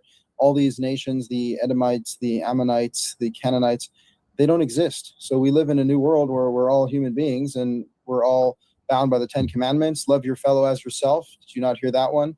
Where God tells you to love your fellow as yourself, not to murder, not to commit adultery, not to steal. These things apply universally to all mankind. And we should not sit here having petty fights about things we literally don't know, like which bloodline tribe we descend from. Instead, we should talk about what God tells us to focus on, which is returning to him heart and soul and loving your fellow man and seeking justice in the world. All right, perfect. Okay, W, let's move on to your question, sir, or comment. Hi, good evening. I guess I wouldn't say really comment. I wouldn't say question, I'm more bordering on comment. Addressing a few things that Captain said. Now, I'll give you a background. I am a Yale student who is majoring within genetics. I am currently attending Yale, and I'm majoring within genetics, so I definitely can give my 2 cents on the whole lineage thing. But to address your first claim, when you claim that God is a racist, so if God is a racist, why would he make other races? Because I could certainly say if I was a racist God, I wouldn't make the other races from the get-go. In Romans the 9th chapter, he says, "Who art thou?" This is after he says, "Jacob have I loved, Esau have I hated." So if he made a race to hate, that means he is racist, right? No, I wouldn't say that, and I wouldn't say that he's saying a specific race to hate. It says he's Esau probably have I hated. Okay, but Esau is not a race. Esau is a race. Esau became, in Genesis the 36th chapter, you'll see Esau, whose name was Edom. So Esau or Edomites is a race of people. Okay, so here's the other thing. Hold that. You bring up all these Edomites and this and that. Okay, you do realize that these are genetic groups that, as a culture, they no longer exist. Do you know who the modern descendants are that carry those genetic traces of those people? Yeah, white people. No, it's not white people. It is actually modern day Jordanians and modern day Palestinians carry the most genetic traits for these people. But I wouldn't expect you to understand that because you don't do genetics. You don't major in that. Here's the other thing. You also like to point out how but you can't do that. You can't do that. Like interrupt me in the middle of talking and then think you take over the talking. No, because you say so I won't ask you another question. I will just speak. Speak. Go ahead. Yeah, mute your mic. Thank you. It says, this is Romans the 9th chapter and verse 20. Nay, but O man, who art thou that repliest against God? Shall a thing formed say to him that formed it, why hast thou made me thus? You asking the question about why God created a race to hate, because he can. That's what makes him a God. Verse 21, have not the potter power over the clay of the same lump to make one vessel unto honor and another unto dishonor. So he has the authority to create a vessel of dishonor or create a vessel of honor. So don't get mad at me because God said he hated Esau and Edomites. That's what the Bible says. You can get, like, y'all can get mad. Y'all can say these people don't exist, but what you cannot say, they don't. What you cannot say is they that don't exist any longer. Can you show me a verse that God loved? look at you in your feelings. No, I could show you genetic Can traces. you show me a verse that God loved Edomites? Can I show you a verse? Well, I mean, they clearly don't exist anymore. They've been assimilated into surrounding If you want to populations. go with the argument, they don't exist no more. That's irrelevant to the question, because in the Bible they existed. They're talked about. They did exist at one point. I just read God hated Esau. Can you show me a verse that God loved Esau? No, because I will admit I'm not really too knowledgeable on the Bible. I was raised a Jehovah's Witness. I'm stupid to the Bible. That's what that means. I'm stupid. Well, to the I Bible. I am familiar with it because I mean God did create us in His image. God right? created Esau So to wouldn't that hate. mean that God hated himself? God created Esau to hate. That's what it says. The So that children would being so if he not created yet so if he born, created him to hate. neither having done any good or evil, that the purpose of God according to election might stand, not of works, but him that calleth. He called Esau to be hated. So how you get mad at me? Because your question was like, why would I say I'm not mad at the you. racist? So if we're talking about God, we can't go to your Yale. Who cares about Yale and your genetics? You ain't asking me about a book of Yale. You're asking me about the Bible. So if we're talking about the Bible, let's deal within the parameters of the Bible. In the parameters of the Bible, God hates a race of people. God created a race of people to hate. You can't get around that. All right. So if we're all made in the image of God and then he made a race to hate, then wouldn't that mean that God hates himself? What? No, it does not. That would imply it. Because making us in the image has nothing to do with our look. It's our ability to receive instructions. That's what separates us from an animal. Our ability to receive laws and instructions. But you still can't show me a verse where God loved Esau. But what I can show you is a verse where it said, this is Malachi 1 and 2. It says, I have loved you, saith the Lord. Yet ye say, wherein thou hast loved us. Was not Esau Jacob's brother, saith the Lord? Yet I loved Jacob. Verse 3. And I hated Esau. How you gonna get mad at me for saying God hates? I'm not mad at you. I'm just pointing out your retards. Out of the Bible that God hated a race. How you get mad? Don't get mad at me. I'm not mad at you. I'm just pointing out you're wrong. Listen, you can make Esau the Chinese, the Japanese, the African. You can make me Esau. I don't care who you make Esau. What you cannot do is say God loved him, though. It's beside the fact. That's what you asked me. You just asked me. Okay, you do also. You like to rag on the Asians a lot. You just asked me why am I saying God is a racist and saying because it doesn't make sense and we're just running in circles. Me showing you he hates a race of people is now irrelevant. If I was to go to Isaiah 40 and 17, just running in circles. You said what? Because we're just running in circles at this point. You're nitpicking again at someone picked. When you say you saw this, I mean, when you say if he hated him, he hated him, but that doesn't apply to a whole group of people. I mean, again, as others pointed out, we have no knowledge of. Is Jacob a whole group of? Is Jacob a whole group of people?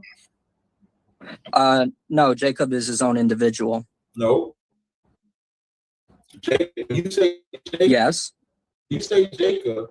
Jacob's name was changed to Israel. It represents the nation. That's why it says the descendants of Abraham, Isaac, and Jacob. Those three men represent God's chosen people. Esau or the Edomites. They're dead. I'm sorry to interrupt.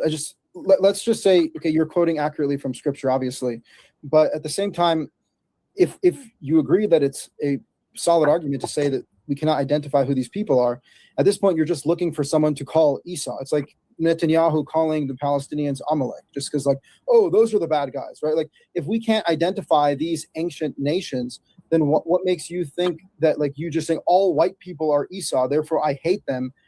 That's the leap here that's incorrect, even according to scripture. I wouldn't say that. Can I Because respond? we identify who, just like we identify who the 12 tribes of Israel are, we identify who Esau. Can y'all hear me or no? Yeah, we can. Yeah. So just like the way we identify Esau ourselves, rather, is the way we identify Esau. And the Bible says we can hate. In Ecclesiastes, the 3rd chapter says it's a time to love and time to hate. Before I identified them as Edomites, I hated white people, not because they're white. Them being white is irrelevant to me. I think, like, when the Jewish man hates the Germans, nobody says the Jewish man is wrong for hating Germans. Nobody would say that the Palestinians is wrong for hating the Jewish people. Nobody would say when a people is oppressing another people, nobody says you should love them. Except us, except black people in America. Black people in America are the only ones that if we say we don't like white people, it's like, oh, why don't you like us? But when you look at the history, right now, Nolan can't be found because he went on a trip on 4th of July with white people, and now he's unalived and dead. Of course you're bringing that up. Of course you're bringing that up. Find out what happened to him. You hate white people so much, take a DNA test. I guarantee you the majority of modern day black Americans have white input. Their complexion has to do with the crimes that they've committed. So I don't need the Edomite argument. You don't need to hold on to 150 years. All right, sounds like a good piece to stop on right there, W, since you couldn't just let Captain finish his thought. What we're going to do while I'm maneuvering over towards the gauntlet, I do have Caledonian and Rocky, and also Ben is going to start us off with the gauntlet mode with his questions or comments. Caledonian and Rocky, you were like after other people left, so your count as gauntlet people. But I'm going to go ahead and get the gauntlet set up. You guys all know where you're going if you know where you're going. Otherwise, I'll instruct you here shortly. But Ben, I want to kick it over to you as if you want to start us with a question or comment to either of the gentlemen. We'll kick off over there, and then I'll get to supers in a minute. Yeah, I'd like to start out with Israel. Good debate, gentlemen. Also, both as a lot of fun. Israel, you're obviously anti-Zionist on that side of things. Yeah. Yes. So what is it you think of the group that is claiming Jewishness as Israel and pushing that entire agenda?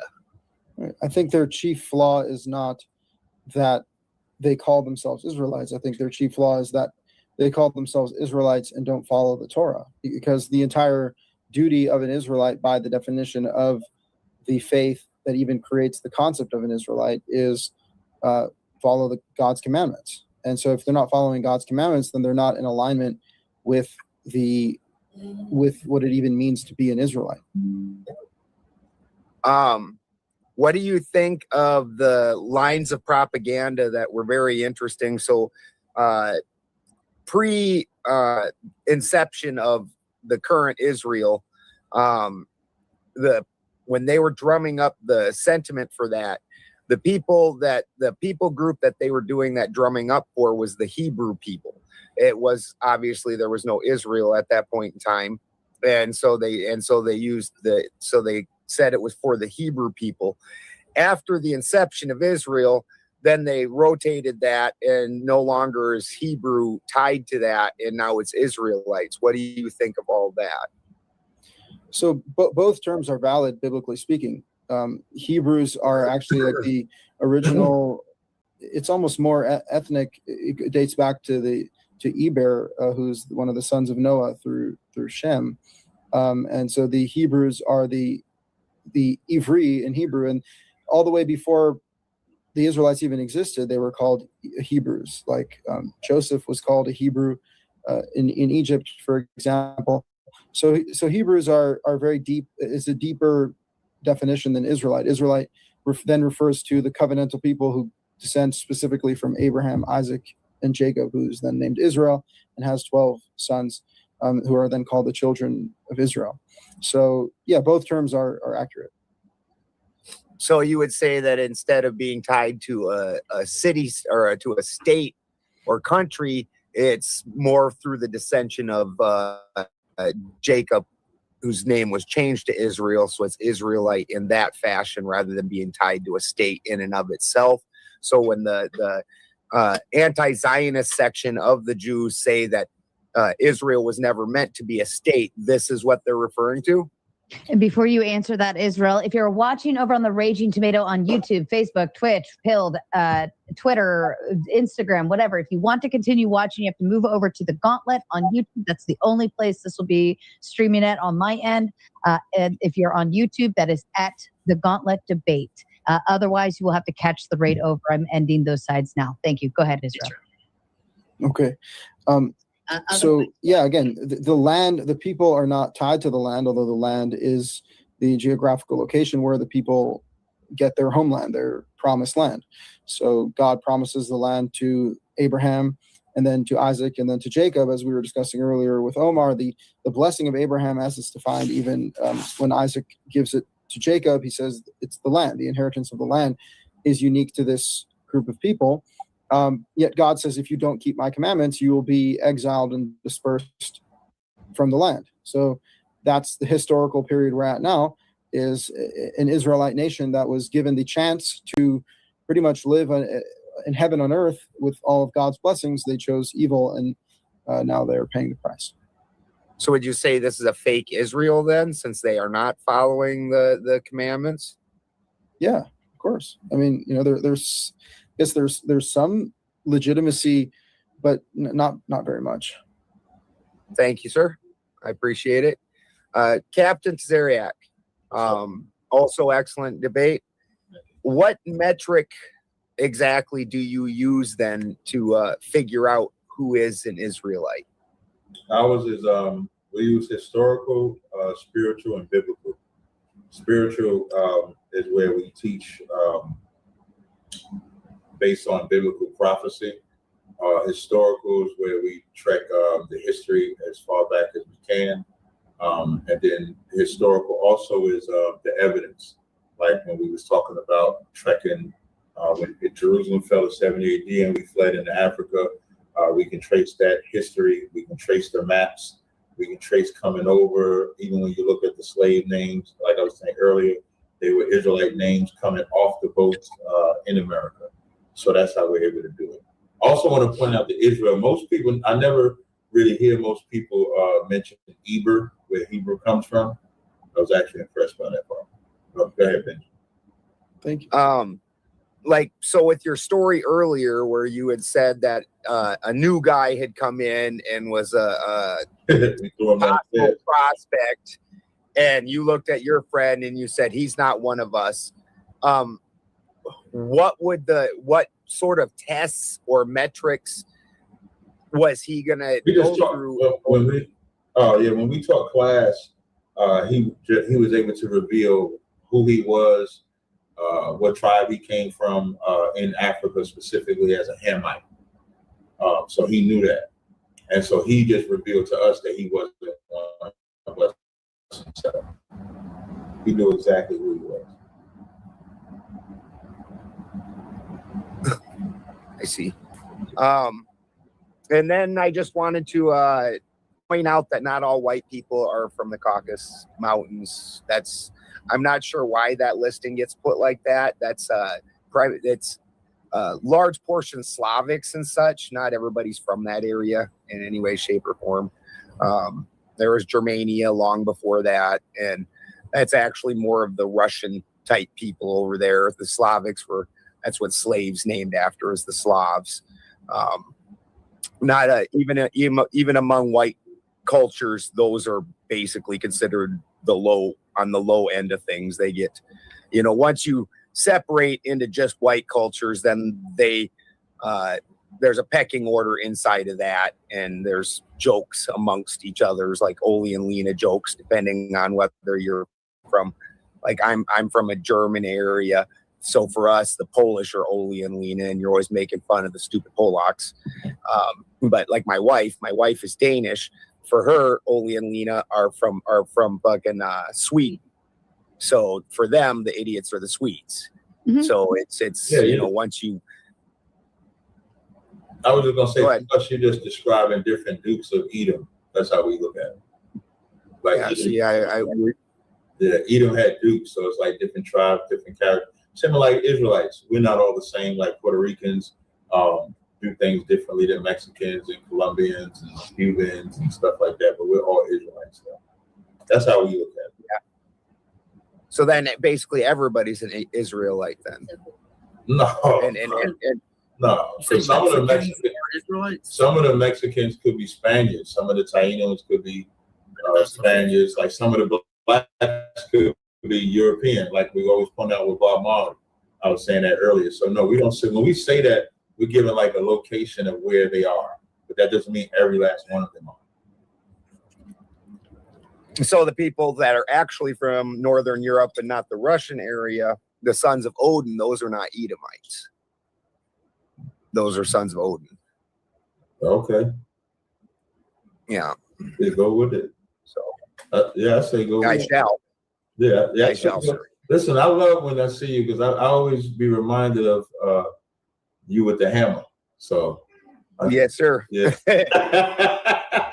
So ain't nothing I can say gonna budge you from that. So I mean, go ahead with it. Rock out, man. I say rock out. I always enjoy paneling with you two, sir. You're a good time. A lot of fun. Love it. First panel. Super Recognizer said citizens should vote on every bill and ban Congress. I'm not sure where that came in. Okay, fair enough. Not sure where this super chat came in or why. I don't remember talking anything on politics stuff, but not at all. Appreciate the money though. Yeah, but yeah, I'll take it. Kraut said, I wish I could join, but I have no argument for either claim. Israel, Cap, what's up? Hail to the tomatoes and praise God. We love you too, Kraut. Also, Spin sent in over on the pilled side of things, big 15 bones, and says, good to see everyone. Love to you, Spin. You're on pill? Yeah, I started it. I just don't pay attention to it. He has to tell me when donos come in. Sasquatch also sent in over on the Cash App $20 and said for things and stuff. I love that. Also, Spin sent in over on Ben's side, says sending love, lots of love. He follows up with another 2, says hail Balderson. Saint Reginald sends in the big 5, says yes, Marcus Vipsinius Agrippa would be considered a white person by today's King Agrippa I and his son Agrippa II was of Edomite descent. Oh, say that 6 times fast. Any thoughts to that? Always hated. I don't think it matters at this point. I think it was just a statement. That's fascinating for me. I got a theory. There's an occult book called Agrippa. I had a quick question for Cap before he goes. Have you ever been to Jerusalem? I mean, I haven't, but I was just curious if you've ever been. Yeah, I there. went. You have?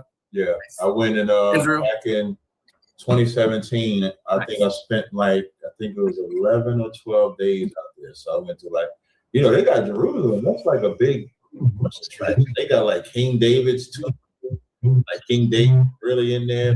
Olives is a cemetery. Yeah, so I went out there. A funny story. So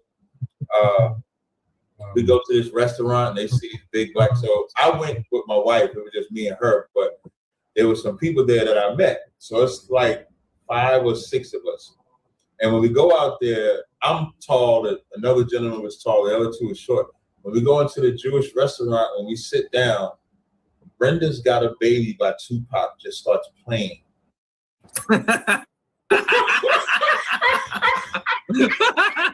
like, I love it. I don't know if they said, hey, there's black people in here, let's play a song. I don't know what to play, let's play Tupac.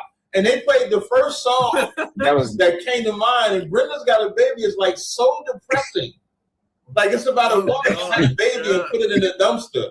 And they played that in the Jewish restaurant. I thought that was so funny. Yeah. That's because Tupac is a famous Jewish poet. Can I ask Cap a question about Israel since he went over there? I'll make it short though. Cap, what did they think over there of your beliefs? Well, they held me for like 3 or 4 hours. They didn't let me through. They claimed it was for my middle name, which is Rashawn. And then when I went out there, the people that I did speak with, I didn't speak with a lot of so-called Jews. So I can't tell you what they felt. But some of the black people that lived over there, some of them agreed, some of them didn't agree. So it was a balance. Sarah, I went to Dimona. I met the people over there in Dimona, so it was okay. I'm sorry, by the way, I gotta head out, but I want to thank you all so much. And just, I wanted to respond to one thing you said, because you said it would make sense for Jews to hate all Germans, and I don't think so. I don't hate. I didn't say it makes sense. That's not what I said. Don't leave yet. What I I gotta said tell was, you the truth. if Jewish people hate Germans, nobody say they're wrong for that. Because Well, I think they are understand wrong why. because I don't think you should hate innocent people. It's I not don't think generally when you should hate evil. Listen, Jewish people lock up old Germans. They be catching 90-year-old Germans and saying you escape justice. My point in saying that is everybody understands. You said what? If they were Nazis, that's a different story. But I'm not going to kill a Nazi son because his father was. But how they feel about Nazis, they feel that Jewish people are justified not because they're Nazis, but because of what they did to them. But for us, if we say how we feel, we can't feel that way. I was trying to just use different examples of everybody understanding why people dislike a people. I don't agree with that. I don't agree with Jews hating. You just said it's okay if they're Nazis, though. Yes, if the person was a murderer, that individual was a murderer. So yes, if white people are oppressing us here in America, and that's why we hate it, then we're justified. But is every white person oppressing you? I address I've the never question. I talked to Sarah. I text her. It can't be every. Like, let's not be cynical. Right. So then I go over Tom Evans' platform. I work with Sean Kelly. I do content with him. Matan's Israeli. It can't be every. I was asked. Somebody said to ask you what Matan smells like. Israelite. You guys don't know Israel. Man. Smells like. Hey, all right, guys. I've never been that close to him. He's a child. I don't know what Hey, Cap. That was very gay. Yeah, quick question. That is very gay. That's a super gay question, Ben. That's crazy. Hey, Cap, I also thought it was crazy. I was like, why would you ask? If Jacob and Esau were brothers, how would they be different races? I'll answer that question, and I'm gonna answer the super chat. The book of Jasher. That's the answer. Jacob and Esau in Genesis 25 and 23, it says 2 nations were in thy womb, and 2 men of people shall be separated. So we have the same mother and father, but we were made completely different. Good night, Israel. Yeah. No, but I think you're confusing nations and races. You are. If there's 3 sons, Sarah, we gotta get another opponent. I think I'll be free. I don't have nothing. Oh no, not this Friday. But yeah, we gotta get another opponent. It's been a pleasure as always being on your platform. Thank you, Captain. We appreciate you as always. All right.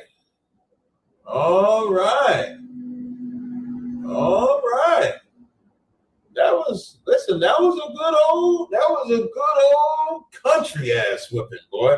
Listen, I made that white man say he don't even believe in Isaiah no more. Diabolical. Well, I appreciate y'all rocking with me, man. Until next time. Yahweh Shem Yahweh Shah Barakathum, Yahweh Shema Thum Bashem Yahweh Shah. I got the perfect outro for this one. Let me see. Let me set the outro. Let me get the yacht dance. We're gonna do the yacht dance on the outro.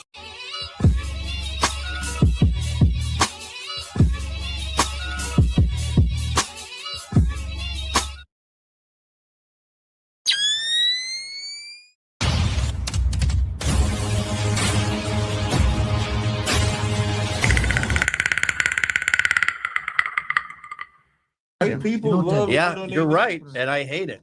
What you gonna do about it? Well, if I was there, I'd fucking grab them. I'm gonna bitch about it. Is what I'm gonna we do. don't make them do it though, right? Yeah, that's what makes me even more angry. Some people are sorry for what America did to black people. You mean free the slaves? I'm not sorry about freeing the slaves. It's a history lecture. No, before now you get to listen. Freeing the slaves. The fact that we were. Oh, when I was Britain and I ended slavery globally.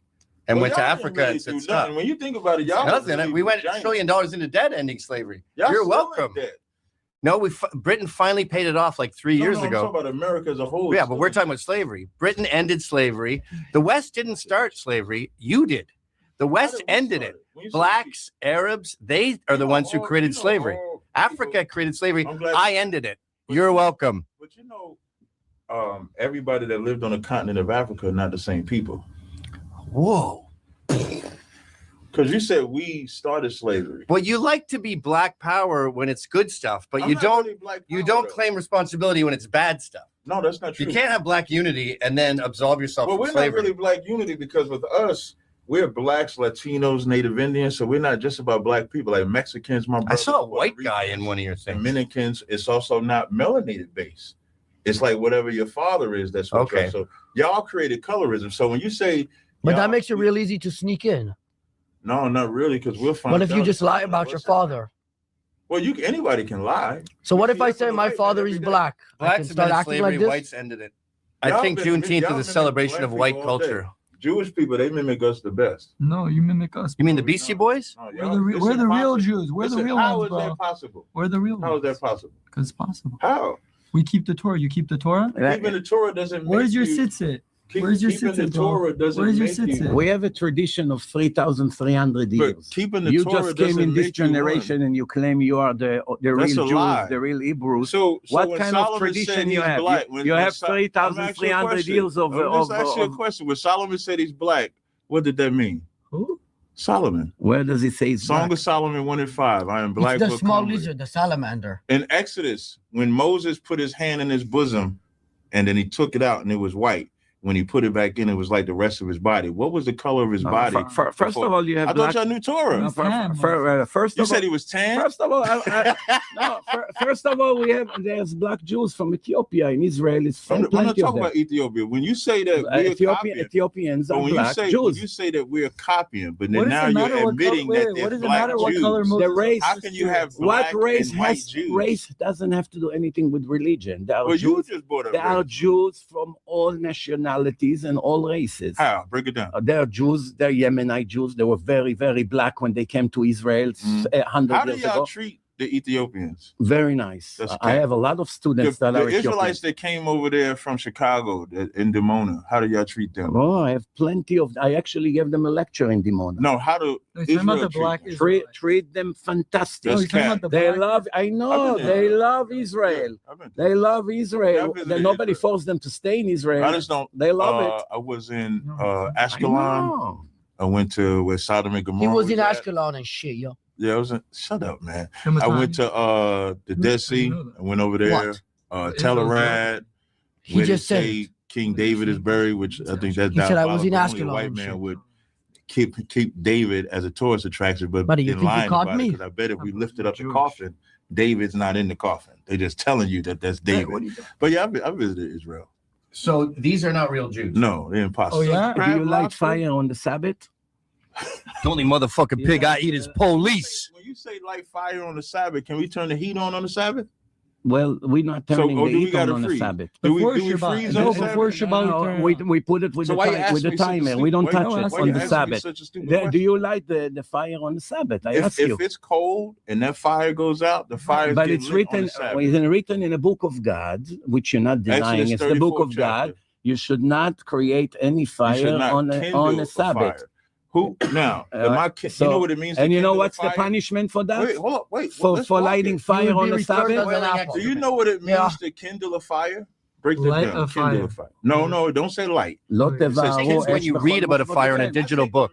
If I take a lighter and flick that lighter, I didn't kindle a fire. You don't. But bro, to kindle a fire, the work I that have it the took best- to kindle a okay, fire is approve where different. the- You want to teach us how to speak I would Hebrew? absolutely teach you. Teach us But how no, to no, speak I'm Hebrew? not a Hebrew expert. All right, so here you go. So it says, I can read it. So it No, says, no, yeah, yeah, I it can says, read Lo, it. it says, But Lo, speaking. listen, I will tell it to you what it says. Lo teva'aru esh bechol moshvotechem b'yom HaShabbat.